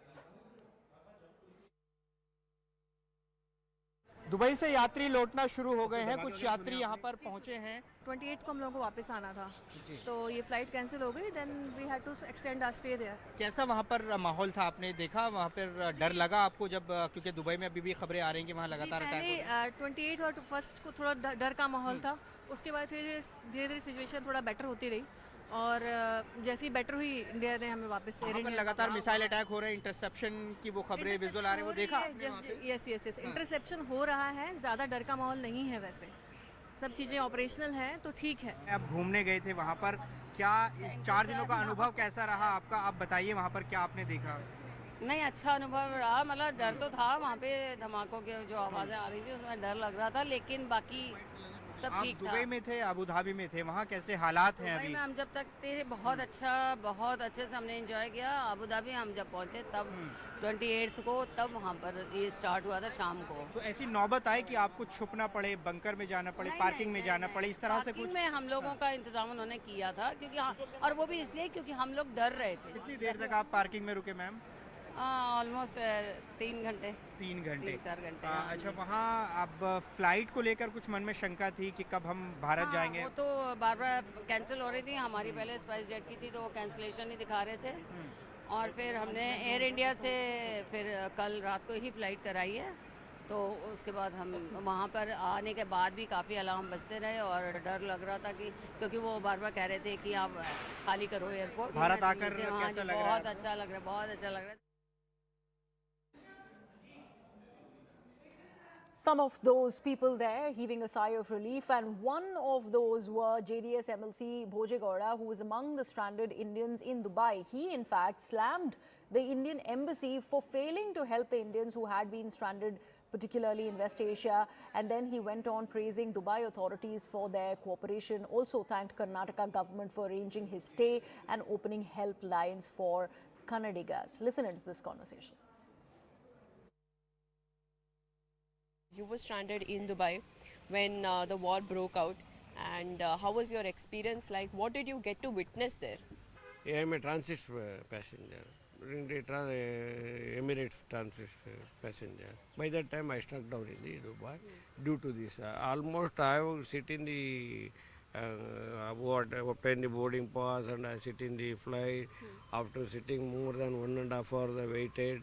The pilot finally said that some Abu Dhabi has bomb hit has taken place, and route is not permitting. Our Chief Minister Siddaramayaji and Parmeshwar, Home Minister, and H.K. Patil, everybody has spoken to me. How are you, all these things? They are inquiring me about these things. I told that some of the people who are Kannadigas are come here, and I don't know what their position. Please open your helpline and do something. Let me take this across to my colleague Anvit Srivastava. He's tracking every detail of the passengers, the repatriates who are coming back. In fact, those repatriation flights are constantly being made functional, particularly after a lot of impact has been witnessed in airports like the Dubai International and the Al Maktoum Airport. Anvit there getting us all of those details. Anvit, any more flight details that we know of and people coming back, particularly to the national capital? Well, at least 10 flights of Indigo are expected to depart today and then bring back stranded Indians. And SpiceJet has also come in and they are also operating some relief flights. And this is after the intervention of Ministry of Civil Aviation. They've asked certain airlines to operate relief flights. Some scheduled flights are also coming in, like yesterday an Etihad flight had come in, which was a scheduled flight on which passengers had to book themselves. However, these are relief flights. Recently, one of the persons who was in Dubai, he had, however, left on 27th of February. He is with us just to let us know what the kind of situation is there. Sir आपका business है Dubai में? Yes, I have my business. कब निकले आप वहाँ से? क्या announcement वगैरह हुई थी गवर्नमेंट की तरफ से? क्या डायरेक्शन? 27 तारीख को हम वहाँ से निकले जब ऑनलाइन पे हमें देखने को मिला कि मल्टीपल जगह से मैसेज आ रहा है कि ईरान अभी छोड़ना चाहिए, तो थोड़ा गट फीलिंग आया कि जस्ट नियर बाय है दुबई, तो आई फील सेफ कि मैं फ़्लाइट लेके चले जाऊँ. तो फिर मैं श्रीलंका में मेरा एक बिज़नेस मीट था, मैं वहाँ पे एक दिन गया, वहाँ पे रुक के फिर मीटिंग ख़त्म करके फिर मैं अभी इंडिया आ रहा हूँ. Also, see, this is the flight information board, and you can see multiple flights from destinations like Dubai, also from Abu Dhabi, and they remain cancelled. So, number of flights are cancelled. If we talk of even today, the data of today, 36 departures and 44 arrivals are cancelled at Delhi airport, and same is total 107 flight movements are affected in Mumbai today. So, these are the number of flights that are affected. But at the same time, government has come out and told airlines to ensure that there are relief flights so that people who are stranded in Dubai, Abu Dhabi, and places like nearby regions, they can be brought back to Delhi. Right. Thank you so much for that, Anvit. We'll constantly be tracking all of those developments. Remember, it is important for every Indian who have family, who possibly are residing in the other Gulf countries. They are really wary of every development that is coming to fore, and they'd be eagerly waiting for any kind of information or even the physical coming in of all of their wards into India to safety. And that is essential. We here on CNN News 18 are constantly bringing you these developments, and we're there with all of those latest developments, particularly from the Delhi International Airport. Let me now take you through this important piece of news that we have now managed to, in fact, access. A CNN international team witnessed an Iranian drone flying overhead at the Iraq-Iran border. This is CNN's Clarissa Ward. She, in fact, was heard saying that the drone was flying from Iran into Iraq. Remember, we're seeing certain developments here, but let's listen into Clarissa here, who's putting out this report for our viewers. Iranian trucks to get back. Earlier today, Becky, that border reopened for the first time since the U.S. and Israel began their bombing campaign. It was only to allow Iranian drivers with Iranian trucks to get back into Iran and Iraqis who were trapped in Iran to get out back home to Iraq. But while we were there, we actually saw a Shahed drone fly directly over us from Iran into Iraq. Check out that moment, please. Are you nervous about going back into Iran now?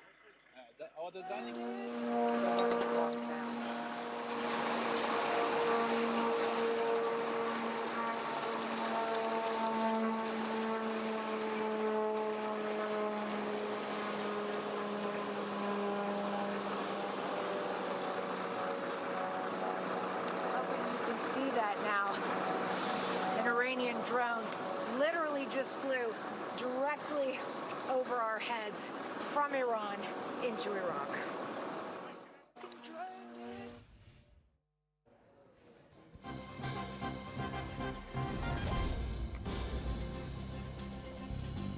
Let's get you some more details. Clarissa there telling us about how Iranian drones have entered Iraq and they are particularly going ahead attacking US assets in Erbil. And that's an important piece of development that we are bringing to you. But I'm coming out of the studio and going to Akanksha there, who's right there in the newsroom. She has an important piece of update for our viewers. Akanksha?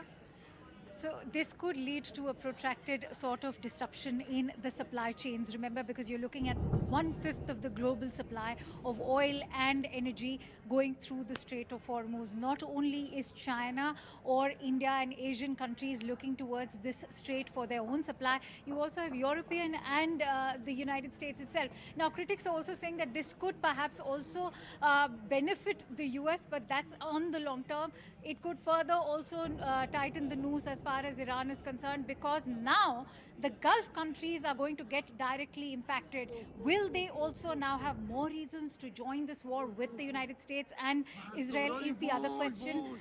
This has certainly led to an increase in Brent crude, because remember, it was at $72 per barrel that it shut down on Friday. But yesterday we've seen it soar over $79 per barrel. So there are, of course, burgeoning concerns over here. For how long will Iran be able to use that as a bargaining chip to hold on to the Strait of Hormuz is the other big question. What is the formal shutdown really that Iran has now, Tehran has really released and spoken about? Because we were constantly talking about how the Strait of Hormuz has been blocked. There was a warning that was sent out by Iran, but a formal, in fact, missive that is now coming out of Tehran, and that is, of course, something. So that's, in fact, a big official announcement, because this is also looking towards now shifting the conflict to the Strait of Hormuz. Remember, Iranian vessels themselves have been targeted.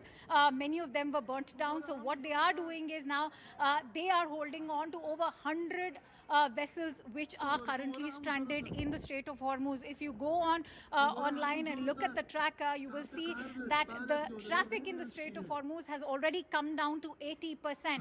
It's a very short sort of a passage between the Persian Gulf and, of course, the Gulf of Oman leading to the Arabian Sea. But it's a key choke hold over there if vessels are going to remain stranded, as has been the declaration by Iran. For how long will they be able to do so? How will this impact India as well? Because remember, Qatar supplies our majority of LNG through the Strait of Hormuz. We'll have to see for how long this is going to be, because this is also going to cut off India's access to the Red Sea and to the Suez Canal as well. We are talking about here. So a lot of underwriters sitting in London possibly are refusing to go ahead and ensure that voyage of many of the vessels that have, in fact, that passage access so far. But now a formal blockade that has been announced by Tehran, and that's the huge development that we are bringing for our viewers. We're going into a very short break with that.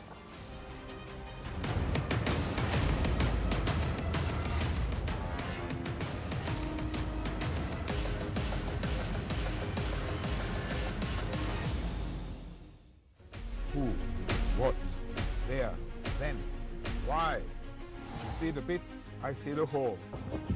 To know the inside story on Iran, get with me inside the bunker.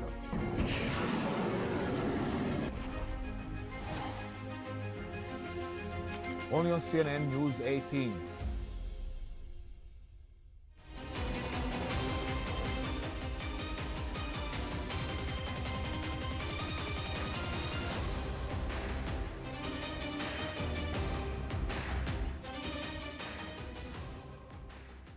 The 18 exclusive, flashing the details on your screens, viewers. We're learning, as per sources, Saudi Arabia has also sought Pakistan's military assistance. So Pakistan pledging full support under the Pak-Saudi Strategic Mutual Defense Agreement. Top sources breaking down all these inputs for us. What this means in terms of the larger conflict that's playing out. I do want to bring in Anand Narasimhan into the conversation. Hi, Anand. Anand, what does this mean? Is it just limited to the defense pact signed between the two and how they've committed that one act of aggression against the one is going to be treated as one against both?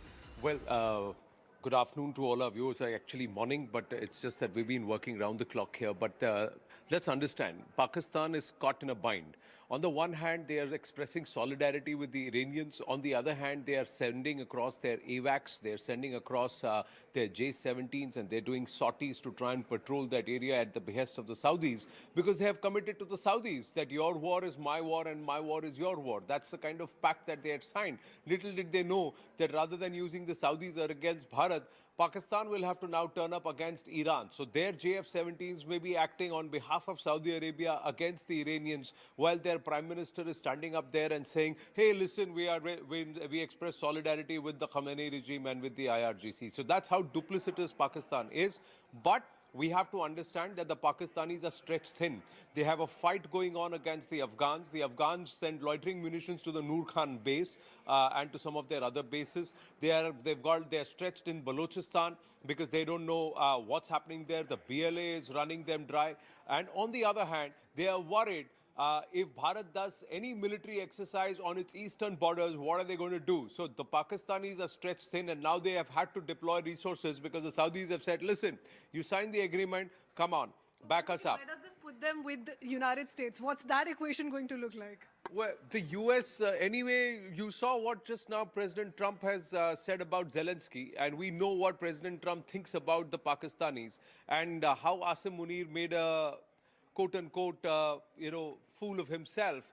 And it's the Pakistanis who have mocked their own failed general, a failed marshal, because of the fact that he went there to wine and dine, and all he was treated like was a doorman. And the Pakistanis are currently offering their bases for the Americans to refuel and take off and also counter Iran from this side. So all in all, everybody knows what Pakistan's stature is, but the Pak military right now is stretched thin. And there is a lot of resistance brewing even within their own regiments, because a lot of them, Kritsween, are either Pashtun or Baloch or, Afghan. And there are also a lot of Shia. And the Shia are looking at this and saying, you are asking us to go and fight against our own spiritual head and perhaps where we have our civilizational roots or descendants from. How are we going to do this? So the Pakistanis are quite caught in a bind, but everybody knows who they are, and they are treated thus as doormats. 18 exclusive, flashing the details on your screens, viewers.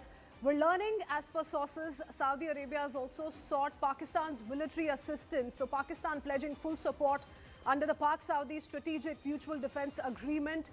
Top sources breaking down all these inputs for us. What this means in terms of the larger conflict that's playing out. I do want to bring in Anand Narasimhan into the conversation. Hi, Anand. Anand, what does this mean? Is it just limited to the defense pact signed between the two and how they've committed that?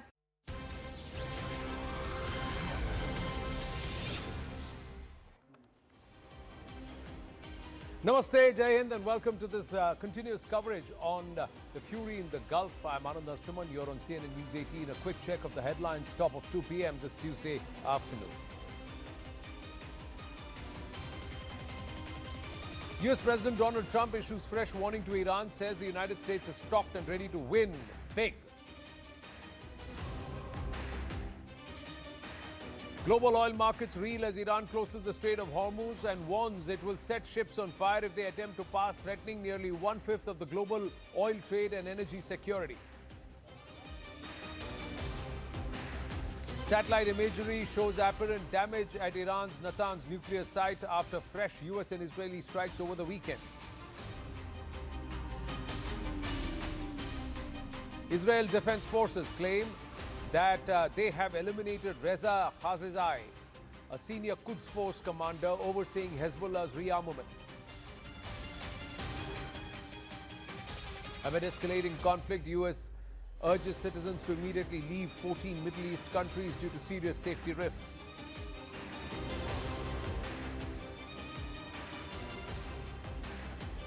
After the drone attack on a British sovereign base in Cyprus, France plans to deploy advanced anti-missile and anti-drone systems.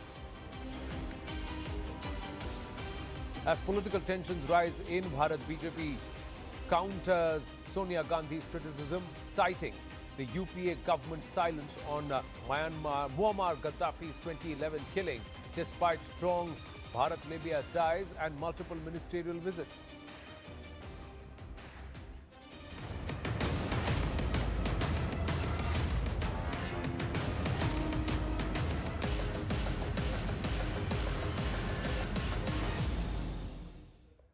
The West Asia conflict has entered a dangerous new phase, with Iran and the US-Israel coalition intensifying strikes and trading major claims across land and sea. The U.S. Embassy in Jerusalem has told American citizens it is not in a position to assist with evacuations, urging them to make their own arrangements. Meanwhile, in the UAE, Dubai authorities have warned residents and social media influencers against filming or sharing videos of security-sensitive incidents, including anti-aircraft fire and missile interceptions, cautioning that violations could lead to fines, deportation, or legal action under cybercrime laws. In the latest, satellite images show visible damage at Iran's Natanz nuclear facility following fresh U.S. and Israeli strikes, according to Iranian atomic energy officials, further escalating concerns over conflict trajectory.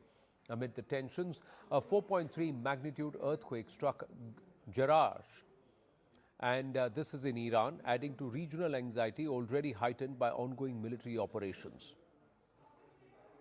Now, let's try and understand which are the U.S. bases targeted and what that implies. Let's quickly try and understand the impact of these bases and what would happen, viewers. U.S. bases targeted by Iran so far. First up, this is in Iraq, the Erbil Air Base that's been targeted. It's a key hub for U.S. operations against ISIS and regional intelligence gathering. Then you have the Ali AI System Air Base, Ali Al Salam Air Base. This is the air base in Kuwait. Now, this has a strategic staging ground for U.S. forces in the Gulf, hosting logistics and also airlift operations. The U.S. Fifth Fleet. Then this is Bahrain. That's the command center for naval operations in the Persian Gulf, protecting shipping lanes and regional security. This has been totally demolished, is what the Iranians claim, the command center here. The Al Darfa Air Base in the UAE that hosts U.S. air assets, including reconnaissance and tanker aircraft and regional missions. There you have the Al Udeid Air Base also. The Al Udeid Air Base is in Qatar, major command and control center, housing bombers, fighters and support units for operations across the Middle East. There has been severe damage here too, but the biggest damage that the Iranians claim that they have inflicted is on the Bahraini base of the US Fifth Fleet. Now let's try and decode Iran's war strategy. Now, while being in a very, very heavily disadvantageous position, Iran still has a war strategy in place to try and hit back at the United States militarily. Now, in the first step, Iran plans to blind U.S. forces by hitting critical radar and command and control nodes. That's what it is trying to do. To try and achieve this, they would very significantly employ swarm drones to try and short-range and, of course, short-range missiles to try and hit critical nodes in the United States communication systems. Now, what is also hoping to do is to achieve is to disable early warning systems of the U.S. forces. Now, in the second step, Iran plans to deplete U.S. air defense systems by forcing it into using expensive missile batteries to counter its cheap drones, so increasing the cost of defense exponentially compared to the cost of offense. And how it plans to achieve this is by launching swarms and waves of inexpensive missiles and at American bases, along with these kamikaze drones, which are quite cheap compared to the anti-air defense systems that the US-Israeli combined will have to use. Iran can then drain US's missile stocks and increase operational costs, weakening the air defense network over time. Overwhelming U.S. air defense, Iran also aims to breach air defense and strike critical targets. And this is how Iran aims to achieve this, with larger, high-speed or hypersonic missiles. Iran aims to penetrate remaining defenses and also hit strategic installations, maximizing this entire damage over for the Americans. But more importantly, how is Iran going to be able to achieve this? Do they have a clear strategy in place, and somewhere have they actually gained this better than the Americans? That is something which everybody is asking. Are the Americans forced to recalibrate, and how are they going to do that? Now, footage has also showed the extent of destruction to Dubai's port of Jebel Ali. These are more pictures. Adrian Fontanellas is sitting right next to us. Even as we put out these pictures, viewers, there's massive destruction at Dubai's port of Jebel Ali. The footage reveals extensive structural damage that has taken place.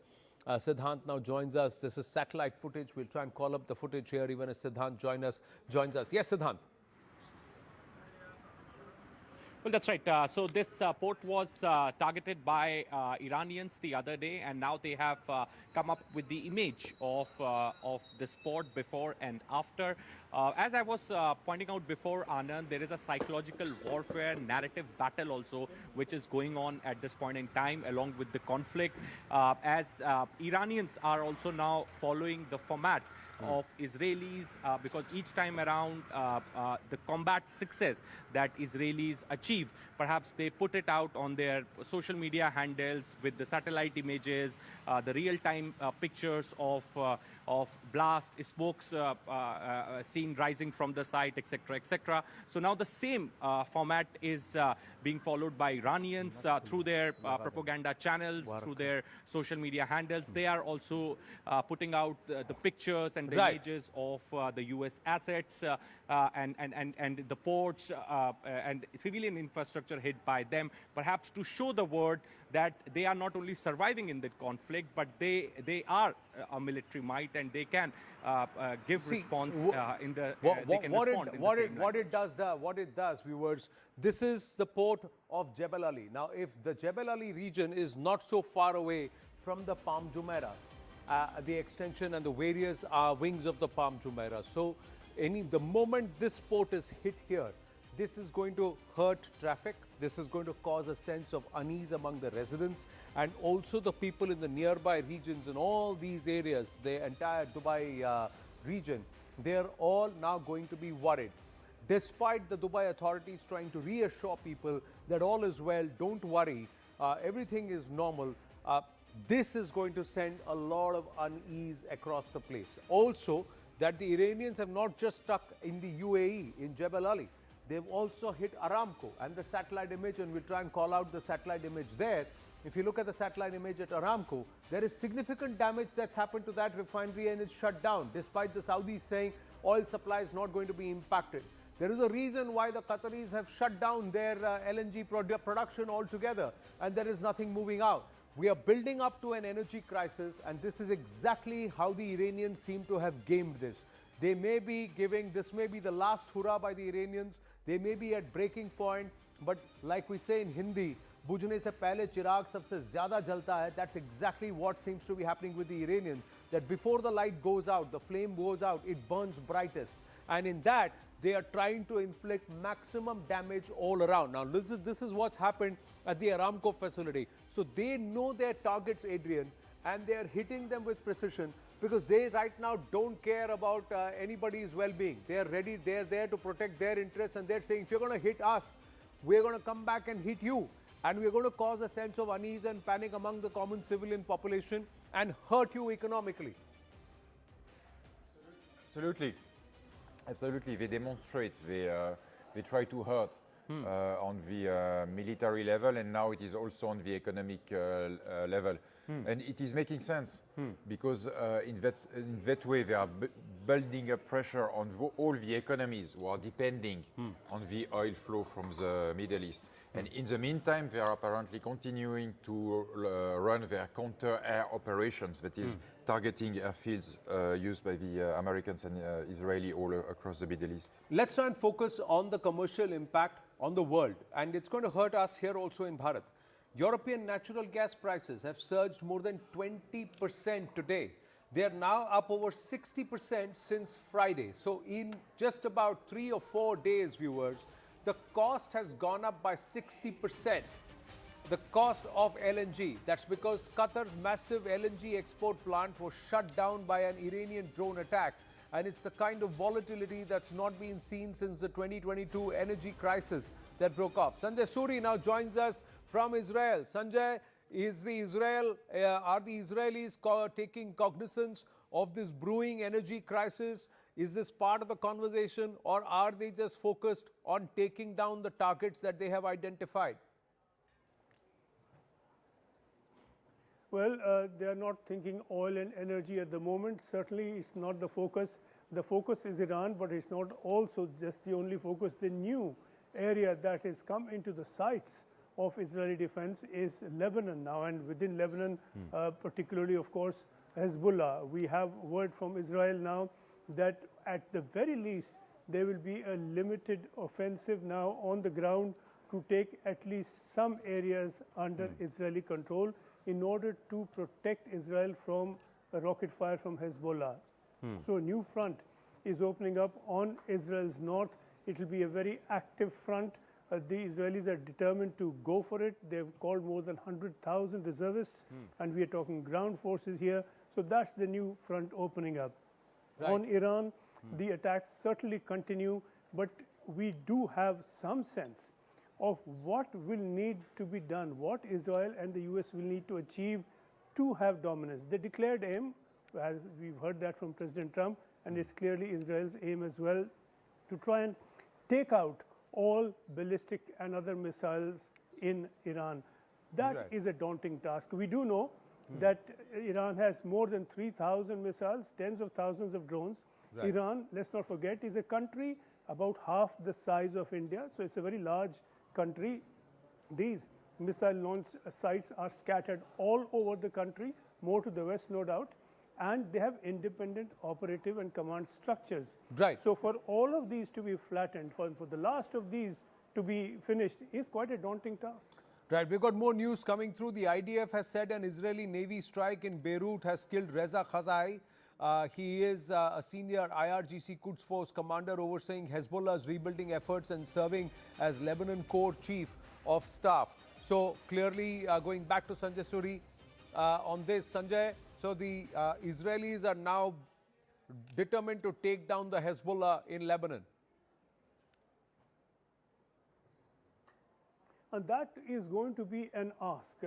There is, of course, a limit to how many pointed and precise strikes can be launched of the kind that you just reported. Right. But then there is going to be a continuing threat, and the tactics now from Israel are to have a barrier in place that is structural and not just relying on targeted attacks of this kind. And therefore, the push from north of the blue line, which we thought is not going to happen given the accord of November of 2024, is something that we could be looking at to a substantial extent. It was a mere push forward now into the buffer zone because they believe that the Lebanese and the United Nations have not secured that area enough for Israel. Well, we've got lots of news coming through, but I just want confirmation, Sanjay, of this. This is latest, and I'm just jumping a little here. The Islamic Republic of Iran Broadcasting, IRIB Broadcasting, has now claimed that in Beersheba, Microsoft Tech Park has been hit. Is that true? Is that true? Do you? Well, we all saw for ourselves. We saw for ourselves that there was an Iranian missile that breached the air defenses and hit Beersheba, and we saw that there was a very loud blast. It beat the defenses, got through, and the precise target of that attack is still being ascertained. But the fact is that the Israeli defenses have not proven foolproof. Iranian missiles have got through here in Tel Aviv, they got through in Beit Shemesh, they've got through in Beersheba, they've got through in areas around Jerusalem. So there is a considerable breach of Israeli defenses just about everywhere, hitting targets that they choose all over the place. A fractional success in relation to the number of missiles launched, no doubt. Right. But certainly a considerable success, considering that people were believing and or like to believe that Israel's defenses are foolproof. True. We'll try and put out the Beersheba visuals in just a bit. We've got Gideon Levy, Israeli journalist and author, with us. Ambassador Meera Shankar is also with us, along with Adrian Fontanellas. We'll try and go across to all our guests in a bit. But Gideon, my first question to you. Are the Americans and the Israelis, have they not gamed this right? Or have they already war-gamed this fact that Iran will try and start hitting commercial installations, it will try and create panic among the civilians, and it will try and also raise an energy crisis so that the world moves to pull back or hold back epic fury? There are no free lunches, and any war brings its price, and the price is almost always heavy. The question is if any goals will be achieved in this war. The price is very clear, and it was clear, by the way, before they launched this war. It was clear that there will be rises of prices of oil, that there will be casualties, that there will be destruction in Israel and elsewhere. The question is, are we achieving any goals by this war? And this, unfortunately, is still very vague. It's very hard to see that the real goal of changing the regime in Iran can be achieved and will be achieved. Right. Let's just have a look at this picture. These are the pictures that we have. Gideon Levy, see, Microsoft's installation in Beersheba has been targeted. And the Israelis are saying this is what we are going to do. They are attacking Aramco's oil refinery. They have now, the Iranians have come out and said that we will continue to attack all Gulf countries till the time they don't shut the US bases there. How is America going to respond to this? There is pressure on Saudis, the Qataris, the UAE, Yemen, Kuwait, all of them. There's pressure on all these countries and Iraq too to shut down the American bases. Gideon. I mean, things will change. The Middle East will look different after this war. But right now, the pressures are into two directions. And you have to separate between the public pressures and what is being said in closed rooms. Because we have already experience in which the Arab countries said one thing to the Americans publicly and the other thing, even before this war. Saudi Arabia, we were informed, was all out against an attack, and privately they pushed Donald Trump to launch this. So in any case, now there is a very heavy pressure to stop it, but in the same time, there is also a pressure to continue and to achieve some goals, because if you stop now, nothing was achieved. Yeah, but what's happening is, Adrian, do you get a sense that there is a kind of an information blackout in terms of the damage that's being inflicted in Iran?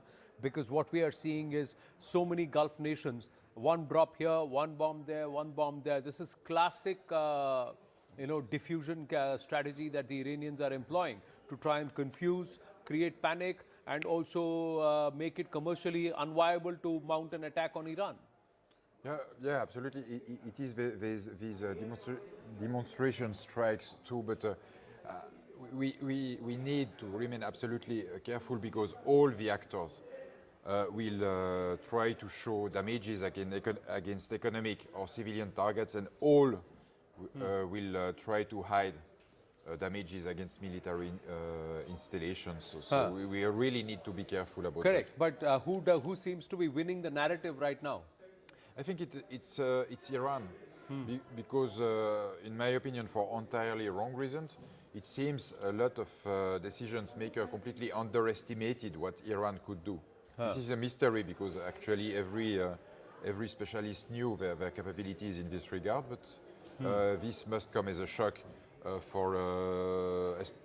especially for Western public opinions. Well, we've got another update. The IDF has completed a wave of strikes on the Hezbollah command centers in Beirut. Communication components in propaganda facilities used by Hezbollah's intelligence headquarters were targeted. So there is success that the IDF is claiming that it is going to weaken and perhaps wipe out the Hezbollah command centers. Ambassador Meera Shankar is with us. IDF is focusing on trying to neutralize the proxies and how the proxies could hurt or the proxies could give a certain level of cover fire for the Iranians. But overall, do you think under Epic Fury, US and Israel jointly have not wargamed the situation, or have they underestimated Iran? It's not about wargaming the situation. I think the larger question is there seems to be confusion about what the end game is that they are looking at. Because initially you saw President Trump basically say, call upon the Iranian people to rise. This is an opportunity for them. They should take back their country. And actually what happened is that people who came out on the streets were mourning the death of Khamenei, and he is now being seen as a martyr. So clearly there has been a gross misunderstanding of the Iranian political situation. Because clearly the expectation that after these strikes, the Iranian people were going to rise against the regime has not been fulfilled. And Iran is now raising the cost for the US and Israel of the operation. See, initially it began as we want to actually close the nuclear file on Iran. But the interesting thing is that progress was being made in the nuclear discussions, as the Oman foreign minister, who was mediating, said that Iran had agreed to, dismantle their stockpiles irrevocably, not to stockpile enriched uranium in future, and to give a commitment that they would now and not into the future build a nuclear weapon. The sticking point was really the question of uranium enrichment, where you could, in principle, where Iran wanted to retain that right, in terms of what is permitted under the IAEA thresholds and under safeguards. And the US wanted Iran not to retain the right for any enrichment on Iran. It's an issue which could have been discussed further. But then, the opportunity to say that no progress has been made and we now are going for regime change, I think that is really where both the US and Israel, I think, have underestimated the kind of support that the regime in Iran has, and the their expectation of some kind of uprising has not materialized. Right. Iran is really spreading the war, and they had threatened this right in the beginning, that they will attack US bases in neighboring countries. They are raising the economic cost for not just the US and Israel, but for the entire world, because the Strait of But this is something which the US, the Israelis should have already gamed. They should have already factored this in and taken the Emirati or the Gulf nations on board, saying this is going to be possible. But contrary to that, we have a Trump saying he was surprised that they were attacking the UAE and these neighboring nations. So did America assume that Iran will not attack the bases in these nations? That was something which Iran had already said, that none of these areas remain out of bounds for us if US does strike on Iran and these Gulf nations don't do anything, and because you are giving them bases and support areas. That's something Iran had already said. So how is it that Trump is surprised is a question. We got more news coming through now. The Americans have now told their citizens, get out of these 14 countries. Get out, but we are not going to take you out. You do it at your own cost, at your own risk. But we suggest you move out of the country. Siddhant is with us, joining us with more on this. Yes, Siddhant. Let's walk across. So if I'm not mistaken, this is... Yeah, go ahead. Yeah. So Anand, if I'm not mistaken, this is for the second time that that such advisory has come from U.S. State Department. So there are two things mentioned in this advisory. One, that the citizens have been asked to leave on their own and move to a safer place. Now, on their own means what? Because there is no flights available to leave many of these West Asian countries. And what does it mean moving to a safer place? Point number one. Point number two, it says that if some assistance is needed, then they can write to State Department. The numbers have also been given. They can reach out to the State Department. Perhaps the State Department can arrange or rather assist them in moving to a safer place or moving out of the country. So this is the second time that advisory has come. Right. So on one end, what I'm going to do is, got it. Now, the second time they put out the advisory, there's a lot of activity happening in our newsroom. We're just walking into the newsroom. I'm going to ask everybody. Okay, Tom Cooper is having a conversation. Tom Cooper, who do you think is winning the narrative so far? Iran or the US-Israel combined? That depends, For example, in Europe, Israel is going to win the narrative with ease. In the United States, it's undecided because there is a strong movement against the war, even against support for Israel. So it's a different situation. Elsewhere, we are going to see. Certain is that both sides are trying to drag additional players into the game. Israel is trying to get Indian government to react in its favor. Israel is trying to get German government. I said it this morning. Also, even the government of Trinidad and Tobago, who will come to the idea. So this is certainly everybody is trying to get his favors to his side and attract some sort of support. But do you think that the US-Israel combined has underestimated Iran's ability to create this kind of confusion, commercial hurt, and also to target the Gulf countries? Because that adds more pressure. Definitely so. They didn't expect this. They expected actually something like 3-day special military operation where they are going to bomb and then the Iranians are going to rise, overthrow the regime and everything is going to be fine. It didn't happen. Right. Now you're going to see, let's walk around the newsroom and then get a sense from our people. Murli is here with us. He's manning the output desk. Who do you think is winning the narrative, Murli, right now? Right now, it does seem that, it's a major psyops operation that is going on right now. You've seen Trump's secretaries come out and give different statements. His official, his administration is also finding it difficult to kind of pin it down, and the questions of the American media is going after them clearly. So at this point of time, I think it's kind of a stalemate, which I feel is going on in this current scenario. It's a current stalemate. Stalemate. Now we got Aman here. Aman, we got something with the Lebanese. They're backing off because IDF has now put boots on ground. That's the update that we're getting from the Israel war room. Well, yes, that is the update that we're getting. This is the video that has been put out of the Lebanese forces withdrawing from the border since Israel is upping the ante against the Hezbollah, and you can see these visuals being put out of the Lebanese forces, these tanks and these vehicles going back from the withdrawing from the border areas in southern Lebanon. That's what Israel war room is now putting out. So it's also a lot of narrative war on there. So we just had the word coming also from Iran that they're shooting missiles towards the world's largest aircraft carrier that the US has installed there, and that the aircraft carrier is moving away from that location.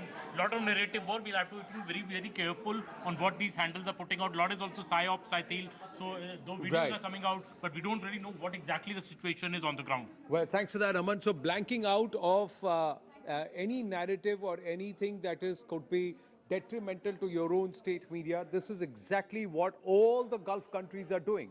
This is exactly what Iran is doing, Israel is doing. They are saying, blank out anything that's negative, and we are going to filter out the information that goes on to the world. Despite that, there are updates coming. Akanksha, you also have some update. Yes. So the latest we are learning is that France is now planning to send anti-cruise missiles and even anti-drone systems to Cyprus. This, remember, after their British base was being attacked. And so you can see, on the other hand, you were talking with Tom about narratives. You have France, Germany, even the UK, NATO forces regrouping. They may not agree with the joint strike of the US and Israel, but they feel it is incumbent upon them to protect their own bases. So in the latest, what we are learning is that Cyprus will be provided help by France. By the time these anti-cruise missiles and these etc. reach there, it will be at least 2 weeks, viewers.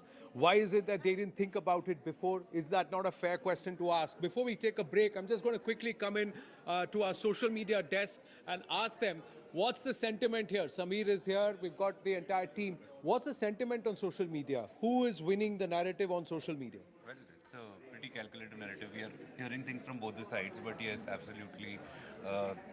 Iran has been given a huge jolt by, assassinating Khamenei. And Trump is getting all the praise for the attack. What are the top trends on X, if you just take a quick look? So there are a lot of fake news going on, obviously, which happens every time in the case of social media. So viewers should only follow CNN News 18 for verified content. There is a... That's a nice plug, Samir. Well done. Go ahead. Yeah, what are the trends? There's a quake that hit southern Iran after the airstrikes. So are they saying that this could be a nuclear test because of the quake? Yeah, absolutely. They are. So viewers, see, everything, every aspect, every development is getting a lot of social media chatter. There are those who believe that Iran is done for. There are those who believe Trump is confused, and that's why Trump is troubled, maybe brain-faded, we don't know, and that's why America looks confused. But there is also those who believe that you have to look at it in war. There will be punch and there will be a counter-punch. Have some of these situations been already thought of? We'll talk about this and more, plenty of developments after a short break. Stay with us.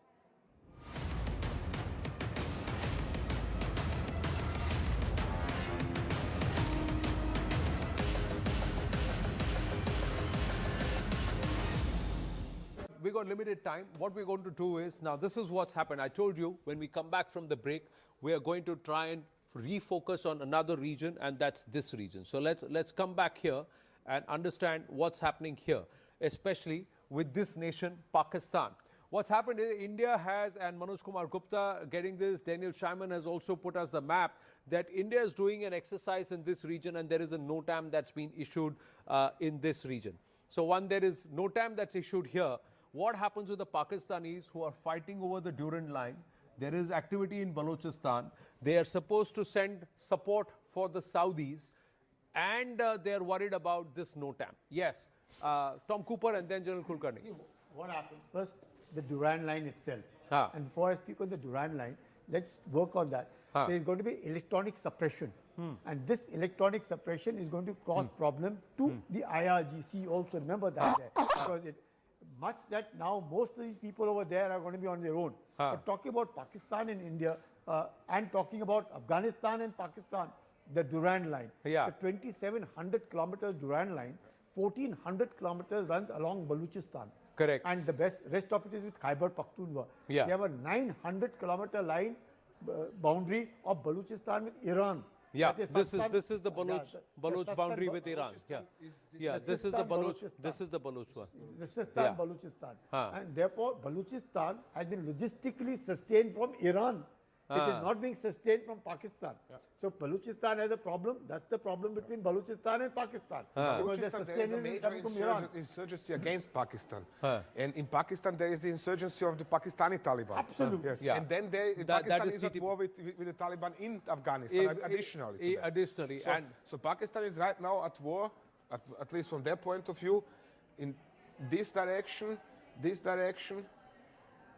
and of course, they always hold a strong portion of their army along the border to India. And now they are also supposed to airlift and send support towards Saudi Arabia and conduct, exercises here.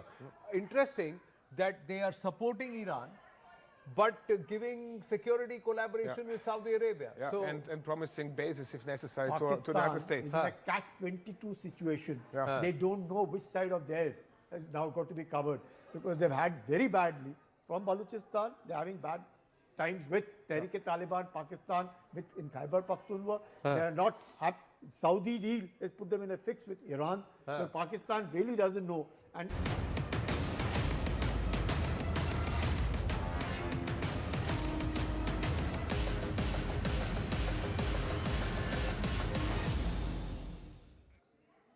now we've got more news coming through as we welcome you back, viewers. Even as China has officially denied direct arms deals, many have questioned its role amid Iran's defensive rebuilding of air and missile defense. And in the face of US-Israel war, Iran's capabilities still rely heavily on domestic adaptation and other partners like Russia. And according to the walls, components, access or negotiations rather than confirmed large-scale deliveries due to sanctions and geopolitical risks. I'll just walk out to Akanksha joining us with more, and then we'll walk back as Tom Cooper and Adrian Fontanellas are with us. Ambassador Meera Shankar also with us. Yes. So I'm just getting in these inputs, which I'm going to read out to the viewers. CM-302 supersonic anti-ship cruise missiles, which is an export variant of China's YJ-12, was in fact shared with Iran, primarily used as a carrier killer or high-speed anti-ship weapon to target large naval vessels. This could very well be the technology that they are deploying right now in the Strait of Hormuz, Anand, including aircraft carriers, destroyers, and other warships. Negotiations, in fact, happened last year. And 500 kgs of warhead, sea skimming. These missiles are, in fact, 290 to 460 kilometers in range. They were all sent off to Iran. This represents one of the most advanced systems, potentially transferred recently, enhancing Iran's ability to threaten naval forces, US carriers in the Persian Gulf and Strait of Hormuz. That is the technology that they are deploying right now. And so, are they really deploying that technology? That's one question. The Chinese have supplied this is one aspect. but they are able to destroy the vessels, which is why a lot of conversations are now revolving around how the entire conflict could also, if not move, but expand over to the Strait of Hormuz as well. Well, Strait of Hormuz, it's already moved. Let's try and understand this. Do the Chinese have that kind of capability to be able to give something like this to the Iranians? Do they already have that technology, Tom? Or is it that this was promised, but it's not yet with the Iranians? Because the tankers that they've downed, they don't seem to have used any of the Chinese warheads. The point is this. Cooperation between Iran and China is organized in a fashion in which it is easily deniable. It is not typical cooperation where Iranian delegation travels to Beijing, says, hello, please give me this, this, and this, and 5 kilograms of this, and 6 of this, and then the Chinese are delivering. It works differently. I'm currently working on a related book, and that's why I have run a number of interviews with involved people. It works so. In China, there are companies or corporations, big corporations, like Polygroup, and they are offering different products around the world. In the case of Iranians can offer not only money in exchange, and not only lots of money, but also lots of know-how, recent combat experience. Therefore, Polygroup went as far as to put the Iranians in touch with the 14th Institute of Technologies. This is the leading research and development body in China in regards of electronic systems, radars, guidance systems, missiles, and so on and so on. So there is a cooperation where the Iranians go to China, say, hello, we would like to have this and this kind of missile. The Chinese develop this for the Iranians, prepare all the technical documentation, all the technical specifications, send this to Iran. If necessary, they add also the tools for production. And if necessary, if the Iranians want them to do so, sometimes yes, sometimes not, depends on the type and project, they also deliver the entire factory constructed in Iran and then help the Iranians set up the production. Wow, that's the level of, and you agree with Tom, Adrian, is that the level of intensity with which or involvement with which China is participating with the Iranians, saying, okay, you want this, I'll develop this and I'll come to you and I'll help you even manufacture it, set up the installation and manufacture it.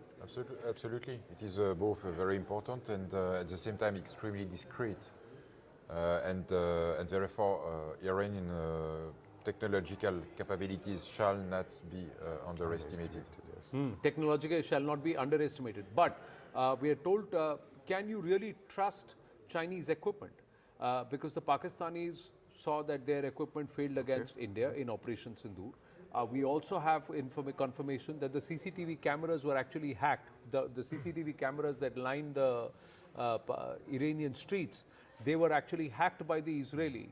And that's how they were able to track the movement of the Khamenei and some of the key leaders before they were bombed. So can I really trust Chinese equipment? Multiple times, Chinese equipment seems to have failed. It was the JF-15 that stalled and did not know what to do, and they just dropped on our skies when it was launched by the Pakistanis. Let me give you an example. Okay. Before World War II, everybody was underestimated Japanese technology because back at the time, most racism was prevalent, and you couldn't imagine an Asian able to do better than creating a poor and outdated copy of some Western equipment. And then everybody was shocked with equipment such as the Japanese Zero fighters, which shut down American-made aircraft in growth. So I think it would be not a good idea to underestimate Chinese technology. Yeah, but we have one confirmation, viewers, that the Chinese are giving real-time intelligence support. They did that with the Pakistanis, and they also did that with the Iranians. As expected. As expected. Ambassador Meera Shankar with us. Ambassador Meera Shankar, your thoughts on trusting China, on the involvement, level of involvement of China acting from the shadows in this conflict? Look, for China, Iran has been a major strategic partner in the Gulf.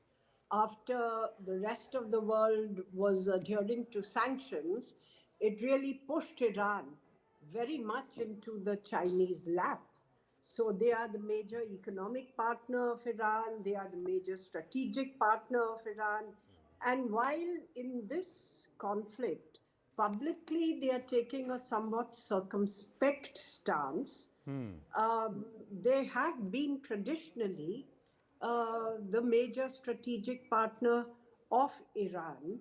And I'm sure that that role continues in some guise or the other. And Right. clearly what you said, targeting information or targeting intelligence was shared by China with Pakistan during Operation Sindoor. And I guess that it must be shared with Iran also Right. during this conflict. Otherwise, they have tended to look at providing dual use capabilities, components, and technologies rather than a stream, a pipeline of weapons per se. So it is a strong strategic partnership. But as I said, in public, the Chinese are being circumspect. What they are doing behind the scenes, I think we can guess. But evidence, I think, right now is not very solid. So I'm just walking across to Akanksha, even as we get to understand that this entire energy crisis is hitting the Chinese also, and that the Chinese refiner has cut production by about 20%. Akanksha now joins us with more, even as there is a lot that's happening in our newsroom. Yes. Yes, Akanksha. We all know that there were discounted rates for the Chinese as far as the crude was concerned. And even though the Strait of Hormuz had been barred, but Anand, one must keep in mind that Chinese vessels were still operating. They were still getting their own supply. But as of now, as far as Chinese refineries are concerned, due to the escalating nature of tensions, they have paused operations, which means it's now going to muddle up the situation even for China. Will China now also up its ante in sort of the supplies that it was giving, which we were just discussing right now? We'll have to see, because somewhere they want the escalation to stop. They want the conflict to, in fact, calm down now, because, as we said, it's the global Brent crude, energy, all of it, which is bearing the brunt. Well, it was just 60 rupees less than 15 days ago, a barrel. It's gone up above $90 and $60 by a barrel. It went up to 65 to 70 just about Friday, and then now it's ballooned to more than 90. Brent crude. It was close to $80 per barrel. Yeah, it is at least $87 per barrel. That's where the numbers had gone up. We got more news coming through. Iran has made some tall claims. Let's try and go across to Aman again. The claims made by Iran saying that they've killed what? 700 soldiers already? Well, that is what is Iran? Anand, Iran is saying. Iran says death toll from US-Israel strikes has risen to 787. That is what they're claiming. Though US has so far only admitted to about 4 casualties. That was Donald Trump said. 6, I think it has been updated to later. But of course, the toll sides from both sides, the claims are coming, and we have to cross-check all these claims that the Iranians are making and the other side is also making. But yeah. Right. And now, quick check of our newsroom, even as we do our coverage. This is where all the output desk works. You have, they've been working on it continuously. You see us here, and you see the graphics going up there. All of this is happening from our output desk here at CNN News 18. We've been working continuously on a rolling shift, viewers. Back behind us, where Aman was sitting, where I'd gone, that was our input desk, where all the news is coming in. We're trying to cross-check, verify everything before we put out and give you only what can be trusted and what is correct. We'll take you through the rest of the newsroom through our coverage, but right now just walking back into Tom Cooper and Adrian into the studio. We've got an open studio here at CNN News 18. The Iranians, are they holding back some of their, perhaps the most potent arsenal? Have they not opened all their cards yet? Do you get that sense? Do you get that feeling? And are the Americans aware of that? That is the $1 million question. But let's That's start with why the I'm Iranians. asking you. Iranians are certainly holding back with some of their heaviest weaponry. Otherwise, we would have seen Khorramshahr coming down in big numbers. We haven't seen more than perhaps 2 or 3 so far. Khorramshahr missile is the heaviest Iranian Khorramshahr missile. Yes. Can we have that missile graphic behind us? Just take them through all the 3 or 4 graphics missiles that we have, the entire ballistic missile arsenal of Iran. Yeah, Khorramshahr, yeah. So unless we see, it has 6 multiple re-entry vehicles, the Khorramshahr, so it's really a heavy weapon that can cause lots of damage over a wide area. Right. I'm just going to ask you to move up a little the camera so that you can see us and also the graphics behind us. So there you go. Shahab 1 is a 300-kilometer range. We've got the Fateh 110 300-kilometer range, the Shahab 2. Now they must have quite a big stockpile of these short-range missiles also. Yes, because they are easy to manufacture. And this is what will be directed towards the Gulf. These are artillery, basically artillery rockets. At earlier times, they would have only 70-kilometer range, 100, 150 kilometers. Nowadays, they have up to 300 kilometers. They're not particularly precise, but they are delivering sufficient punch to mother. Just the previous one. Can you just go back to the previous one, please? Yeah, thank you. So, the next one. And here we have now the Quds and the Zulfikar Qiyam and the Qadr 380. Yeah, essentially these are Zulfikar Qiyam. These are upgrades of old Shahab 3 missile. That means they have taken the old body, removed the old warhead, which is very, very heavy, and just as unitary warhead, and they have installed a new body, which is dispersing 3 different warheads. Right. Adrian, we'll go to the next one, the 1,000 to 2,000 kilometer range. That's where these 3, the Shahab 3, the Khyber Shakhan, and this is what you said, the Khorramshahr. Khorramshahr, yes. They have not used them. Yeah. Where do you think the Chinese have helped them? Mostly in the design phase. The history of the Iranian ballistic missile program it began with at the end of the 80s. It began with some Chinese help and also a very intensive cooperation with North Korea.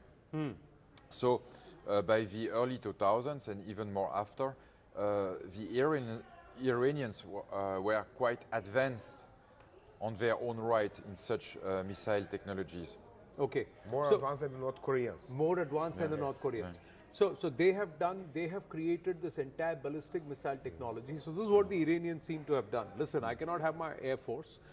They're not giving me planes. I cannot have too much of my troops because I'm locked in a way. So what is it that I can develop on my own? Drones which are cheap and ballistic missiles which are potent. You can follow this development since the mid-1990s in particular, because in mid-1990s Israelis began developing their capability to strike Iran, to reach Iran in big numbers. Right. And so therefore Iranians reacted by developing capability to strike upon Israel. And started developing ever longer ranged missiles. Right. Can we just call the last page, please? We'll just quickly talk about, these two, the Sejal and the Sumar. This is a cruise missile. So, Sumar, yes. Yeah, Sumar. Do they have hypersonic missiles? Do they have cruise missile like India does? India has BrahMos, yes. So which is a cruise missile. Yes. And the precision is yes. No, the hypersonic are basically warheads on the ballistic missiles. Okay.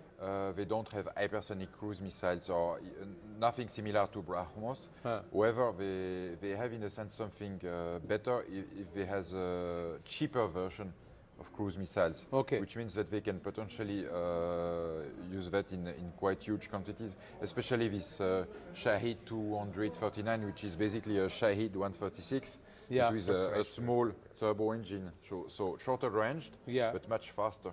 So it's an hybrid between drone and missile.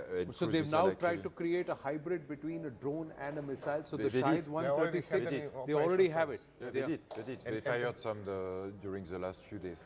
Because you have asked about Sumar. Sumar is actually a copy, really a copy of the Soviet-made cruise Ka-55 cruise missile, which is released normally from bombers. Okay. And the Iranians have bought 15 from Ukraine in the 2000s and reverse engineered them and launched their own production. So do we know what is their stockpile?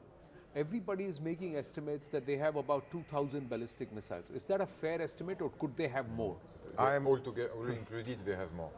Short and long range, they have more. They have more. I'm convinced that the number of ballistic missiles is higher, significantly higher. Long range ballistic missiles. Long range ballistic missiles. I would say from 3,000 upwards.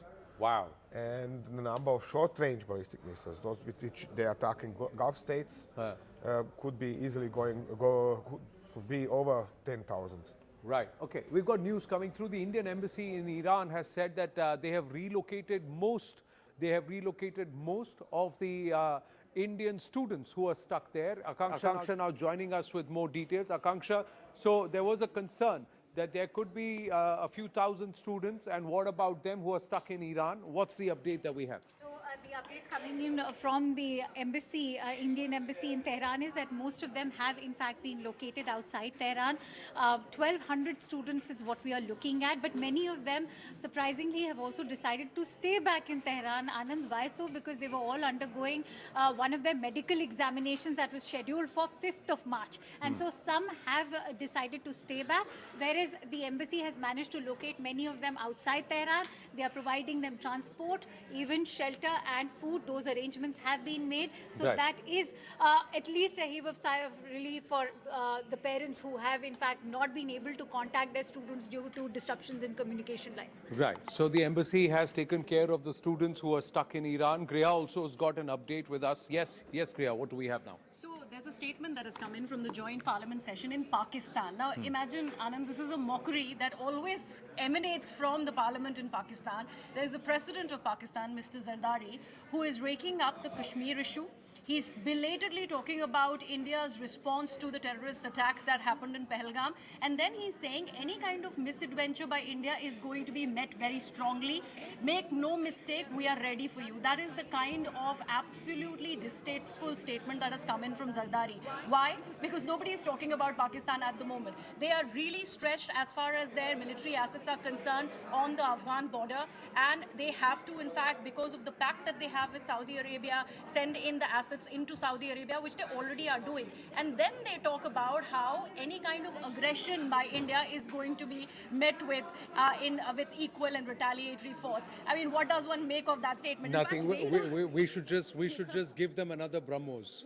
It will just land there. That's what they'll do, because the Pakistanis wanted the BrahMos, and that's what the BrahMos chief had said. Yes, we will send one to you. And we sent a few, 9 of them in fact, and we know what damage that we inflicted. We've got more updates coming through. Yes, Akanksha, there. I think we are getting another update. Asif Ali Zardari trying to ratchet up, and of course that they usually do, the Pakistanis, but let's ignore that because he himself is trying to build up his own political capital. Akanksha now joins us here. Yes, Akanksha. So the latest we are getting in is a very staunch and stern response coming in from the Foreign Ministry spokesperson of Iran, Ismail Bagay, who has responded to Steve Witkoff's claims, in fact, that with regards to their nuclear program. Remember, earlier in the day, Steve Witkoff had said that the negotiating stance of the Iranians was extremely problematic. They were sitting on to over 400 kilograms of enriched uranium, and that's how they started the negotiations, which was in violation of the international norms because they were not allowed to do so. So now that response has come that Steve Witkoff is lying. We were very much ready for negotiations, and so as we are talking about, this is also not just a conflict in terms of military conflict, you're also looking at a war of narratives. Right, and not just war of narratives, the larger question is 60% enriched uranium, about 460 kilograms of that. Could that turn into 10 nuclear weapons? How much of uranium needs to be enriched before it can be weaponized? And the Iranians have been sitting on a potential nuclear weapon, or the ability to have not 1 but 10 nuclear warheads in a limited period of time. That's the question that remains, viewers. 60% uranium, 460 kilograms of that, could that be turned into 10 nuclear warheads? We've got the military historians and the experts with us, but we've got to take a very short break, top of the hour. When we come back, we'll turn the spotlight back here on our rolling coverage. Stay with us. Thank you, gents.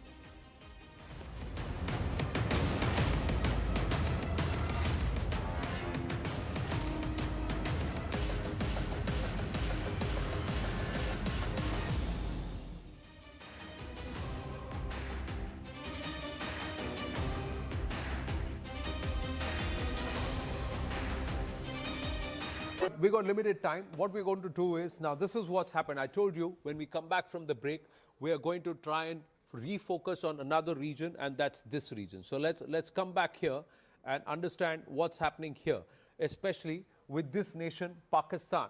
What's happened is India has, and Manoj Kumar Gupta getting this, Daniel Scheinman has also put us the map, that India is doing an exercise in this region and there is a NOTAM that's been issued in this region. So one, there is NOTAM that's issued here. What happens with the Pakistanis who are fighting over the Durand line? There is activity in Balochistan. They are supposed to send support for the Saudis and they are worried about this NOTAM. Yes, Tom Cooper and then General Kulkarni. What happened? First, the Durand line itself. And before I speak on the Durand line, let's work on that. There is going to be electronic suppression. And this electronic suppression is going to cause problem to the IRGC also. Remember that there. Because much that now most of these people over there are going to be on their own. But talking about Pakistan and India and talking about Afghanistan and Pakistan, the Durand line, the 2,700 kilometers Durand line, 1,400 kilometers runs along Balochistan. Correct. And the rest of it is with Khyber Pakhtunkhwa. Yeah. We have a 900-kilometer line boundary of Balochistan with Iran. Yeah, this is the Baloch boundary with Iran. Yeah, this is the Baloch. This is the Baloch one. This is Balochistan. And therefore, Balochistan has been logistically sustained from Iran. It is not being sustained from Pakistan.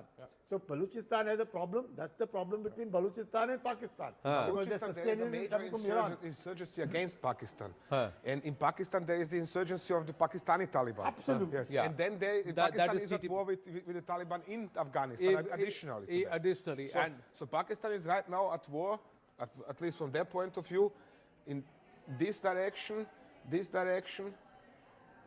and of course, they always hold a strong portion of their army along the border to India. And now they are also supposed to airlift and send support towards Saudi Arabia and conduct, exercises here. Interesting that they are supporting Iran, but giving security collaboration with Saudi Arabia. So, and promising bases, if necessary, to the United States. It's a catch-22 situation. They don't know which side of theirs has now got to be covered, because they've had very badly from Balochistan. They're having bad times with Tehrik-e-Taliban, Pakistan, in Khyber Pakhtunkhwa. They are not happy. Saudi deal has put them in a fix with Iran. So Pakistan really doesn't know. And I'm sure America would want a pound of flesh from Pakistan. Yeah, we've got this footage. This is where the India NOTAM area is, not so far away from Rahim Yar Khan. This is the NOTAM, that airspace reservation that's been announced by the Indian Air Force for a joint exercise. What do you think is the intent behind this, Tom? Well, to run an exercise. And Pakistan, just to remind them that India is still here. It's as simple as that. No, nobody wants to provoke. I mean, I know the Indian government, how it operates, or at least understand.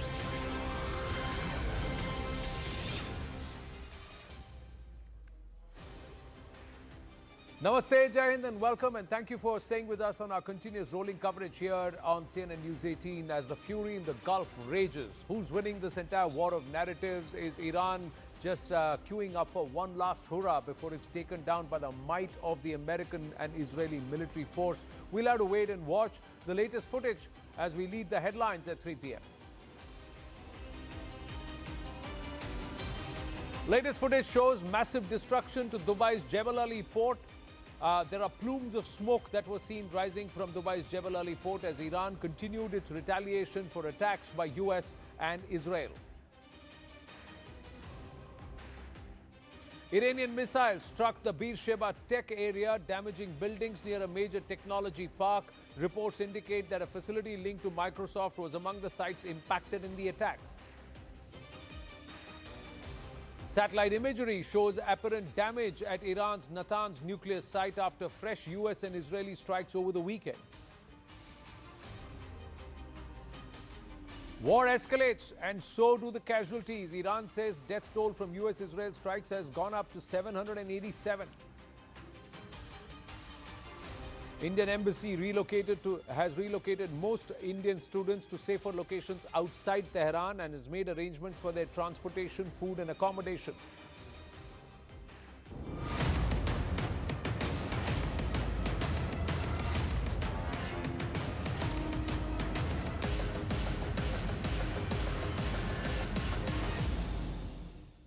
The fury in the Gulf is raging, viewers, and over the next 48 hours, the course that this war is going to take could be decided.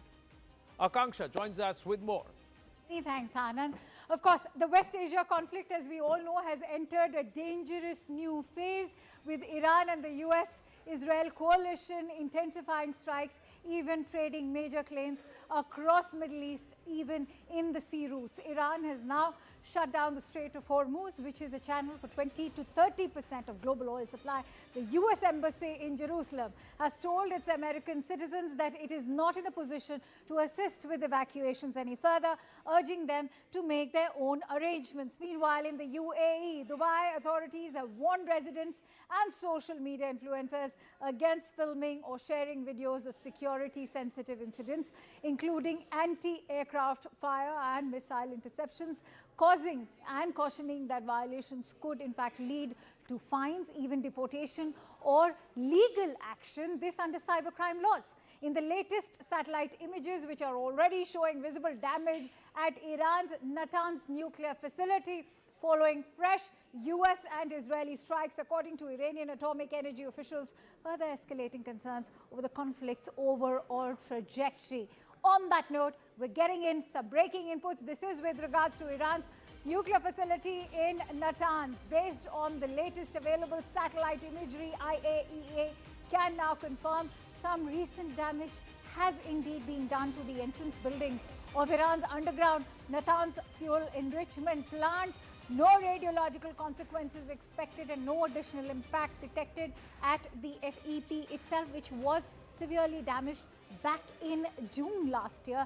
Remember, this was also the nuclear facility which had been attacked during Operation Midnight Hammer. This happened last year in June. Natanz, Fordo and Isfahan were attacked even back then.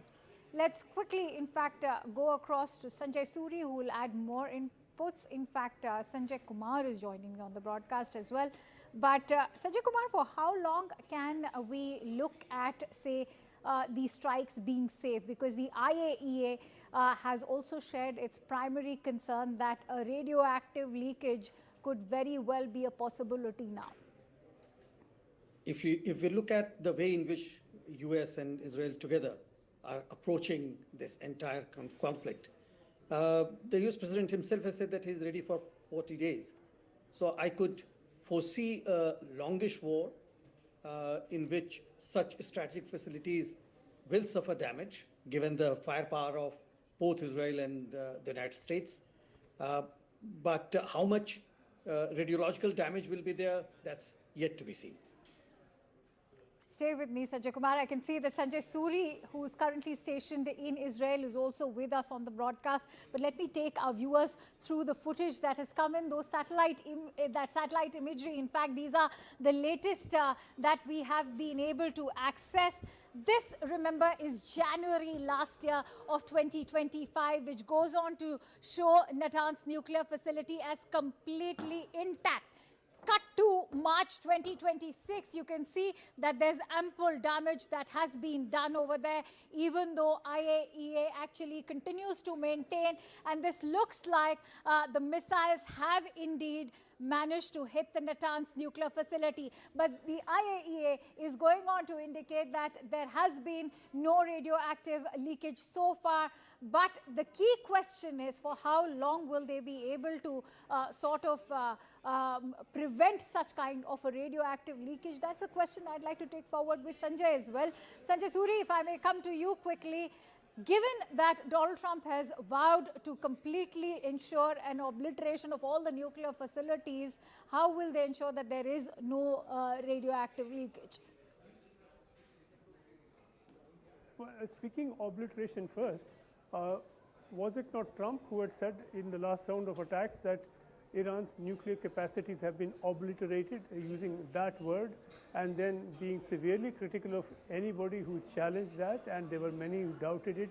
As it turns out, on good grounds, they were seen and declared to be anti-national, anti the brave American forces. So now we have this attempt at obliteration all over again, and obliteration could very well provoke and trigger the kind of fear that you describe, where we might have contamination or leakage resulting from this, the IAEA is not going to issue such warnings lightly. The IAEA warning has been very specific that should there be such a scenario and that there is serious risk of such a scenario, cities and whole areas may have to be evacuated. So there is a real danger here, and as this continues, as this attempt to pulverize these sites continues, that danger will become more and more real. It will come ever and ever closer. So there is a very serious risk there, and clearly this time Trump will be out to throw everything he's got into it. He certainly wouldn't want a situation where for a second time he has declared obliteration and then again it turns out that it didn't happen at all. Stay with me, Sanjay. We are getting in more breaking inputs, in fact, coming in. This as the overall conflict is now expanding by the day. In fact, the British base in Cyprus was subjected to a new wave of attack this morning, is what we are being told. This was a fresh attack on the British base in Cyprus. Remember, this is also after France has now vowed to send more help to this British base in Cyprus. Let me quickly bring in Sanjay back into this conversation. So, Sanjay Suri, we are looking at a fresh wave of attacks that also ensures that Britain is inadvertently getting roped into this conflict, even more so with France now vowing fresh help to Britain. You know, the British position in this whole business has been a little strange. It has been, to put it simply, kabhi kuch. You had Starmer at first refusing use of British bases to US troops for any assault on Iran. There was a good deal of pushback from Trump himself and from leaders within the US. So then he changed his stance and finally he allowed it, following which he said in Parliament, well, that there's a problem with the regime change from the skies, quite sarcastic about the declared aim of the US. Now, willy-nilly, the British are seen as an ally of the US, even if they're into it reluctantly, even if they're into it halfway. And so we have this attack on the British base, and the clear result of that is bring in Sanjay Kumar also on that note. Sanjay, stay with me. Sanjay Kumar, I want to take your assessment on the involvement of Western forces, larger Western forces, not just Britain, but France has also vowed to give them help. They've also appealed to Germany, remember, US and Israel both. So all of these European forces now being asked for help. What could their involvement mean? Is this also going to mean that NATO, if there is NATO getting involved, this is inevitably going to lead to further escalation of the overall conflict? So far, NATO's involvement is not indicated. If we look at the statements coming out from Madrid, Madrid has asked closure and shutdown of the bases operated by the Americans. The British has allowed to use their bases, but only for defensive purposes and only for the stated objectives. Regime change is something where UK had its own reservations. If you look at statements coming from European Union as an organization, they are also calling for restraint, and they have not committed any continued conflict support by the European Union forces. So overall, I can see a divided Europe on the American cause or Israeli cause. And we can see further fragmentation and split in times to come. All right. Stay with me, getting in more breaking inputs. In fact, as we said, that there are two parallel wars being fought. One, of course, is the military one. And on the other hand, you have the war of narratives. In fact, Israel's foreign minister has responded sharply to the remarks by Iran's foreign minister Saeed Abbas Araghchi, signaling strong alignment between the United States and Israel amid escalating tensions.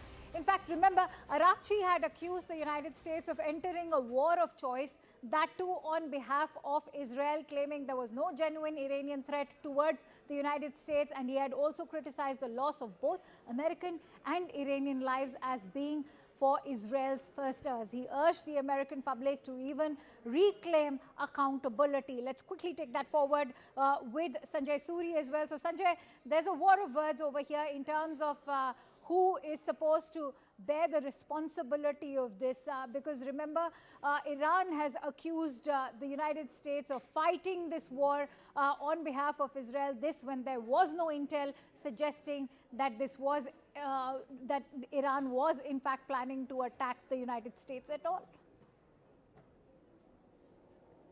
Well, certainly both the legal and the factual basis of the US involvement in this is very, very doubtful, to say the least. It is being challenged with increasing strength within the US, and the American people, and not just leaders, are beginning to have serious doubts. We've had one survey saying that 60% oppose this war, another survey saying that only 27% support it, few oppose, 27% say that they support it, and the rest either don't know or they oppose it. So this is now an opinion getting quite loaded against this kind of intervention. We've also seen signs that the US and Israel were not necessarily on board simultaneously from the start. We've had word from Washington that there was a preemptive strike from the US because Israel was about to strike, and the US struck in order to save American lives. It means, therefore, it presupposes naturally that Israel was planning to strike on its own. So there is a question of timing. Once they are in it, they are in the war theater, commanders take over and they coordinate to the extent that they can, and they seem to be doing a fairly good job of that. But politically, it is not the case that they were on board at the same time to the same extent from the start. So there is a division there as well, and that well may surface later depending upon the objectives each has and the political and other military capacity that each has to take it very far. Clearly, Israel here is going to take it as far as it can. It wants to see it through to the finish. The Americans really want out. Trump wants out of this very quickly. There's midterm elections looming, and the primaries for that are getting underway today in Texas and North Carolina. That sword is hanging above Trump. He wants a fast finish. That may not happen. All right, but we're getting in more breaking inputs right now. In fact, what we are being told is that there are a series of blasts being reported in Jerusalem as well. Stay with me, Sanjay, and Sanjay Kumar also. Series of blasts now heard in Jerusalem. This after there were explosions reported in Tel Aviv as well. In fact, it's been a series of explosions ever since the conflict erupted on Saturday in Tel Aviv, Western Jerusalem, and now fresh explosions being reported in Jerusalem as well. Quickly taking that with Sanjay as well. Sanjay, what else can you tell us? You know, there is, if not to make too fine a point of it, a difference sometimes between a blast and an explosive. And what I mean by it is this, that I've been seeing this pattern where you have an alert, a bomb alert, you're asked to go into a shelter, the sirens sound and you go in. And very soon after that, very often, I've heard a number of loud blasts. And they're quite loud, quite emphatic, and it appears to be air defense interceptors being launched, and that is the sound that we hear often. At times, you do not hear that because there seems to be no immediate need for interception. So whether these are those blasts or these are Iranian missiles that have struck Jerusalem and would have struck in quite a few by way of numbers, going by these initial reports, that is something that will emerge very shortly.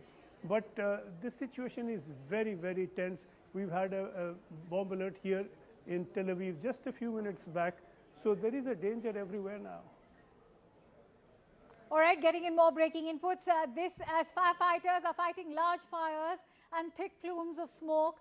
This in Beirut's southern suburbs after a fresh wave of Israeli airstrikes in Beirut. Now remember, These airstrikes have been continuing in Beirut since yesterday. Firefighters are already battling the blaze in Beirut after the fresh wave of Israeli airstrikes in Beirut. Now, why is Beirut being targeted? Important to highlight that Lebanon is inadvertently getting involved in this overall conflict. Why so? Because this is also the headquarters of Hezbollah. And right now, we've seen the kind of assistance that Iran is receiving by Hezbollah as well. And so the United States and Israel and these Israeli strikes are also focused on destroying Hezbollah completely. Will they be able to even do so, given that we've seen how terrorism is more about a mindset than just a proxy militia group? Let's quickly take that forward with Sanjay K. Verma, who's also a former diplomat. He's in fact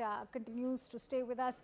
Ambassador Verma, how do you put this into perspective now that there is, attacks actually happening in Lebanon as well? Lebanon inadvertently getting involved in this conflict because of Hezbollah. I do not know whether it is inadvertent, because Hezbollah had always been an element in Lebanon. They had always been there. They also command political power in Lebanon. I'll tell you why I say so, because the polity there and the government have actually made it amply clear that they do not wish to be associated with Hezbollah and that civilian lives should be protected even if Hezbollah is being targeted. Completely agree with you. But if you look at the way in which Iran operates or Shia alliance operates, they have got these proxies all over the Middle East. And whenever there is a conflict, all these proxies are activated in low levels or even at a very high alert level. So in this case, we are seeing Hezbollah, but let's not forget that there are other proxies available in the region as well. And if they get activated, then it will be a multiple front conflict opening up. So Israel is doing fine. It's trying to block one of the fronts by bombarding those facilities in Lebanon, which could support an Hezbollah attack on Israel. Sajay, as Ambassador Verma also highlighted that they are blocking one of the fronts. Are there threats from other fronts as well? What happens to Hamas? Is that still a threat at the moment? Well, the two other threats, to add to what Ambassador Verma was saying, clearly are the Houthis, and Houthis do have some capacity. There's been a lot of US firepower aimed at the Houthis, and that has not destroyed but certainly reduced their capacity to hit out at their targets, but they have not been obliterated, to use that word from Trump. They do exist. They do have some capacity to launch missiles, drones, and to carry out attacks. And then in Israel, very much more a danger is Hamas. And following October 7, we've seen what happened. And over the last 3 days, we've seen a very considerable tightening of Israeli control to keep Hamas and its sympathetic elements down and suppressed. We've seen that there has been a new closure and new restrictions at the Rafah border with Egypt. Within Gaza, the control and the surveillance has been tightened up in Jerusalem, particularly East Jerusalem, and there has been a very strong presence of Israeli forces and police and the paramilitary, and we know that the number of people going to Al-Aqsa is very high at this time of the year. It's the Ramzan, and therefore there is a very highly tense situation all around. I'm afraid I'll have to interrupt you there, Sanjay, because we're getting in some more breaking inputs. Let's quickly now shift focus over to the impact of this war. We're looking at 5% surge in global oil prices. This was on expected lines because remember, Brent crude in fact shut on Friday at $72 per barrel. But on Monday, we've seen a surge where it's crossed over $80 per barrel. But 5% has been the overall global surge. Let's quickly take that forward with Haim, who will give us the details. Haim, what more can you tell us? Now, of course, Akanksha, we're looking at a oil surge of 5%. Remember, yesterday we saw a crude oil surge of 9% as well. And this is only on expected lines. We know that the Strait of Hormuz is, of course, facing a lot of disruptions. And many analysts would actually argue that if Trump's timeline, which is of 4 to 5 weeks, is anything to go by, we could see prices rise to about $130 a barrel. So that's really what we're looking at. Yesterday, remember, it was close to $85 a barrel. Now, that's something, if we were to stick to that 4 to 5 week timeline, could increase going forward as well. In fact, a very key point that you've made, because one has to not just focus today, but also on the days ahead. You're looking at 4 to 5 weeks is what Donald Trump is indicating this, when he had in fact ensured that it's going to only last a few days. Right. Israeli Prime Minister still maintaining that it's going to be a swift time, end. But having said that, you mentioned the Strait of Hormuz. What is going to be the overall impact now that Iran has officially declared that they are indeed shutting down the Strait of Hormuz? Of course, that was a fear. Up until now, we've only been seeing disruptions because a lot of ship owners were citing the security concerns in the Strait of Hormuz. It's important to understand that that particular strait, this tiny stretch on the map, actually controls 20% of the world's oil flows, and it's going to have an impact back in India as well, and that's something that remains to be seen, how that will impact India and prices. But if we were to talk about the United States alone and Trump's timeline, we could see gas prices rise up by maybe $4 to $5 as well. And perhaps the United States may also be looking towards benefiting out of this situation by perhaps taking over the overall global supply. Many thanks to you, Haim. We will keep coming back to you as and when more information pours in. All right, let's in fact get you more information. But as of now, I can tell you that the Strait of Hormuz is a key critical choke point, a very short passage, in fact. But when that gets disrupted, you're looking at global oil and energy supplies getting disrupted, not just for, by the way, has one of its largest suppliers in Qatar, which is supplying LNG at massive scale for India. Getting in some more breaking inputs, government sources in fact indicating that there's 40% impact on the overall supplies. Petrol, diesel supplies are sufficient. So the Indian government has ensured that 40% imports are going to be via the straits, and they already have 60% of their supplies coming from other routes as well. Let me quickly take that forward with Pallavi Ghosh, who will bring us the details. Pallavi, what is the preparedness like for the Indian government at the moment to secure our energy supplies? Well, Akansha, a big word which is coming in by way of government sources is to all the people that there's no need to panic. There's no need to hoard. There's no need to panic. The situation is completely under control. And just rattling off some of the figures which we have got by way of government sources is that 25 days of stock as far as the crude stocks as well as the energy stocks. Now, energy stocks includes petrol and diesel, which is our everyday essential. So we have enough material for 25 days. So that is something we are not to be worried about. As far as the LNG is concerned, Qatar is one country with whom we've had a long-term contract with, which should last for around 25 to 30 days. The clarification also coming in is that as far as the closure of the Strait of Hormuz is concerned, only 40% of our supplies come in from there, 60% comes in through other routes. And one big route where it comes in through is that of Cape of Good Hope. So the big takeaways from what government is telling us and conveying to the people of the country is that there is absolutely no need to hoard, no need to panic. The government is quite sure that the situation is not alarming and that it's not going to last for a very, very long time. But there is a contingency plan in place, day by day, hour by hour, minute by minute. Monitoring of the situation is taking place. In fact, it's over to Ayushman for some details that he's bringing to us on the video wall. This is with regards to some more breaking inputs that have been coming in. Perhaps Ayushman could shed more light on what the Strait of Hormuz looks like at the moment. Absolutely, it's the Strait of Hormuz. I'll come over here on this side to get a better view for our viewers. This is the Strait of Hormuz over which a lot of the energy imports around the world pass. But as you can see, there has been a lot of deployment along the coast over here, which is why they are targeting several of the American assets over here, which is why pretty much this entire stretch has been paralyzed, but because this is the energy corridor of the world, we are seeing a shooting up of the oil prices, as well as a lot of nations taking stock of their energy infrastructure, because Iran is not just targeting Israeli and American assets, they are targeting the energy assets of all of these Arab nations, which is also disrupting energy markets around the world. So this strait, which is pretty much the the sensitive neck of the energy sector of the world, this is facing a lot of disruption, and it is one of the levers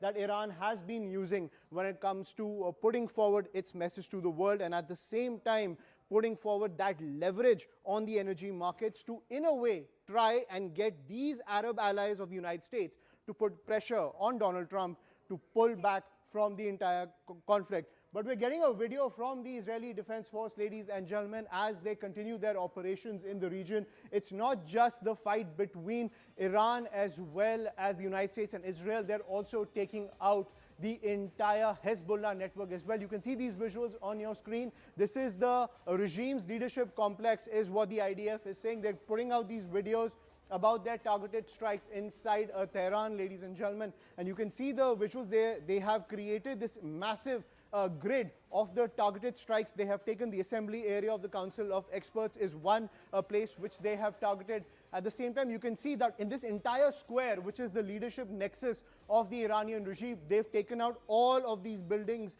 in precision strikes to cripple the Iranian leadership. So Israel making it extremely clear that they have a precision policy when it comes to taking out Iran, but it is only escalating the situation on the ground. This is also the presidential complex. You can see the structure of the Supreme Security Council. All of these structures have been taken out by the Israeli Defense Forces, but at the same time, it's only escalating tensions because the regime seems to be down, but not out. Tom Cooper, when you come in on this.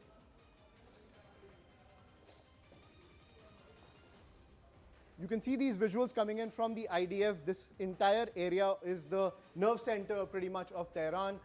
What kind of a message is sent to the entire world by taking these out? But does this only escalate the tensions within Iran? How much is this escalating tensions within Iran? I don't know, but this is actually a strike on Iranian target, on Iranian government, not on military forces. Of course, the national security has its strategic purpose, but it is actually developing politics, for which then the armed forces convert into the military operations. But this is pure attack on actually civilian objects, Iranian government. But can they turn things around? Does this effectively nullify the security leadership, or they're always in control? Taking out these buildings doesn't really do much. It is taking out the buildings. That's it. That's it.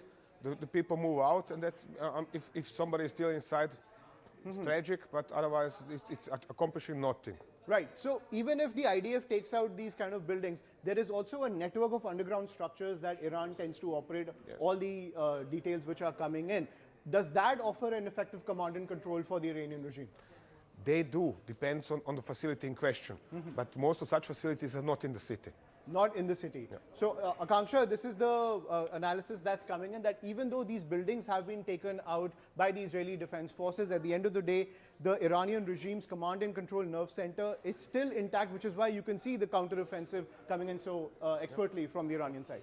Absolutely. I want to bring in Adrian as well. Adrian, would you want to weigh in on now when the conflict is expanding? You're looking at Lebanon, you're looking at Cyprus, new areas which are getting attacked, but more importantly, the conflict moving to the Strait of Hormuz. How does that reshape the overall conflict when you're looking at a key critical choke point like Strait of Hormuz? Because these are not just ordinary vessels. Whatever is left of those vessels, much of the traffic has cleared, but these are vessels loaded with oil supplies. There is two points. If you take it on the military level, because they have an ability to counterattack, the Iranians also holds the advantage of the initiative, and they are forcing their enemies to overextend themselves to defend everywhere. So even if Cyprus was only attacked one time, you already has reactions like, oh, we have to send anti-aircraft missile systems to protect Cyprus too. This is the first point. The second point, which is even more important, is because they are strangling energy supplies, they are building up extremely intensive diplomatic pressure from countries like your country, India, but my country, Switzerland too, because we also have to import everything, and France and everywhere in the world, to try to pressure Washington into ceasing this war as soon as possible. So at this stage, the Iranian strategy is quite clear, pressuring this I'm artery. so sorry to interrupt you there, Adrian. In fact, I have a very special guest, former Israeli ambassador to the United States, Ambassador Michael Oren, joining us on the broadcast. Ambassador, thank you for joining in. First of all, I'd like your thoughts on the expanding nature of this conflict. There are mixed messages coming in from both ends. You know, initially, Prime Minister Netanyahu has indicated that they're looking at a swift and speedy end to this conflict. On the other hand, you have the US President indicating that this could very much take 4 to 5 weeks. I'd like your thoughts. Well, I think, first of all, it's a pleasure and an honor to be with you. Thank you for having me on. From Israel's perspective, a 4 or 5 week war against a major military adversary such as Iran with ceasefire destruction is not a long war. In Middle Eastern terms, it's actually a short war. And so I don't see a contradiction there. A long war would be a war such as the one we're fighting against Hezbollah and Hamas, which has continued since October of 2023. That's a long war. Iran is a country that is geographically bigger than France and Germany combined, with a population of 90 million. It has in its arsenal about 2,000 long-range missiles, each one packing about 1,300 kilograms of TNT. One of them just hit Israel a few minutes ago in the north. These take down not just an apartment building, but take down an entire neighborhood. And so this is a huge adversary. Right. And so 4 to 5 weeks to deal with that threat, to eliminate it, would be, I think, would be modest. Ambassador Oren, would you like to weigh in on the escalatory nature, given that your allies in the Middle East are also getting targeted? For how long will they remain mute spectators to the kind of attacks that are taking place, whether it is UAE, Bahrain, Kuwait, a host of US allies in the Middle East? That's a key question. By shooting missiles at us, Iran doesn't gain anything strategically. It may gain something ideologically. It's fighting, it's killing Jews, firing at the Jewish state. That's very important for their Islamist ideology. But by firing at other countries in the Middle East, whether it's Kuwait or the UAE or even friends of Iran, such as Qatar and Oman, and even Cyprus, which is not even really in the Middle East, but a British base there or an Australian base. It is trying to put pressure on the Trump administration to cease the war. I mean, I think you just had a guest on from Switzerland. I caught the end of the interview, was basically saying that Switzerland is putting pressure on the United States to end the war. Which is precisely what Iran wants to do. Iran also wants to increase the number of American casualties, and that is designed not to put pressure externally on the Trump administration, but to pressurize the administration from American public opinion, which hasn't been very favorable of this war, as you know. Oren, I'm so sorry because I'm running short of time, so pardon me for interrupting you, but given the kind of impact we've seen in terms of flight disruptions, in terms of the impact on oil prices, the Strait of Hormuz being shutting down, do you think that there have been sort of calculation errors over here in terms of the strategic calculations that were made by the United States and Israel? No, I don't think it's our miscalculation. I think that this was always expected. What the miscalculation may be Iran's, because instead of increasing pressure on the Trump administration, it may create a situation where Saudi Arabia, the United Arab Emirates, and other Middle Eastern countries join in the fight against Iran. Just the UAE and Saudi Arabia together have about 500 fighter jets. That's a very significant force. So this may be a huge miscalculation on the part of the Iranians, and it may be a game changer in terms of the war. But was Israel and was the United States expecting such kind of a retaliation to come in from Iran, given that the supreme leader was killed and there was an expectation that it will be the end of the Iranian regime? Well, that's two different questions. I think the expectation was that Iran would fire at other Middle Eastern countries and that Iran would try to close the Straits of Hormuz. First of all, the Iranian regime said it was going to do that and has done that repeatedly in the past. Every time there's been a confrontation between the United States and Iran or Israel and Iran, the Iranians do precisely that. They target other Middle Eastern states and try to close the Straits of Hormuz. Whether there'll be an overthrow of this government, this regime, there'll be regime change in Iran, is really up to the Iranian people. I think Israel and the United States can create the circumstances in which the Iranian people can once again rise up and hopefully this time succeed in overthrowing that government, but that's not in our hands. So Ambassador Oren, put this into perspective for us. What is endgame Iran over here? Is it regime change, something that the US President, the US Defense Secretary Pete Hegseth have also denied, or is it the obliteration of the nuclear facilities? What is it that US and Israel are looking at? Well, again, ideally it would be if we had a different government in Iran and we could go back to the relationship we had with Iran before 1979, the Islamic Revolution.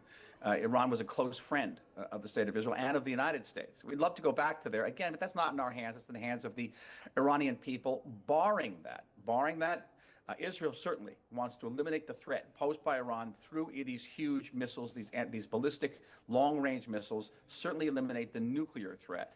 And perhaps if we have to go back to a negotiating table, the United States and Iran, to create a situation where Iran can no longer threaten Israel or any of our Middle Eastern neighbors.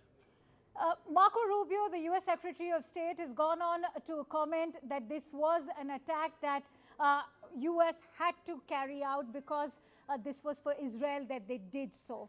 How do you respond to the American criticism that's now coming in from the Democrats that why did U.S. have to bear the brunt of this?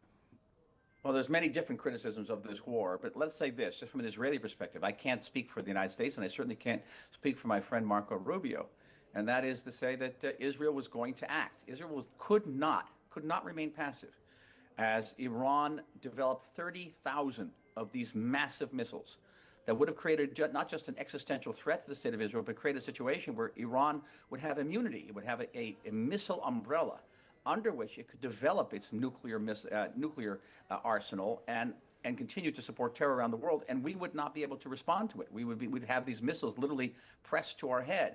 So Israel is going to react sooner or later, irrespective of what the United States did. So, Ambassador Oren, my last question. The Pentagon has reported that they have no intelligence suggesting that Iran indeed would have targeted the United States, and yet the U.S. went ahead with that attack. In fact, the U.S. President making that claim has been completely dismissed. How do you respond to that? Well, I think you look at history, and I'm not going to be a spokesman for the United States. I'm not even an American citizen, even though my accent sounds like it. I understand, but this is a joint strike. It is, dude. Okay, it's fine. And that is the Iranians since 1979 have committed aggression after aggression after aggression against the United States of America, beginning with the taking over of the American embassy in 1979, the killing of hundreds of Americans by the Iranian regime throughout the 1980s, through the Iraq War, the launching of nearly 200 attacks against American bases and other military assets in the Middle East during the last 2.5 years. Attempted terrorist attacks on American soil, including a purported attempted assassination of the President of the United States. And by the way, attempted assassination of me when I was ambassador in Washington. They were going to try to kill me in Washington. This is an extremely dangerous enemy state. And the fact that it has not posed a strategic threat to America right now, you could have used the same example against Nazi Germany in the 1930s and 40s, which never threatened the United States, but certainly had to be destroyed. All right, we leave it at that. Many thanks to you, Ambassador Michael Thank Oren. you. It was a pleasure having you here on CNN News 18. Thank you for your invaluable insights. With that, the CNN team has witnessed an Iranian drone flying overhead at the Iraq-Iran border, and CNN's Clarissa Ward said that the drone was flying from Iran over to Iraq. Let's have a quick look at the CNN report. Earlier today, Becky, that border reopened for the first time since the U.S. and Israel began their bombing campaign. It was only to allow Iranian drivers with Iranian trucks to get back into Iran and Iraqis who were trapped in Iran to get out back home to Iraq. But while we were there, we actually saw a Shahid drone fly directly over us from Iran into Iraq. Check out that moment, please. Are you nervous about going back into Iran now?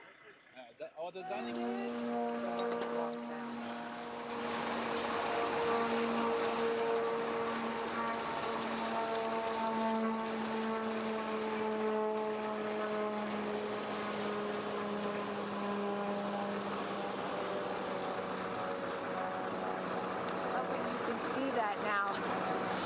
An Iranian drone literally just flew directly over our heads from Iran into Iraq. So, Becky, after that drone flew overhead, they did close the border again for a period of time before reopening it. We then heard another drone going over. We don't know exactly where those drones landed, but it speaks to the challenges that people here living in Kurdistan, Iraqi Kurdistan, are facing. Last night, we heard multiple drones. There have been missiles, there have been rockets, and the people who live here are getting it from both sides, really, because they are being attacked from Iran, but they are also being attacked by Iran-backed militias inside Iraq. And as we cut away from CNN, more breaking news that's coming in. A defiant message coming in from Iran, where the Consul General of Iran has blamed the current Iran-Israel conflict on what he called the greed and the overambition of the United States and Israel, accusing them of trying to undermine Iran's independence and even the partition and the aim to partition the entire country is the pitch that's coming in from the Consul General. He said Iran will defend itself with full force, especially after what he described as paying the highest price with the martyrdom of Ayatollah Khamenei. So that is the entire pitch that's coming in from Iran. You can see that defiant message coming in from the Iranian regime that aims to only increase the cost for the United States and Israel. Let's listen in. Today is Sir Mutlaq, the Consulate General. Sorry, I got distracted. You see? Yeah. That is no, that's okay, that's okay.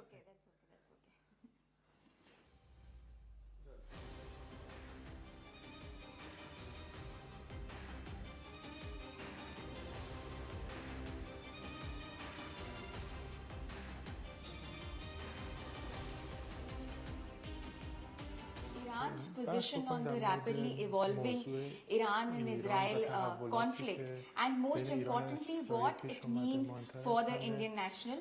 Sir, thank you so much for taking our time to speak with us. We would like to know what is your stand, what is Iran's stand on the growing hostility between Iran and Israel. بسم الله الرحمن الرحیم من گرامی می‌دارم نام و یاد رهبر کبیر و شهید ایران رو حضرت آیت الله خامنه‌ای رو و ریشه این مسائل در زیادخواهی‌های آمریکا و اسرائیل. آمریکا و اسرائیل خواهان گرفتن استقلال از تمام کشورها من جمله ببینید توی این مسئله ما باید این توجه رو داشته باشیم کشورها باید مستقل باشن و بتونن برای خودشون تصمیم بگیرن. اینها از ما میخوان که ما سرشت امورمون رو به اینها واگذار کنیم، تصمیم گیری رو میخوان از ما بگیرن. مقاصد دیگه حتی برای تجزیه ایران دارن. توی صحبتاشون این هستش که ایران بیش از حد بزرگه و باید تقسیم بشه. برای افزایش حاکمیت اسرائیل بر منطقه ما هستش و طبیعتاً ایران به لطف خدا با قدرت و جدیت از استقلال خودش دفاع میکنه و پای این استقلال ایستاده و بیشترین بها رو هم تا به حال که شهادت رهبرش بوده داده و من بعد هم همین رو ادامه خواهد.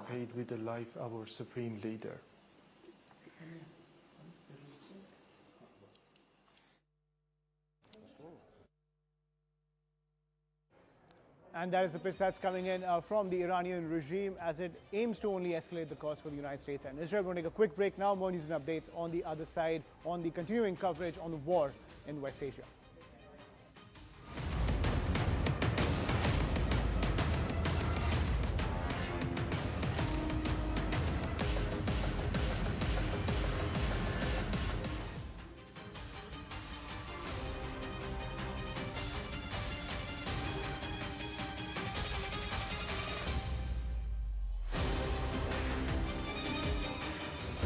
Who, what, where, when, why. You see the bits, I see the whole. To know the inside story on Iran, get with me inside the bunker.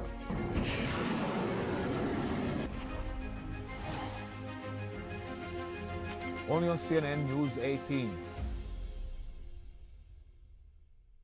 We got limited time. What we're going to do is, now this is what's happened. I told you when we come back from the break, we are going to try and refocus on another region, and that's this region. So let's come back here and understand what's happening here, especially with this nation, Pakistan.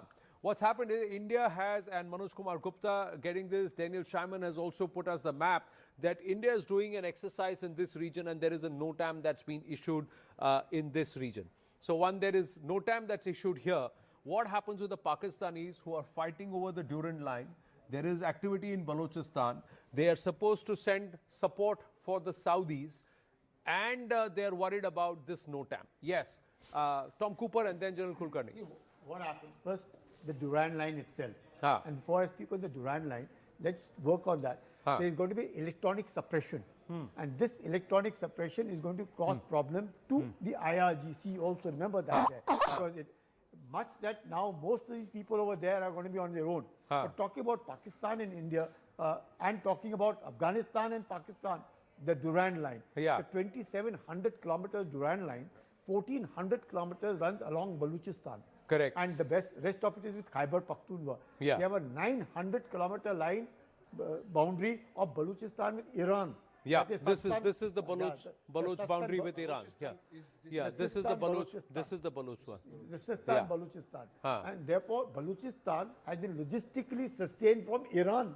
It is not being sustained from Pakistan.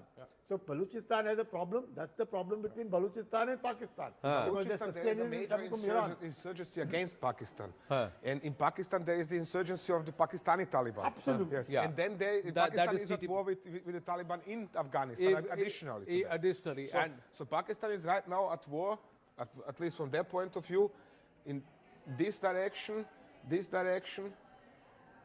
and of course, they always hold a strong portion of their army along the border to India. And now they are also supposed to airlift and send support towards Saudi Arabia and conduct, exercises here.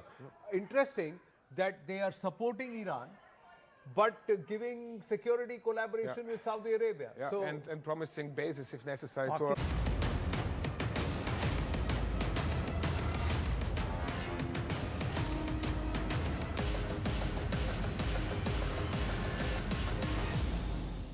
And more breaking news that's coming in from the war zone. What we are learning is that there's been a massive explosion at the Ras Al Khaimah port in the Sultanate of Oman, targeting the Fujairah oil field in the United Arab Emirates. This has happened by a drone, ladies and gentlemen. So as you can see, in the entire Arab world, the energy infrastructure is now being wantonly targeted in the middle of this conflict between the United States, Israel and Iran, where the energy infrastructure is in the direct bullseye of the Iranian regime, trying to escalate the cost of this entire fight, putting more pressure on the United States and as well as Israel to pull back from the offensive. So the Fujairah oil field, one of the key energy infrastructure points in the United Arab Emirates, has been targeted by a drone, and we get those visuals for you. You can see those visuals on your screen. This is coming in from Riyadh, but we're also getting visuals of the Fujairah oil field in the UAE, which has been targeted by a drone. So the energy infrastructure in the firing line of the Iranian regime, and that has been something that has been happening for several days ever since the war was declared over the weekend, where the energy infrastructure of all these Arab nations are now under attack from the Iranian regime. You can see those visuals on your screen. These are from the Fujairah oil field. You can see the drone just zooming in. You can see these visuals on your screen with the drone, which is a swarm drone, just zooming into the Fujairah oil field infrastructure and just exploding on impact. You can see this kamikaze strike of this entire attack as the drone just swooped in and hit the Fujairah oil field. Tom is also with us on the broadcast. Tom, you can see these visuals on our screen where the energy infrastructure is in the firing line. How effective are these swarms to cripple the energy infrastructure and send the entire energy markets into a tizzy that we've been seeing for the past few days? down the entire economy. Keep in mind, nobody's working in the United Arab Emirates, nobody's working in Qatar, nobody's working in Kuwait, nobody's working in Israel. So they are shutting down the entire economies. They say, we don't care. Help yourself if you can. And this is, you know, whether this is 1 hit or 15 hits, eventually doesn't matter. The shutdown is complete. That is what matters. Right, and at the end of the day, whenever these kind of attacks take place, it has a reverberating effect on the entire energy market because everyone wants to secure their supply. Even a hint of these kind of insecurities coming into the energy market, it just shoots up prices. This will pinch Americans at the end of the day. And at the same time, it's increasing the prestige of the Iranian regime at home because they can show pictures. Look, the super trooper, whatever equipped United Arab Emirates armed forces cannot prevent our UAVs from striking their oil fields. Right. Boom. And Tom, when it comes to these capabilities to launching these UAVs, despite the fact that so many strikes have taken place inside Iran, how do they maintain the capability of launching these strikes? Very easily. I said 3.5 tons truck. You have them so many on the streets of New Delhi. These are small trucks. They put 6 boxes, each with 1 UAV inside, and they're launching them with catapults. Right. So the UAV is airborne in a matter of seconds, and that's it. The truck moves away. We have seen earlier videos where the people are then running away from the truck. Yes, sure, they have completed their duty. UAVs are out. Now they can go wherever they want, you know. And the Israelis or the Americans are free to strike an empty truck. And the range as well as the explosive capability of these drones, given the fact that the oil fields and the energy infrastructure is just across the water for Iran. Yep. Very easy to strike. They know where these oil fields are, so they can strike them from multiple directions, therefore taking local defenses by surprise. Because these defenses, they are, you know, sometimes to the left, to the right, and so on and so on. Question is whether they are expecting an attack from this direction or not right in that moment. So it's an easy job for the Iranians. It's not something that is making me happy. I'm simply explaining from the Iranian point of view. Right. And it's not hurting them. The Americans and Israelis can then destroy this launcher, but UAVs are away, and the economy of the United Arab Emirates is down. That is what matters. So just one truck, and the 6 entire UAVs. world for that matter, yeah. Exactly. But at the same time, do you see these tactics coming in from the Iranian regime as a major miscalculation from the United States and Israel, that when it comes to raising the stakes with Iran, protecting these oil fields was essential at the end of the day, but they've been unable to do that? It is a massive strategic mistake. They have expected, actually, they are going to bomb for 2-3 days. I said, 3-day special military operation. They're going to bomb for 2 or 3 days. Iranians are going to raise. The regime is going to be weakened through the bombardment, and everything is going to be fine.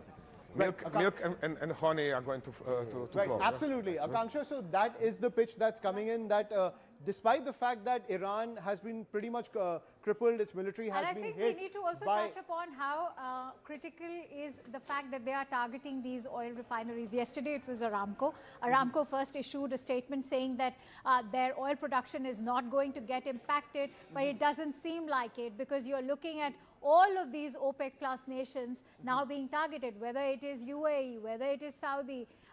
We've seen how there is a targeting of these oil refineries, and if Donald Trump is anything to go by, for how long can they have a shutdown if this war, as he's indicated, is even going to last 4 to 5 weeks? Right, and Pete Hegseth pretty much in his press conference said that it's a stupid question to ask how long this war will be. Also not ruling out the fact that there could be boots on the ground. In your opinion, is boots on the ground something that America could be forced to kind of go for? They might be forced to think about it, but I don't see how shall they organize this. Because except they deploy their troops, for example, in Iraq or in Pakistan, they have nothing, no ways to run an invasion of Iran. Because it's, if you take a look at the map, excuse me. Yes, take a look. Iran is largely landlocked country, except in the Persian Gulf and Gulf of Oman. But the countries nearby, they are not particularly US friendly. And even if they are US friendly, like Pakistan, you first have to bring the troops into Pakistan, then you have to bring the supplies for these troops to Pakistan, which is a huge task. Absolutely. And then you have to move these troops into Iran. And for example, if they attack from Pakistan, just for example, the problem is majority of Iranian population is living in the western side of the country. So they would first have to pass some 500, 600 kilometers to reach those areas. Right. So it will be a strategic nightmare as well as a logistical nightmare for the United States and Israel. Similarly, if they say, let's say, Kuwait lets them arrange the invasion from its terrain, from its soil, then they have to cross Iraq as first. Absolutely. And in Iraq, we have Iranian proxies, like Hezbollah. Right. So strategic nightmare from here and the proxy nexus over here that could affect the United States. And that's when it comes to the entire situation between Iran as well as Israel, as the cost of war is only escalating because these energy sectors are now being targeted by the Iranian regime. We'll continue to track all these developments coming in. For now, quick break. More news and updates on the other side.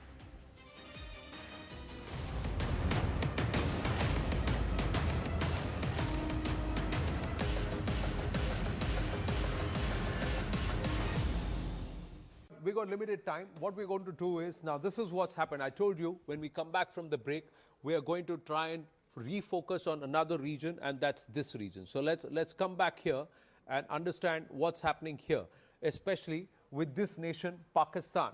What's happened is India has, and Manoj Kumar Gupta getting this, Daniel Scheinman has also put us the map, that India is doing an exercise in this region, and there is a NOTAM that's been issued in this region. So one, there is NOTAM that's issued here. What happens with the Pakistanis who are fighting over the Durand line? There is activity in Balochistan. They are supposed to send support for the Saudis, and they are worried about this NOTAM. Yes, Tom Cooper and then General Kulkarni. What happened? First, the Durand line itself.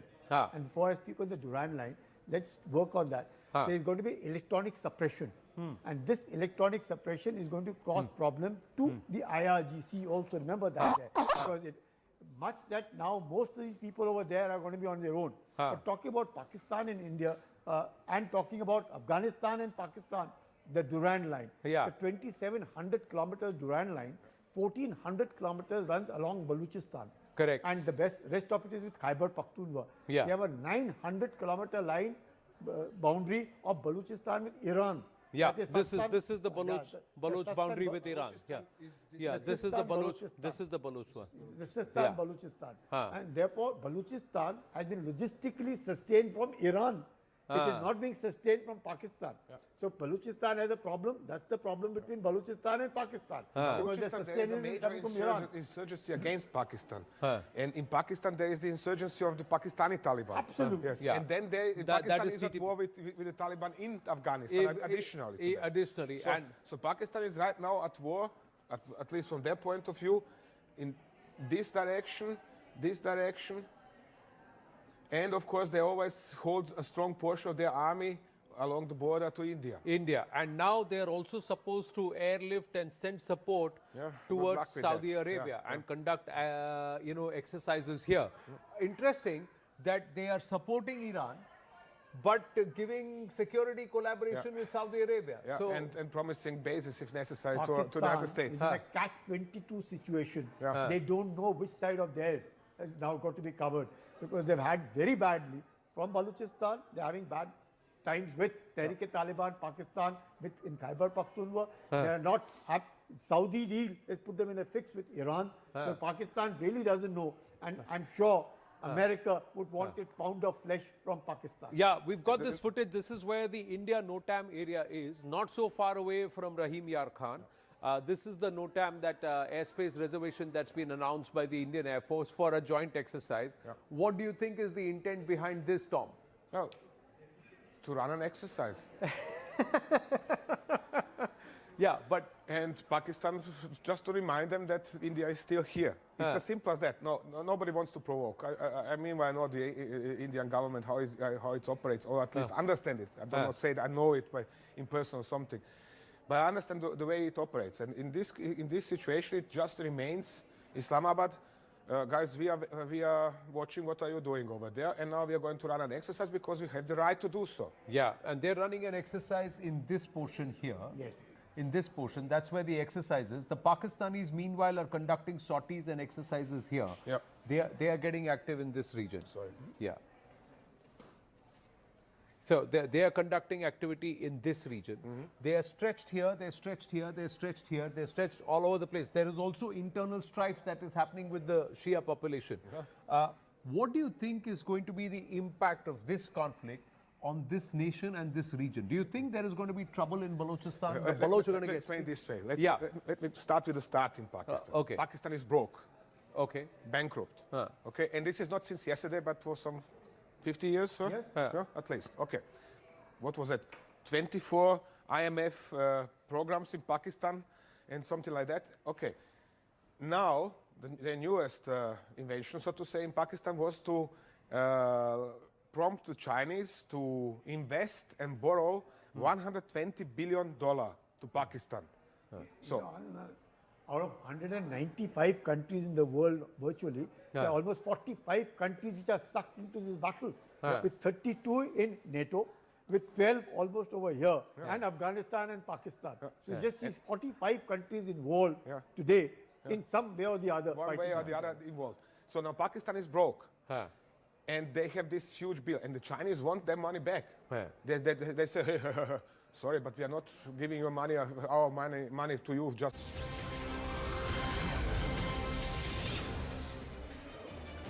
Good evening and a warm welcome. You're watching CNN News 18 with me, Griya Atul. With me right here in the News 18, CNN News 18 studio is also my colleague Poonam, and we are tracking every development when it's to do with the fury in the Gulf that continues. Let's take a look at the headlines as we begin each and every updated response that's coming in from the Gulf nations particularly. So in a fresh satellite imagery, the IDF shows precision strikes on Iranian leadership compound. Numerous munitions have been in fact dropped on the presidential office, and that's the biggest update that we're bringing to you. Latest footage also shows massive destruction at Dubai's Jebel Ali Port, and also plumes of smoke were seen rising from Dubai's Jebel Ali Port as Iran continued its retaliation for attacks by the US and Israel. Also, Iranian missiles struck the Beersheba tech area, damaging the buildings near a major technology park. Reports also indicate that a facility linked to Microsoft was among the sites that were impacted in this attack. War has escalated and so are the casualties. Iran is saying the death toll from US-Israel strikes have risen to 787. Lebanese forces are withdrawing from the border areas as Israel has intensified the defensive operations targeting Iran-backed Hezbollah terrorists.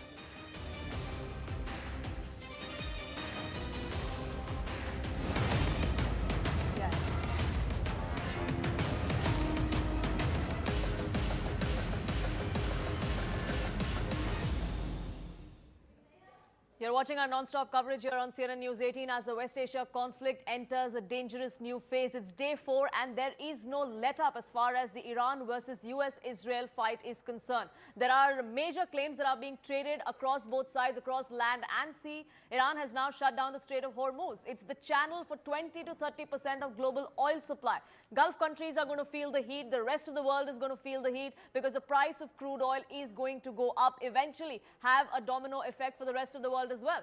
The United States and its assets and its embassies are feeling the heat across that West Asia region. In fact, the US Embassy in Jerusalem has told its citizens that it is not in a position to assist with evacuations. They've in fact left their citizens to fend themselves there, urging them to make their own arrangements. This is a war that Donald Trump started but has no respite or has no backup plan to ensure that his citizens are back safe in the United States.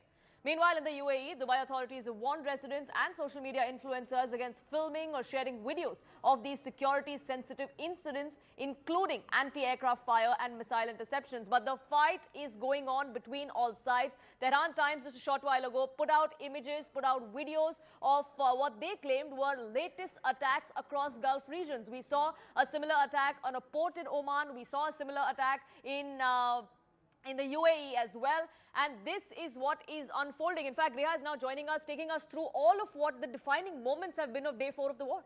Absolutely. And Poonam, we have the video wall right here behind me. In fact, we are just going to be putting out these visuals of every kind of escalation that we have managed to, in fact, capture. And this is the latest piece of breaking news that we are getting.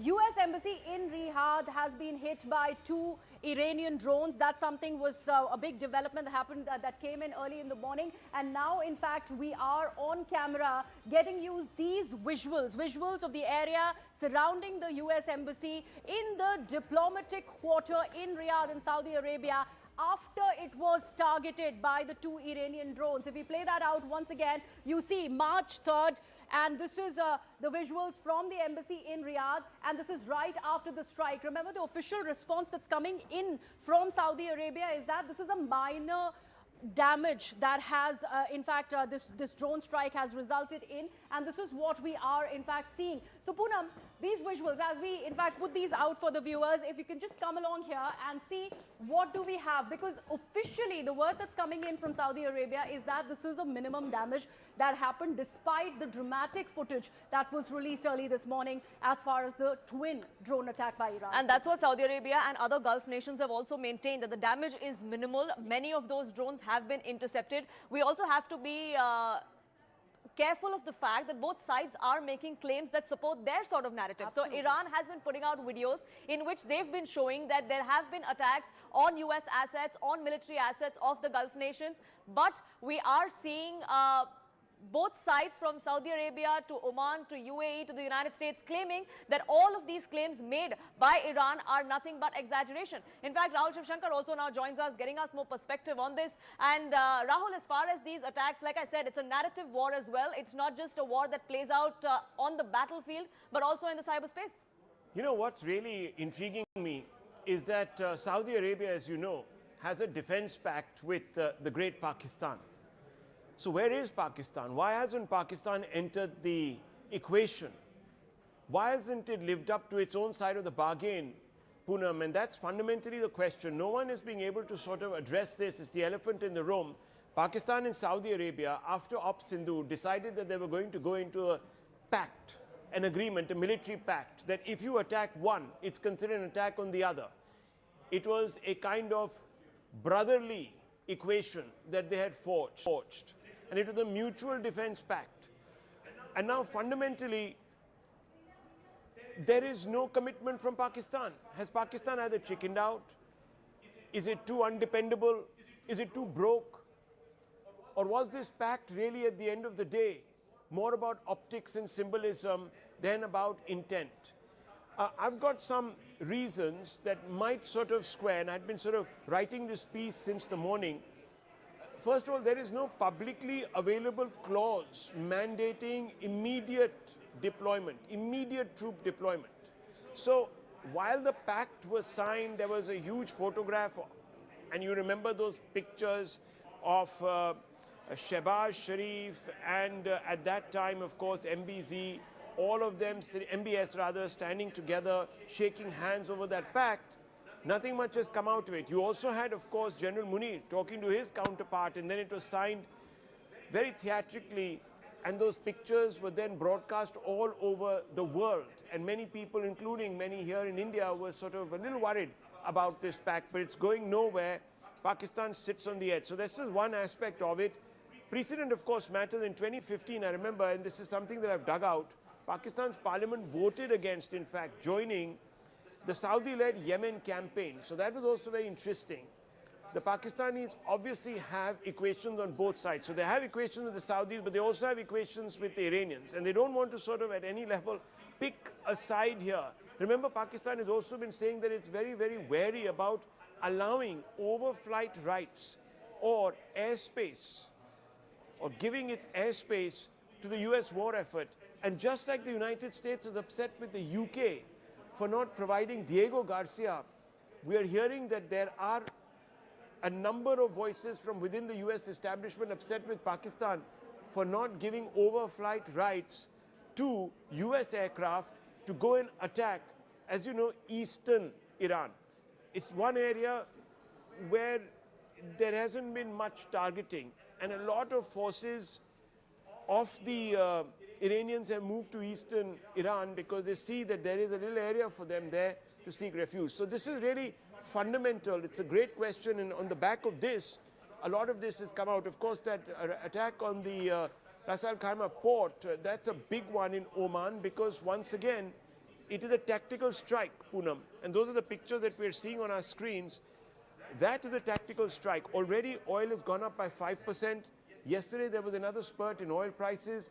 The Iranians are thinking that, look, they can actually punish the war effort. They can escalate costs here using low technology drones and targeting all this oil infrastructure. Back to you. Right, absolutely. Rahul, thank you so much for putting things into perspective. And we were just discussing, Poonam, this entire fog of war and how the narratives that are coming in from each side will be catering to their respective domestic audience. So the version has also come in from Pakistan as well on a possibility that they will be sending out their military assets to Saudi Arabia. But this Saudi Arabia question remains, because the one important aspect is that, which nobody seems to be discussing about, are US really being coaxed into this war, not just by Israel, but also Saudi Arabia. And now there is an attack that is coming in by Iranians on Oman. Poonam, this piece of breaking news. And more information that's now trickling in as far as the war in Gulf goes on. In fact, now we're learning is that US has issued a security alert for Oman. There are issues of shelter-in-place order that has now been made for all Americans. Remember, there was a time when the United States, at least as far as Israel was concerned, had left its citizens to fend for themselves. They said, we could not assist you in repatriating you back to the United States. You're on your own.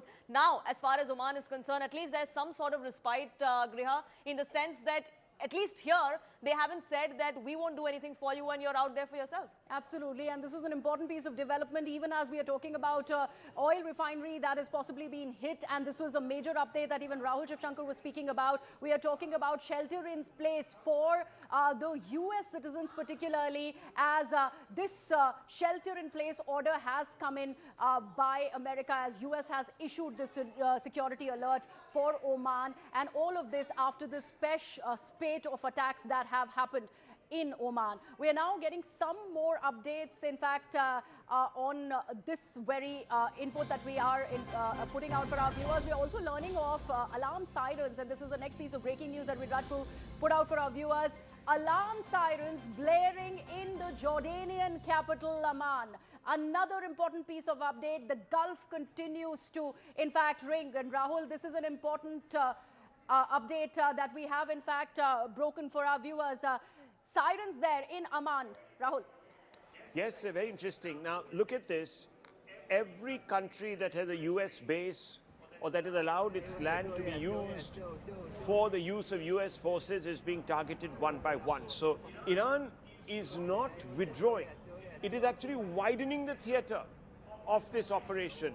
How is it that the Iranians are being able to sort of carve out these passageways? We're going to try and, of course, go across to Tom Cooper in just a little while. But fundamentally, if you really look at the map, and let's pull out the map, I think it's right on your left. In fact, and if you could just go up to that map, Poonam, and have a look at it. It's just to your left, actually. We can look at where Jordan is. And it's very, very interesting because you see that there's a swath of land and it forms a corridor. And in that corridor, what exactly is happening is that you have a large number of Iranian missiles that go across. So if you just look at that, let's just talk about that. Poonam, if you just point out to our viewers where Jordan is, and you'll get a sense, really. That's Jordan. This is Jordan. This is where Israel is. This is where the Iranian missiles have also been attacking. Beersheba was one of those places where it hit yesterday. This is Amman, where sirens are now sounding. This is that particular area. This is that stretch of land that you were speaking of, Rahul. Yeah, so if you look at that on the map, and if you could just point out Jordan for our viewers, it abuts Israel. There is Syria, there is Iraq. Now, all of these territories, viewers, are really not territories where the US has bases. So you actually have quite a passage for Iranian missiles to come through, unless, of course, they're intercepted. That's one of the reasons why the Israelis are also trying to move into Lebanon so that they can establish a front line before these missiles come and hit Israel. They want to intercept them on soil that is not Israeli soil, because, as you know, even debris can cause damage. So the geography there is very, very important. That's a passageway. the Iranians are getting into that passageway. They're targeting a number of these countries. They're going to escalate the costs for these countries. The hope is that these countries begin to fray, at least their nerves fray. The leadership begins to wonder. You damage their reputations for being safe havens, stable. Now, the Jordanian kingdom is a very stable place, actually. And it is one of those cities, Amman, which is the capital that is ruled by a prince and a king who are very, very close to the Americans and have been traditionally close to the Americans. So the idea is, here you create a little bit of unease, you make them feel the pressure, investor confidence is shaken, business activity stalls, costs begin to rise, and then you have an issue where these Gulf countries then begin protesting and the coalition gets fractured. So that's the idea. Right, absolutely. So from Jordan to Oman, everything seems to be blaring up as far as these sirens also go. We are now constantly putting out these updates on the Indians who are stranded in these impacted regions. So here's an update for all of you there. Emirates, we are told, has extended flight suspension, and it is from Dubai. This extension has been put out till the 4th of March. As far as Etihad Airways is concerned, they have extended the flight suspension from Abu Dhabi up till March 5th. So far, no flights. That suspension remains. 4th of March is where Emirates from Dubai really is not going to be operating from till the 4th of March, at least as far as these constantly developing updates that we are bringing to you. And as far as Etihad is concerned, from Abu Dhabi, that suspension remains in place till at least the 5th of March. In fact, we are getting more updates, and Poonam here with me. Poonam, and in fact, we were talking about this geography, Griha, of where exactly these attacks are taking place. In fact, the latest that we're now learning is about a port in UAE where there were some sirens that were sounded, there was some debris, there was some smoke that was witnessed as well. And that particular port, which is the Fujairah port in UAE, they have now stopped all its activities, is what we're learning. There was, in fact, a strike that was noted at that particular port, which is why all activities at that particular port have been suspended. Whether the suspension is temporary or not, Griha, we don't know just yet, because that's something that we've seen since yesterday. Even when Aramco was hit, temporarily there was some suspension. They eventually did come out and say that the damage was minimal, that none of their refining facilities were actually hit in terms of the production taking a hit. That's what seems to be happening at all of these other ports as well. Absolutely. And this one that you were speaking about, the Fujairah port in Oman, that's particularly of significance here, because after Saudi, this is a UAE refinery that one is talking about. And the version that's coming in from UAE is that this is a minimum damage, and the interception really happened of the Iranian drones. And there was some debris that we see falling in those visuals we had earlier put out for our viewers when we broke this story. In fact, about this aspect as well, Rahul had touched upon it, but Rahul, more on this oil refinery. So it's not just restricted to US military assets in the Gulf region. The energy infra is also starting to be impacted, particularly attacked by Iran. So what is exactly Iran's game plan? What Iran is doing right now is not exposing its bigger weapons. It is using its low caliber weapons, it's using low cost weapons, it's crossing across the skyscape, and it is trying to harry some of these UAE city-states. The idea is to ensure that there is complete paralysis. You have already mentioned how in Dubai, for example, yesterday the Jebel Ali port was targeted. You also talked about the Saudi Aramco facility, and there is a dispute over just exactly how much damage has been caused to the Aramco facility. There's been now, of course, a hit in Oman, and Oman is, of course, coming out there and saying that, look, we weren't warned at all. You now have news coming in about Fujairah. Fujairah is one of those iconic ports and also an oil facility where a lot of the oil is, after extraction, kept and then transshipped to different countries. The idea is to absolutely halt work there so no oil goes out of the UAE, the Gulf, the Strait of Hormuz is shut, and then on the other side also impact production. When that happens and you're using really low-cost weaponry to do it, you're not bleeding, it's the adversary that begins to bleed, and wealth begins to sweat, so to speak.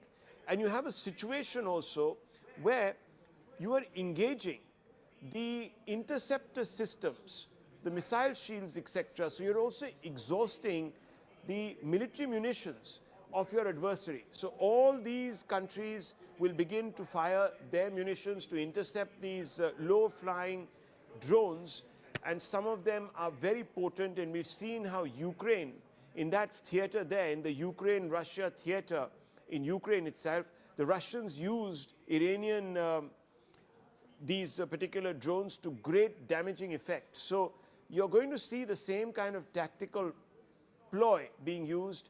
And what Iran therefore is doing is sort of escalating the costs. It's a war of attrition. These countries begin to feel the heat. They also need to obviously once more redeploy weapons, get more weapons, and then once they have their stockpiles up and ready, then they counter the second wave. The idea is that if there's enough depleted, then Iran can come in and deploy some of its heavier weapon systems, some of those hypersonic missiles that cause so much damage. So that's the whole idea.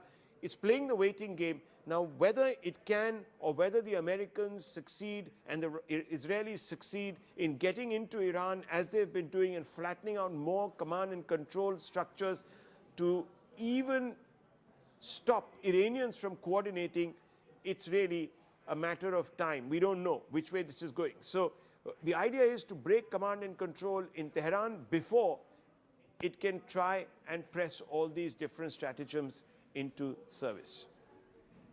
But it looks like there is no let-up as far as the fighting is continuing on the ground. And the latest that we are gathering is that there is a direct attack, or at least there is an attempted attack in Israel. Alarm sirens are sounding in Jerusalem and surrounding areas due to missile launches from Iran. If I could just give you a sense of where exactly this is transpiring, this is Jerusalem. This is where those sirens are currently being sounded.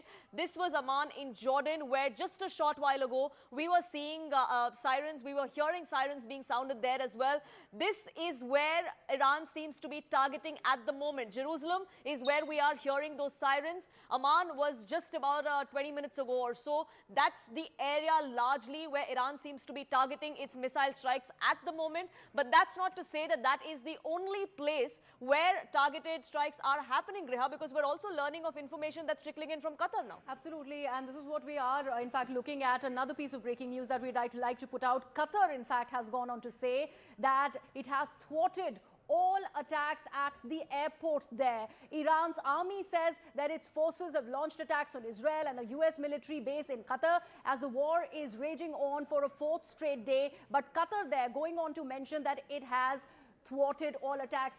In fact, Poonam there with the map, so she'd be able to place Qatar there so that you exactly understand the kind of dynamics and the heft that we are seeing at play here. Iran constantly going ahead and claiming that it's pounding these areas. But Poonam, Qatar now playing a very, so like very I was pointing out, these were the two areas initially where we saw the attacks, which was in Israel and in Jordan, which was in Jerusalem and in Amman. But like I said, it's not limited to that particular area or that particular region. This is where we're seeing some strikes as well. We've seen certain attacks in Qatar. We're hearing of some sirens that are being sounded there. Qatar has come out and said that they've thwarted these attacks. We've seen certain ports in Oman that had also seen certain strikes. There were parts of Riyadh yesterday where we had seen some of these debris actually. Entire region, in fact, Bahrain was not left untouched either. That's somewhere that we also did see some sort of debris falling, some sirens that were sounded yesterday as well. So this entire region, if you see, the UAE as well, these parts of the region of the Gulf, they have been touched as well as far as these Iranian attacks go. It's not just Israel that is a direct target of Iran, but Iran has made it clear that any of these countries that seem to even look like they're on Israel's side, they will have to bear the brunt as well. Absolutely, and Poonam, we are back on the entire fog of war logic, because once again, Qatar saying they have thwarted any kind of attack that's coming from Iran. Iran, on the other hand, is saying that they have gone on to attack the US base in Qatar, and that's another. We know how big is the US base in Qatar. There was an attack earlier as well after the 3 nuclear facilities were pounded by US and Israel the last time around, and that's when the retaliatory strike happened at the US airbase in Qatar. But now again, counter narratives that are in fact coming into play here by both Qatar and Iran. In fact, we are also now learning about various explosions that have been heard in UAE, Bahrain and Jordan, as Iran, we are told, is deploying drone swarms. So there are swarm of drones that we are in fact looking at in these areas, UAE, Bahrain, Jordan, all of these places where there are explosions that are being heard. So constant escalation that one is learning of as far as these regions go, even as the narratives, at least official ones that are emerging from all of these areas, really say otherwise. Poonam. And the risk that Iran is running at the moment is that if all of these countries, if the Gulf coalition actually comes together with the United States and its military support, Tehran will not have too much to go on. They do not have the economic strength to balance it. At the moment, they may seem like they do have the military heft, at least if you keep the United States out of this region, which is exactly what it's trying to bank upon, or so it would seem. But Rahul, as far as the long game is concerned, can Iran actually afford to stretch this out if the United States and if this entire Gulf coalition comes together? See, it's a cat and mouse game. What the US and the Israelis are trying to do is to degrade very quickly the command and control structures in Iran. The hope is that the Iranians then cannot control any of their launchers, they cannot control any of their operation headquarters in different districts, different parts of Iran, and there is a breakdown. And then everyone is sort of acting independently of each other, and there's confusion, there's no coordination. Now, on the other side, the Iranians are trying to break the resolve of the Americans' allies, because it's here where the bases are. These are the front lines from where the action is taking place. So Iran then sends these drones across, engages some of these defenses, some of these pass through the cracks, and there are obviously signs of damage, and there is debris falling and so on and so forth, and people are spooked, and there is a complete shutdown of the airspace, markets, workplaces, everyone goes into a sort of shell shock. The idea being that you sweat these countries out. Now, it's very interesting because Qatar's foreign ministry spokesperson has come out to claim that pressuring Gulf countries would lead to a return to negotiation this force. So they're saying that this battle of attrition that Iran is waging is not going to work on us. We're very firmly with the Americans. The point is, at what stage in this conflict will these countries begin to say that this cost of supporting Trump is bleeding us economically? It's no longer viable. If the Iranians can hang in there, then they will be able to make the time frame stretched long enough for these countries to feel the pain. If they can't, if they fold up, this plan goes into cold storage. So that's really what's happening. It's a cat and mouse game, as I told you.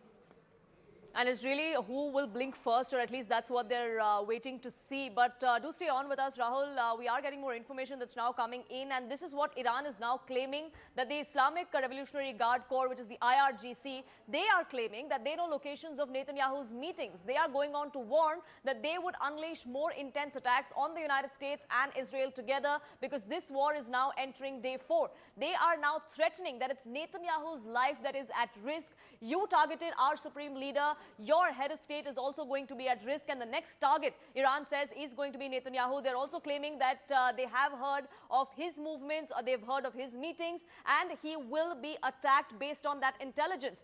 How true really is that, Griha? Well, that's anyone's guess, because like I said, it is also a psyop sort of a situation that is going on. Tehran would want to project an image of being strong, of being able to retaliate. Whether they can actually track Netanyahu's movements and target him, that's something only time will tell. Absolutely. And Poonam, let's go back to the news that we broke early in the morning, where we learnt of how Ali Khamenei was eliminated. It was about traffic cameras and AI usage by Israel, the data that was with them for years on end. They used that to track the, in fact, movement, and now we are seeing a counter narrative pretty much on similar lines that is coming in from, in fact, Iran. And the earlier statement, in fact, Rahul, I'd want you to weigh on this. The earlier statement where Iran, in fact, spoke about how they have access and any kind of radar target as far as Netanyahu's office is concerned, that was dissed completely by Israel, saying that it's fake news.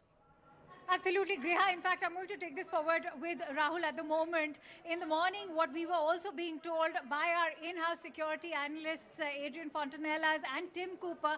In fact, Tom Cooper was also going on to indicate that there is much intelligence sharing happening between Iran and China, which is the interesting aspect, Rahul, we are looking at, because there's a lot of chatter about the Israeli intelligence sharing with the United States. But how do you weigh in on Iran receiving these intel inputs from China?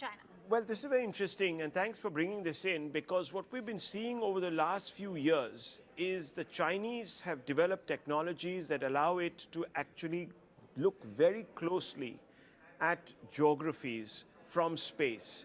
So they've got a whole array of these spy satellites, and the resolutions are better, if not better, at least as good as those that the US have. So this is a big change in the global sort of balance of power when it comes to espionage. And in fact, when you're talking about espionage, just today we've received inputs from Manoj Gupta, who's also gone on to talk about how technology sharing has happened between Iran and China.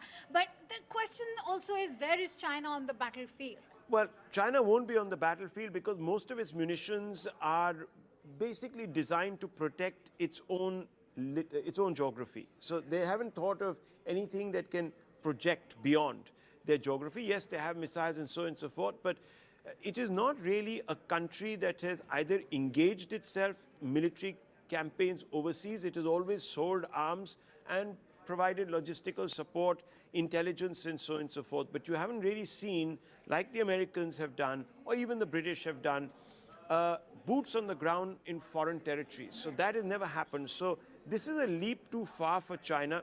China can provide weapon systems, and if you really look at the map of Iran, and we're going to try and get Poonam to look at the map of Iran, if Poonam can help us with that map of Iran, it'll be cool, because you see to the east of Iran, you see that there is a contiguous border, albeit through parts of the Pamir Knot, where in fact you have ingress into China. So if ever the Chinese want to supply Tehran weapons, they can bring them through that land corridor. And do you see this as a tit for tat? Because till yesterday there was a lot of misinformation doing the rounds about Netanyahu's location.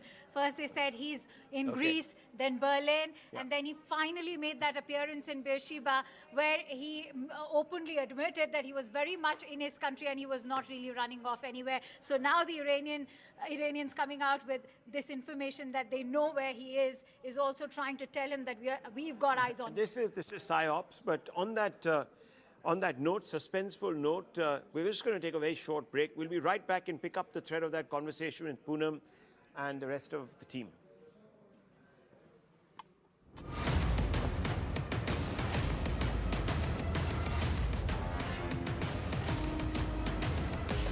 We got limited time. What we're going to do is, now this is what's happened. I told you when we come back from the break, we are going to try and refocus on another region, and that's this region. So let's come back here and understand what's happening here, especially with this nation, Pakistan. What's happened is India has, and Manoj Kumar Gupta getting this, Daniel Scheinman has also put us the map, that India is doing an exercise in this region, and there is a NOTAM that's been issued in this region. So one, there is NOTAM that's issued here. What happens with the Pakistanis who are fighting over the Durand line? There is activity in Balochistan. They are supposed to send support for the Saudis, and they are worried about this NOTAM. Yes, Tom Cooper and then General Kulkarni. What happened? First, the Durand line itself. And before I speak on the Durand line, let's work on that. There is going to be electronic suppression. And this electronic suppression is going to cause problem to the IRGC also. Remember that there. Because much that now most of these people over there are going to be on their own. But talking about Pakistan and India and talking about Afghanistan and Pakistan, the Durand line. 700 kilometers Durand line, 1400 kilometers runs along Balochistan. Correct. And the rest of it is with Khyber Pakhtunkhwa. Yeah. They have a 900 kilometer line boundary of Balochistan with Iran. Yeah, this is the Baloch boundary with Iran. Yeah, this is the Baloch one. This is Balochistan. And therefore, Balochistan has been logistically sustained from Iran. It is not being sustained from Pakistan. So Balochistan has a problem. That's the problem between Balochistan and Pakistan. Because they're Balochistan, there is a sustaining it major coming from Iran. insurgency against Pakistan. And in Pakistan, there is the insurgency of the Pakistani Taliban. Absolutely. Yes. Yeah. And then Pakistan is at war with the Taliban in Afghanistan, additionally. to that. Additionally. So Pakistan is right now at war, at least from their point of view, in this direction, and of course they always hold a strong portion of their army along the border to India. And now they're also supposed to airlift and send support towards Saudi Arabia and conduct, exercises here. Interesting that they are supporting Iran, but giving security collaboration with Saudi Arabia. So and promising bases if necessary to the United States. Is in a catch-22 situation. They don't know which side of theirs has now got to be covered because they've had very badly from Balochistan. They're having bad times with Tehrik-e-Taliban, Pakistan, in Khyber Pakhtunkhwa. They are not happy. Saudi deal has put them in a fix with Iran. So Pakistan really doesn't know, and I'm sure America would want a pound of flesh from Pakistan. Yeah, we've got this footage. This is where the India NOTAM area is, not so far away from Rahim Yar Khan. This is the NOTAM, that airspace reservation that's been announced by the Indian Air Force for a joint exercise. What do you think is the intent behind this, Tom? Well, to run an exercise. And Pakistan, just to remind them that India is still here. It's as simple as that. Nobody wants to provoke. I mean, I know the Indian government, how it operates, or at least understand it. I do not say that I know it in person or something. But I understand the way it operates. And in this situation, it just remains Islamabad. Guys, we are watching what are you doing over there, and now we are going to run an exercise because we have the right to do so. Yeah, and they're running an exercise in this portion here. Yes. In this portion, that's where the exercise is. The Pakistanis, meanwhile, are conducting sorties and exercises here. They are getting active in this region. So they are conducting activity in this region. They are stretched here, they're stretched here, they're stretched here, they're stretched all over the place. There is also internal strife that is happening with the Shia population. What do you think is going to be the impact of this conflict on this nation and this region? Do you think there is going to be trouble in Balochistan? The Baloch are going to get... Explain this way.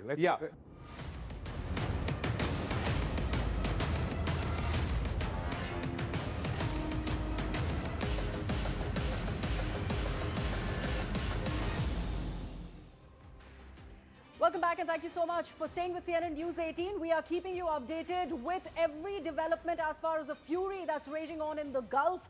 Right now, inside the CNN News 18 studio with my colleague Poonam. And Poonam, we have constantly been keeping our viewers up to speed with every visual that we've managed to access, vetted it first, and only then are we putting it out. So what do we have right now? Absolutely. We are also talking about claims that are being made by both sides. So let's start about what Israel is talking about at the moment. And the IDF has released this particular video where they claim that they have struck top leadership's compound in Tehran. These are the visuals that have been put out by the IDF, which is the Israeli Defense Forces. This is the compound that they have marked, saying this is where the top leadership of Iran was. This is where Israel has struck, going on to say that they had struck right at the heart of where the political military leadership was in Tehran. And this is proof, they claim, of how they took out Ayatollah Al-Khamenei and everyone else that was in the compound on that particular day, on Saturday, when that attack did take place. In fact, we're talking about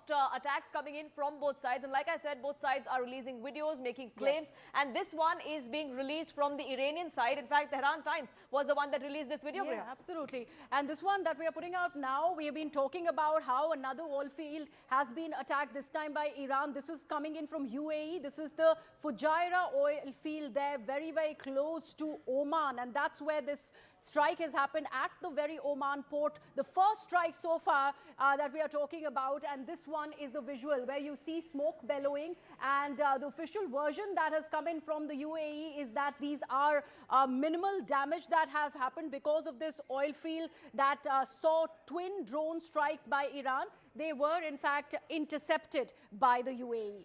And we're talking about multiple countries in the Gulf region that are at the target. And this one is coming in from Saudi Arabia. In fact, the capital in Riyadh, where the US embassy was attacked. This was where, Griha, we saw yesterday that there was some drones that had struck that particular US embassy compound. There was minimal damage, is the confirmation that came in both from Riyadh and from the United States. But the fact is that US embassies across this particular region are at the receiving end of Iranian strikes. Right, absolutely. Another set of visuals that we will put out for our viewers. But right now we are getting some breaking news on the broadcast. We are in fact learning, and this is coming in from the Foreign Ministry in Qatar, that Iran's action will not go unanswered. This is a major assertion that has come in from Qatar Foreign Ministry. They are saying that Iran's action will be responded to equally and with opposing force. They also claim that they have sufficient stockpiles of interceptors to deal with the ongoing threat. So this is a big assertion there, Poonam, that's coming in, particularly from Qatar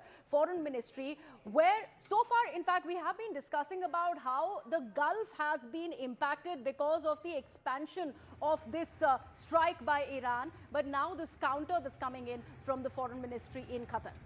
And that's what the Gulf nations have been warning Iran against as well, that we right now are taking a cautious approach. That's what Saudi Arabia had also come out and said. But if you provoke us, then there will be retaliation. That's something that Qatar also now seems to be talking about. In fact, we have more information that's now coming in from Lebanon, where also we did see some sort of proxy war that was unleashed by the Iranian side. What we are now understanding is that at least 30,000 people have been displaced due to the escalation of these hostilities. This is just the beginning, Griha, isn't it? Because we are going to be seeing these numbers only climb from here on. Absolutely. And we would want an assessment from Rahul also, who continues to be with us here on the broadcast. Because Rahul, as far as the casualty is concerned, which during a war like this can be termed as collateral, but it is the human cost of war that we cannot really look away from. Yeah, I mean, what we're seeing really is the beginning of boots on the ground, Israeli boots on the ground in Lebanon. They're trying to create a buffer. If you look at the map, it's very clear that they need sort of a buffer zone, because there's Syria, and then beyond that there is Iraq, and beyond that there is Iran. So the idea is to create some sort of a buffer, because it is over these two geographies, Iraq and Syria, that the Iranians are sending these missiles, they're sending their drones, and they are finding their way into Israel.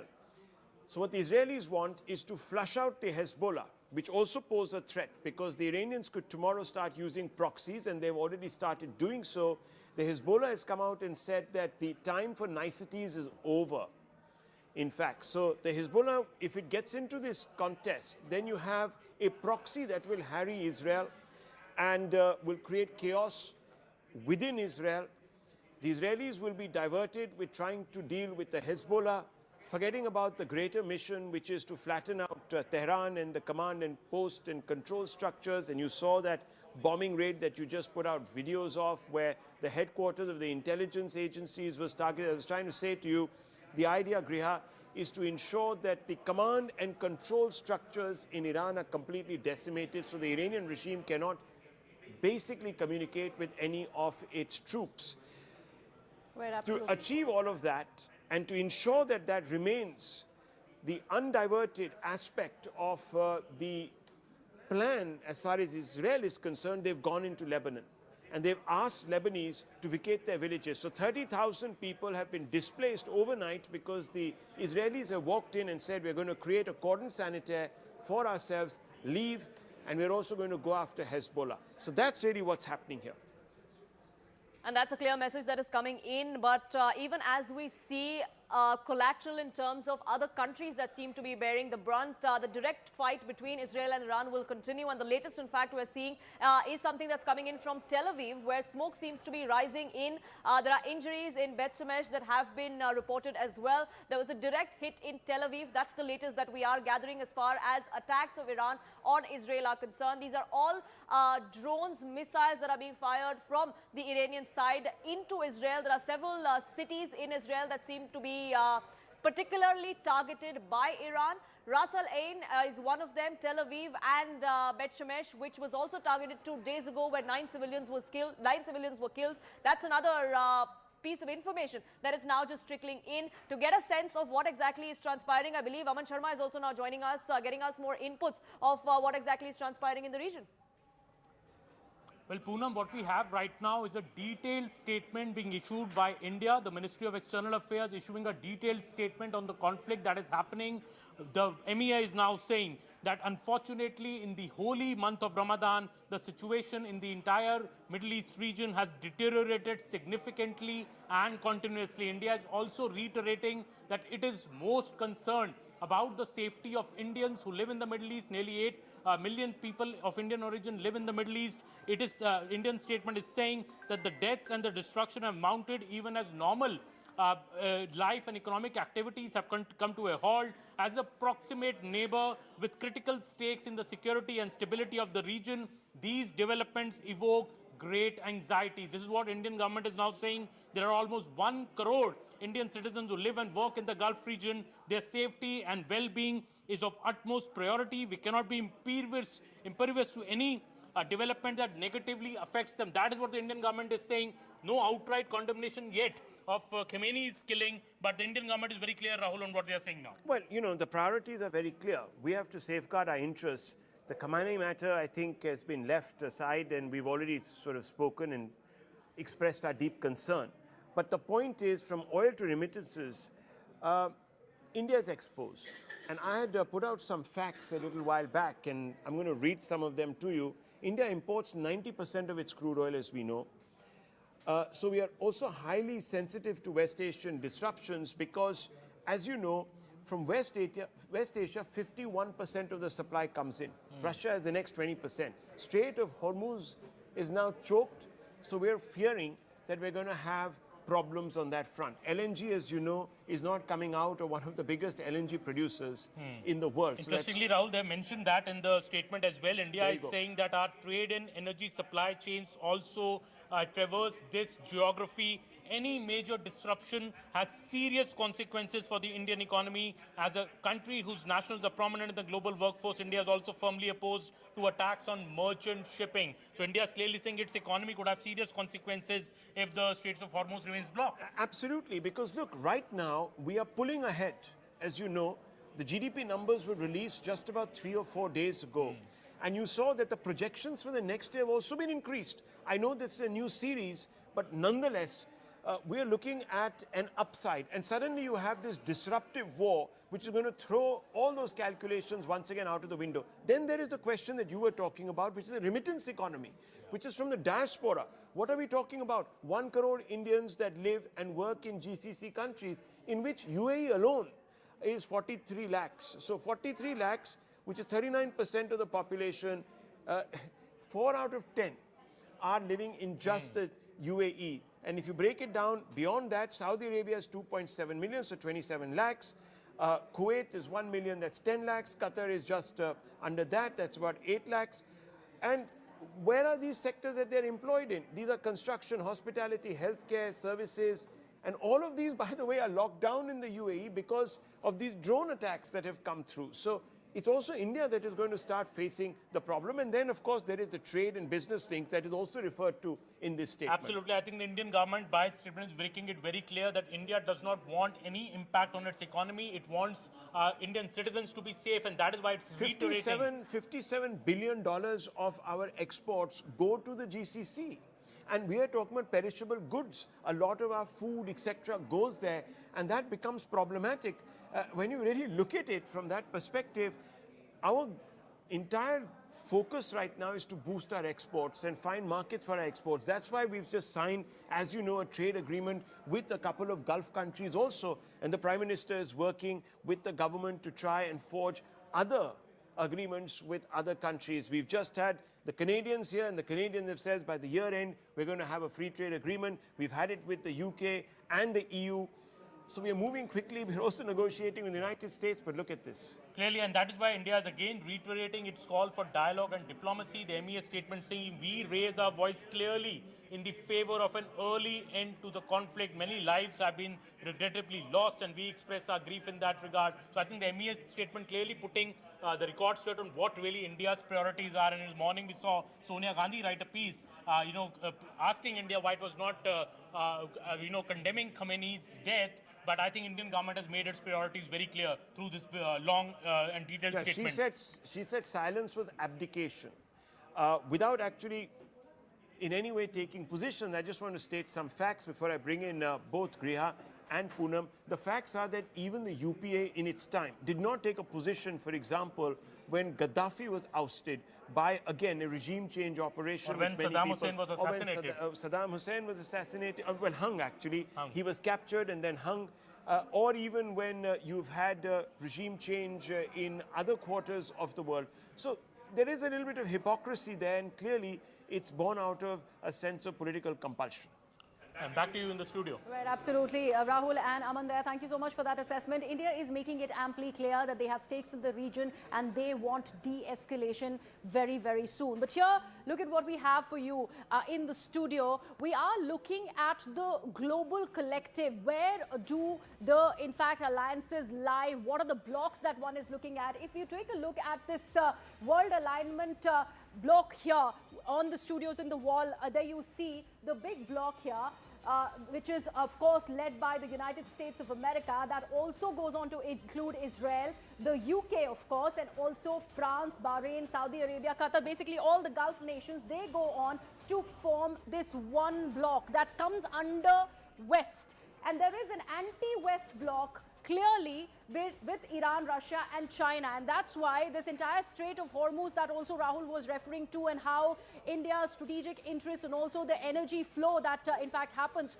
from the Strait of Hormuz has been blocked. The other countries, their vessels have been blocked, but there are two countries, their vessels are being allowed to pass, and that strategically is also China. Russia to an extent doesn't cross the Strait of Hormuz that much, but China has been granted that leverage even as Iran goes on to announce that blockade in the Strait of Hormuz. So this is what we are talking about, Block 1, which is a Western bloc, which is where you see, of course, the global powers like US, UK, France, and there is Block 2, which has, of course, Iran, China, and Russia. We will need Rahul's assessment, all this, and India's position, so to speak, and we'll expand onto that thought, Rahul, that you were making earlier, now that the statement by the Ministry of External Affairs is also out. Yeah, thanks, Griha there for that. Yes, we put that out so beautifully, didn't we? It was a very clear division between the East, really, and the allies there in the West, so to speak, which is this bloc that is supporting the United States. I remember my mind goes back to that famous quote by Henry Kissinger that to be a friend of America is fatal, actually. An enemy is bad enough, but being a friend is fatal. A large number of these countries that had tied up with the Americans, given them bases in exchange for petrodollars, as the term was, because they were selling oil to the Americans, and the Americans said that, look, we can take care of you, we can provide you a security shield, you do your business, you sell us the oil, we'll take care of your strategic as well as your external security interests. These countries went into this arrangement, and today the Americans are calling the favor back, and you have a situation where the entire Gulf is now in chaos. And a large number of these countries, as you know, founded their reputation on providing stability. So they said that, look, a lot happens in this area, but we're immune from it. It happens between Israel and Lebanon and Iran and Iraq, but here we are in a little island of our own, so to speak, where in the Gulf and across the Strait of Hormuz, there's tranquility. We are moving towards a service and financial economy, much like Singapore and London had done in the past. And a large number of them were transitioning away from fossil fuels because, as you know, these are non-renewable energy resources. So after a point in time, they're going to run out. So these countries were building their own economies. There are a lot of infrastructure that was created, real estate to actually attract expats, top professionals, and money, investments. And all of that today going up in smoke because of this sort of war between the two blocs. And India has done well not hypothecating either its security or its interest to any of these two blocs. So I think we've done well by not picking sides. But will India feel the impact or not? Let's go straight across to IDF spokesperson Ben Cohen, who joins us from the front lines, really. Thank you, Ben, for speaking with us. What's the situation right now in Israel? What are we expecting by the way of timelines? Is this war going according to plan? So I just returned from the bomb shelter from a siren that was just in the area. We started this operation, Operation Roaring Lion, on Saturday morning when the IDF and the U.S. Armed Forces started a joint operation intended to do one thing, and that's eliminate an existential threat, a threat that's relevant to the state of Israel, to the United States, and to the world at large, and that's been proved over the last few days. The strike started on Saturday morning when we eliminated more than 40 senior Iranian commanders, including Supreme Leader Khamenei, and they continued over recent days as we struck aerial defense targets, ballistic missile targets, and other Iranian terrorist regime targets in Tehran and in Iran at large. Over the last 36 hours, the Hezbollah terrorist organization, the Iranian terrorist regime's main proxy, made a strategic mistake and decided to fire dozens of rockets and UAVs at Israel, and at this time, incongruent to IDF strikes and U.S. Armed Forces strikes in Iran, the IDF is striking Hezbollah terrorist organization commanders and targets in order to eliminate that threat on Israeli civilians. So, of course, we're hearing that the new Iranian defense minister has been eliminated in a fresh wave of strikes from Israel, but what we're seeing also is resistance coming from Iran. They seem to have hunkered down. They're sending these drones. Many people are saying that this is a strategy where they are trying to exhaust your munitions, the Iron Dome, patience of the Gulf allies. Is this what Iran's game plan is, or are they actually not being able to react using some of their hypersonic weapons and other bigger weapons because of compulsion? What's exactly happening? From your perspective, how do you read this? So I can tell you that after 2.5 years of war, and after the 7th of October, the IDF has learned that we never underestimate our enemies. We understand the threat that the Iranian terrorist regime poses. And as far as it goes to their strategy, I can tell you one thing for certain, and that's that they have a strategy to target and hurt civilians specifically. This isn't just a message, it's concrete intelligence we have at hand. They're sending those ballistic missiles on their drones to civilian areas, not just in Israel, but in the entire Middle East. Okay, well, what we're also hearing is that the longer this war continues, and I'm going to ask you a little bit about timelines, but the longer this war is continuing, costs are also escalating, as we know. Right now, I'm hearing that oil is up by about 8 to 10%, silver is up by 11%, the Strait of Hormuz is completely blocked. The new Iranian defense minister, of course, has been eliminated, and I just discussed that with you, and you're doing a fantastic job of trying to eliminate the top leadership. But is that really having an effect? Can bombs substitute for a ground invasion and affect regime change? So one is that question, and the longer we obviously stay in this war, there are these knock-on effects. So how do you react to that? So we operate in accordance to clear military objectives. And that military objective is to eliminate that existential threat, those ballistic missiles, the launchers, the infrastructure, to eliminate the ability of the Iranian terrorist regime to operate their proxies on our borders, as we see with Hezbollah, and to eliminate the ability of the Iranian terrorist regime to pose a military threat upon Israel and the Middle East. And we will continue to do that for as long as the political echelon asks of us. We have many targets at hand. We continue to strike all the time, and we'll do that for as long as need be. But I want to make clear our target is to eliminate that military threat, and the IDF, in contrast to the Iranian terror regime, strikes military targets. There are some experts who say that your stockpiles will fast deplete, and you will then have to sort of recalibrate. Is there a danger of that? The IDF has been at war for 2.5 years on more than 7 fronts. We've been prepared to operate on all of those fronts, and we've been able to continuously protect ourselves on all of those fronts. We have the capacity and the ability to keep operating for as long as we'll need to, even in multiple fronts at once, in order to protect Israeli civilians. Can you explain the reason behind crossing the border once again into Lebanon and launching what some people are saying is a ground offensive? What's the idea behind that? Of course. So on October 8th, when Hezbollah made the decision to start firing indiscriminately rockets and UAVs at Israeli civilians, Israel made a choice to evacuate tens of thousands of civilians from their homes in northern Israel. After October 7th, we understand that we can't allow for a reality where terrorist organizations on our borders move our civilians away. For that reason, overnight IDF troops situated themselves in an enhanced forward defensive posture. And I want to emphasize, this isn't a ground invasion. We have IDF troops on the northern side of the border with Lebanon in order to protect ourselves from Hezbollah, because we understand that there are civilians in the north and we need our IDF troops to be able to protect them from the terrorists who can get in their way.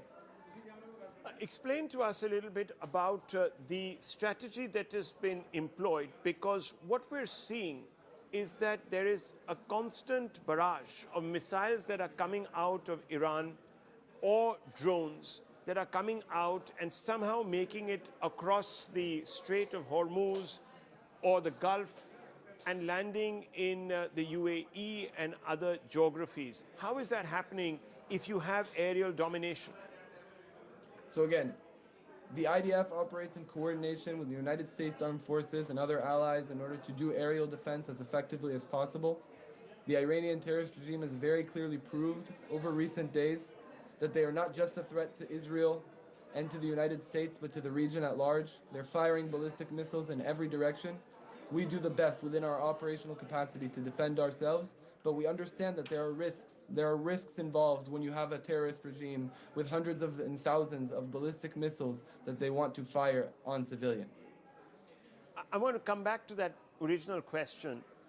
The Americans have now come out and said that regime change was not the objective. Trump has come out and said it. Hegseth has come out and said it. Rubio seems to be suggesting it. Do you share that? So again, as said, the objective is very clear. It's to eliminate that existential threat that we have on the state of Israel and at large, and that's a military threat.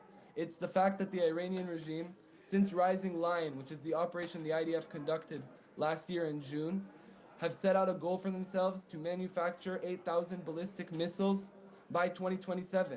Now imagine for yourself for a moment, there was a hit a few days ago in Bet Shemesh in Israel, a synagogue in Israel that gets a direct impact, 9 people are dead. Imagine 8,000 missiles that can each create that direct impact. That's an existential threat. So we have a military objective, and that military objective is to remove the existential threat that the terrorist regime prevents on us. That's what we're striking, military targets. Well, Ben Cohen, thank you very much for speaking with me. Let's just follow me. Thank you very much. We're going to check back with you in just a few days, but here we are joining the Take 3 XL. Lovely to see you. Well, yeah, you know, interesting conversation. Let's just pick it up from there itself. What Lieutenant Ben Cohen actually had to say, that it was after Roaring Lion, last year, the 12-day war, that it was not in Israel that they said death to Iran. It was not in Israel that there was a clock tower that said that set a clock countdown, and it was not the Israeli Prime Minister who set down a countdown clock back saying that by 2027 we've got to set up 8,000 ballistic missiles and we need to wipe out Israel in the next 2 years. Iran, yes. It happened in Iran. So Israel's point has always been, we've never said death to Iran. It's the Iranians who are under Khamenei who have said death to Israel, death to America, let's kill all Jews. Tom Cooper. I beg to differ a little bit in this regards, because rhetoric as fiery and as venomous as that of the Iranian regime, without defending it, is one thing, and the ability to actually do something is an entirely different situation. That's why I always say Iranians can cry as much as they like that they are going to wipe out Israel, but they can't do that. On the contrary, as we can see, Israel can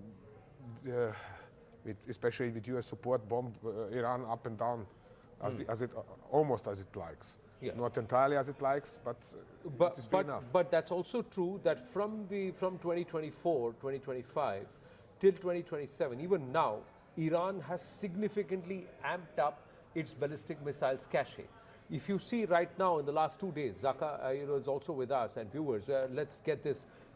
The estimate is that they have at least 600 missiles that have been fired. Already, yeah. Already. So, and they are saying we're just getting started. So that means unless they're sitting on a stockpile of medium to short range and of course long range missiles of about 3,500 plus missiles, they're not going to be able to make this boast. So look, Anand, I've been saying this even yesterday, I'm saying this today. Iran has a finite number of missiles, right? And whatever they can expend in this particular war, because the Iranian nation is going to continue even beyond these few days of the war, will have to be, let's say they have X number of missiles, it'll have to be X number, whatever the factor is. Right. So the most conservative estimates say they have 2,000 or 3,000 missiles. The Right. most expansive estimates say they have upwards of 10,000. So my point is, it's a finite number. At some point, all this firing of missiles will have to stop. Even with the drones, as cheap as they are, I mean, we were talking about it, $2,000, $3,000, whatever it is, $10,000. The point is that there's a finite number of ammunition that the Iranians have. And that's going to run out at some point. Look, what is at play? This is the big picture as I see it. Iran needs to seek revenge. Their supreme leader, their spiritual guide, their political and, the man who really controlled that state over the last 40 years is dead, and dead brutally. I mean, I don't want to get into adjectives and stuff, but he got killed like a dog. I'm sorry to say this, but that's really what happened. Now, the point is, Iran needs to do something to be seen as avenging that, right? That's their way out. So how do I see this war ending? It has to be either of two possibilities. One is Iran needs a way out, which is that they have to take a high-value American target out. Look at what happened last June when the 12-day war concluded. How did it end? Yeah. It ended with Iran hitting the Al Udeid air base in Qatar, which is an American air base. Nobody died because people were all evacuated, but at least they hit an American air base and they could tell back to their people. So that was their off-ramp. That was their off-ramp. Yeah. What is the off-ramp now? Right now, there is no off-ramp, which is why they are continuing the to hit. off-ramp right now, Rahul, what they have said, Largiani has actually said it, and they have said that it's Bibi Netanyahu. They're not going to hit Bibi Netanyahu. I said this yesterday. I've been they- inside Bibi Netanyahu's office. They may no not one's hit. going to hit they him. are saying exactly what the Israelis said about Khomeini, saying we know his movements, we know where he is going, we know what he is doing. They are now out for Netanyahu's head. That's where they will settle, because clearly they don't want to touch Trump. But here it is Netanyahu's head. And someone like Trump says it was either me or Khomeini, and Khomeini had to go. That was also something which Trump said. So how do you see this? We'll get into the nuclear aspect and also Trump shifting goalposts through the course of this conversation. But first, your thing about what is Iran's off-ramp here, which is going to perhaps de-escalate this. Look, first of all, I don't believe that the Iranians are looking to actually take revenge. I think the regime there is looking to survive. With the Trump administration and others now coming out and saying that, look, at the end of the day, we're not looking for regime change, I don't see where the end is, where this war is going, what are the objectives now. If it wasn't regime change, then what was this about? Okay, you've eliminated a few people, but more people will step in. Yeah. And if they step in and the US and the Israelis say, oh, we've neutered their weapon systems and this, that, the other, fine. The war might end. There might be an off-ramp offered, or maybe they will come to the table. But the regime won't go. And after another 4 years or 2 years or 3 years, you'll have another build-up. Yeah. And you'll have another replay. Yeah. So this war is ending in inanities to me. Or going there. Now, the Prime Minister is talking to the Sultan of Oman, the Crown Prince of Kuwait, over the Gulf War. I think the best bet now for these Gulf nations also sort of come together and form a bridge. They're the ones who should sort of talk to Iran, and they should talk to the United States, pull back and say, guys, I think the time has come when you redefine what you're up to here. Come to the table, let's start the negotiations. Right. They can't become part of the problem because they're clearly bleeding, and we've got a situation where the MEA has mentioned that we're worried now about the so-called oil shock hitting us. Right. Agree? Disagree? Tom Cooper? I agree, disagree.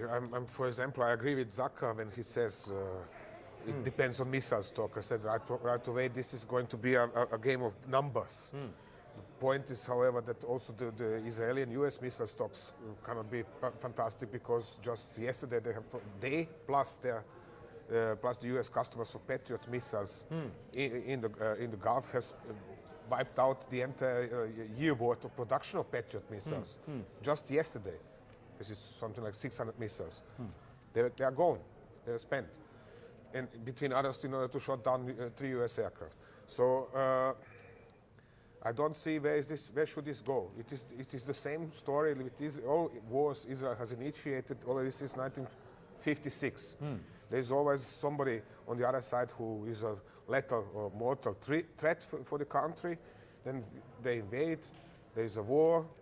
There are sometimes hundreds, sometimes thousands. This war is, where is it going? And every time, I don't see any clear objectives here. Let's understand. First, they said they want a regime change. Now they killed the Khamenei, but there doesn't seem to be a regime change at this moment happening, because they've immediately got somebody in place in Ali Reza, and he seems to be following the Khamenei's line very clearly. See, this is not how Iraq played out.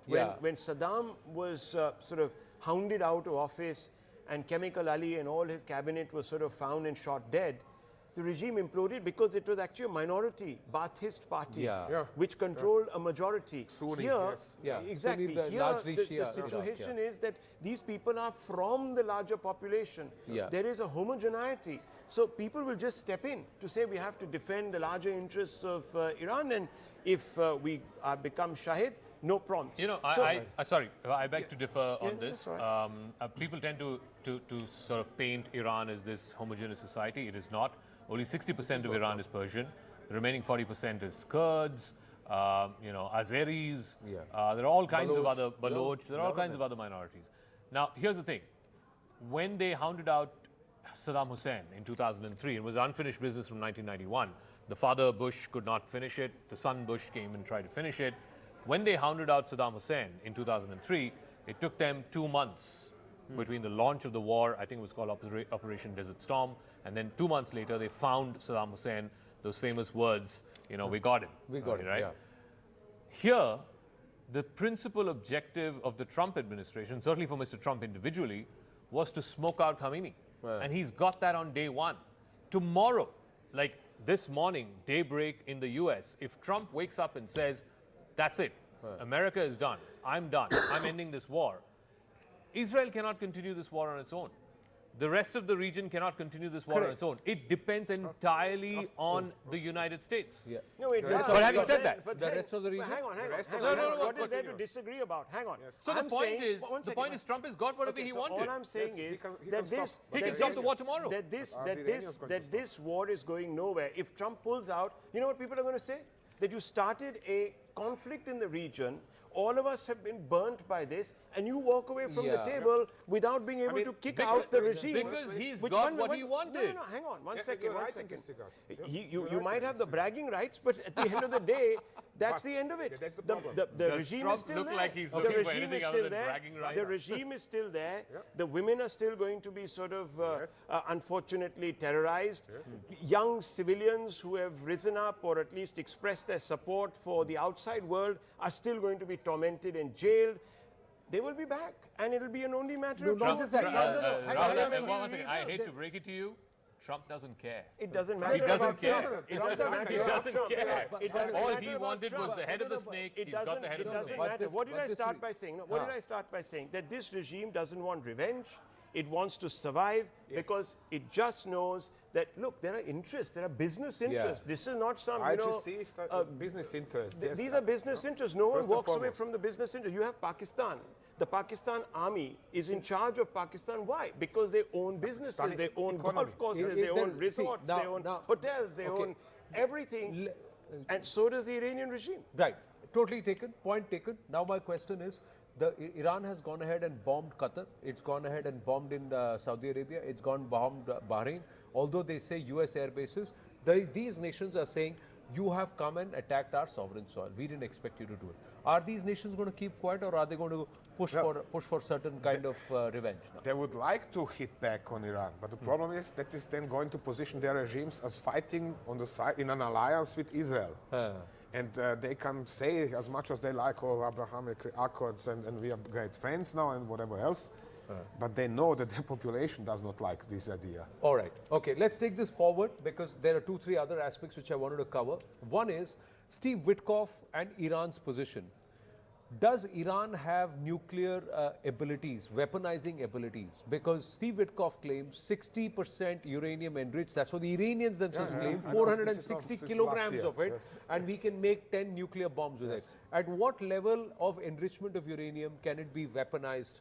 And are the Iranians close to a nuclear bomb? Then were the Saudi concerns right then? You can make a dirty bomb already with 10% of enriched uranium. This is not the question. The question is just how effective is it then? Is it really, you know, destroying an entire city or not? That is the difference. And can you deploy and deliver it? Enriched, yes, and that is the next question. Do you have a platform which can reliably deploy it? Because this is what killed de facto the Pakistani operation last year, that they had no platform which could reliably deploy a nuclear weapon against India. So this is why they were defeated, and they then called for, please, let's sound the ceasefire. Okay, that is one start. Which is one of the reasons why people said you should have gone in and finished the game. Finished the game, yeah. Okay. That's exactly what I'm saying. That's another point. But that's a different point. But let's go back to Iranian capability to actually make a nuke. They can make a nuke. They can make a nuke for 20 years or something. And that was the point. I don't know why is nobody taking this seriously. This nuclear fatwa by Khamenei from, 2006. This is a religious law. Everybody is happy to declare Iran for theocracy, but nobody cares about the religious law in this theocracy. So, really, if you have a religious law which says you are not permitted to assemble and keep assembled a nuclear weapon, this is how I interpret the text of that fatwa, then it means that dear IGC, shut up, sit down, you can have all the pieces of the bomb, that is very nice, but you are not permitted to build them together. If that is the case, why were the Saudis so hell-bent? Because now it is coming out, viewers, and to all of the, the gents here, that it was not Israel that pushed US. It's been the Crown Prince and Saudi Arabia for the last month and a half that's been pushing the US to move in and attack Iran. I don't buy that. They say that it's the Saudis because they were very, very... See, let's try and piece together certain circumstantial evidence. Let's just say the Saudis move with Pakistan to sign a nuclear cooperation deal. The defense Saudis, cooperation. Defense cooperation and also nuclear technology. That was the second one. The first meeting was defense. The second meeting was about exchange of nuclear. No, it's not about where Pakistan is. That's when we started saying Pakistan is trying to get into a rent-a-new program, because when that meeting happened with the Saudis. Now, why were the Saudis moving in this direction, especially nearly a year after the 12-day war? This whole aspect of Iran is going to become nuclear did not start with Israel. Israel's been saying this for a while. Of late, it started with the Saudis. So there is some merit to this entire speculation. Look, that's what I'm saying. I'll be honest with you. I don't think Iran was anywhere close to making a nuclear bomb. They were maybe years away. According to America's own intelligence, they were years away from making a proper actual nuclear bomb, and more importantly, being able to find a platform to deliver that nuclear bomb. Why did this war happen? This war happened because first Netanyahu, Bibi Netanyahu, and then subsequently he managed to convince Donald Trump that they have a once-in-a-generation opportunity to take out a man who has been chanting death to America and death to Israel for the last 40 years. Okay. Trump wanted to do this for his legacy. Bibi wanted to do this for his legacy, and they have it now. Now the question is, how does the war wind down? There's only one or two ways in which the war winds down. One is either Iran gets an off-ramp, they get a high-value American target, they either hit the aircraft carrier, I don't know how they'll do that, or they hit a commander who's overseeing the operations, whatever it is. They need a high-value target to take down and then show to their people that Khamenei's death has been avenged. Or the second way in which this can be done is if the Trump administration finds a candidate who is pliable enough, who says, okay, I'm going to put an end to this, like the Delcy Rodriguez of Iran. Right. What did they do in Venezuela? Again, it's apples and oranges, but at the end of the day, they shifted one guy out. They removed one guy, found the second in command and said, you take charge and we've got a deal. What did Trump do with the Houthis? People tend to forget this. he started this whole bombing campaign of the Houthis right after he came to office. He did that for about a month, and then he realized he's not going to be able to stop the Houthis, or at least decapitate them in a way that they stop attacking ships on the Red Sea. What did he do? He cut a deal with the Houthis. A man who can cut a deal with the Houthis surely can cut a deal with the Iranians. That's what Trump will do. Somewhere they don't seem to be wanting to cut a deal now. Now the Iranians don't want to cut a deal. Rahul, why do you think Trump has shifted the goalpost? I'll tell you why. The Iranians they could be opportunistic. And make the pretense of wanting to come to the table to give themselves some breathing room. But fundamentally, they won't compromise with the US because this is not a legitimate regime. They need an enemy to stay relevant, just like Trump needs an enemy to keep away from. This is not about legacy. This is just, that's a peripheral conversation. This is about the economic ruin. This is about the Epstein files. This is about several other things, including an election that is looming on the horizon. If Trump even is thinking, I don't know, if he's thinking of another term, you never know with him, he needs at least something to go back to his party to say, look, here, I'm still sellable. On the other side, you have Bibi Netanyahu, who's facing elections in another 6-8 months or 6 months. Yeah, and he's been quite under the pump by my dear friend, domestic not politics. under the pump. Not only his approval ratings are by his socks. And not only that, but he's also going to be prosecuted because he was supposed not to get re-elected or get involved in the politics. Whose shoulders does he stand on? The Zionists, a hard right. Are those going to compromise with Israel? No. See, you've got to understand that over the last 2.5, 3 years, Israel has found one excuse after the other to prolong that war that began on October 7th. So if it's not going into Gaza, then it's going down some other rabbit hole like the Hezbollah in Lebanon and this, that, the other. Then it was Iran, then back again. So they've just wanted to extend this. They've created an enemy. This is wag the dog. This is classic wag the dog. Yeah, but this is also very, very expensive for a country like Israel. War is not cheap. Now, for Israel, not so much because they get covered by US taxpayers. Exactly, that's the thing. It is more expensive for US taxpayers than for Israel, actually. Especially considering that the mass of ammunition is of US production, because Israel has no heavy metal industry. Tom, there is a lack of enthusiasm in Trump's base for this war.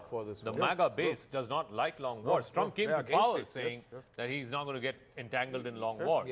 So if anyone is going to sort of pull out of this war or put an end to this war, it is Donald Trump. He doesn't want to extend this. In fact, I'm absolutely in agreement with you. The Nobel Prize has gone out of the window now. No, he doesn't care for the Nobel Prize because I don't think he's going to get it. The other question is China. What's happening right now, viewers? We are looking at a blooming energy crisis. Every nation buys oil and keeps stock for at least about 30 to 60 days. Even Bharat would have got its barrels in place for at least 30 to 60 days. But then if this war continues, the energy crisis looms. Europe is already facing a price up on its LNG because Qatar has stopped production. What's China's game here? Because a lot of the oil, if the Strait of Hormuz closes, they are going to make sure that even Chinese ships don't go there because the US or the Israeli will come and bomb it, or somebody else will bomb a Chinese tanker and say, listen, nothing closed. If ours doesn't go, theirs won't go either. Especially Israelis. Yeah, Israelis will do that. That's going to happen. China's already cut down. The refiner has already cut down production. What's China's game here? Because it's backing Iran. And is it going to help Iran militarily?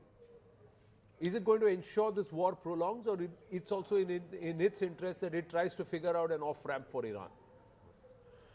It's a good question. I would say that they are certainly going to continue doing like if they are doing nothing and just monitoring while doing the usual plausible deniability, which is, for example, supplying surface-to-air missiles to Iran via Afghanistan down to Zahedan or to Mashhad or to whatever the cities are in eastern Iran. Right. By flights of, nocturnal flights of their transport aircraft. This is quickly done and nobody can say anything against this. Beyond that, they are going to wait for their moment, because we should not forget one thing. This is almost unknown in the public, that Israel and China are at war. At least their intelligence services are at war already for 20, 30 years. They are killing each other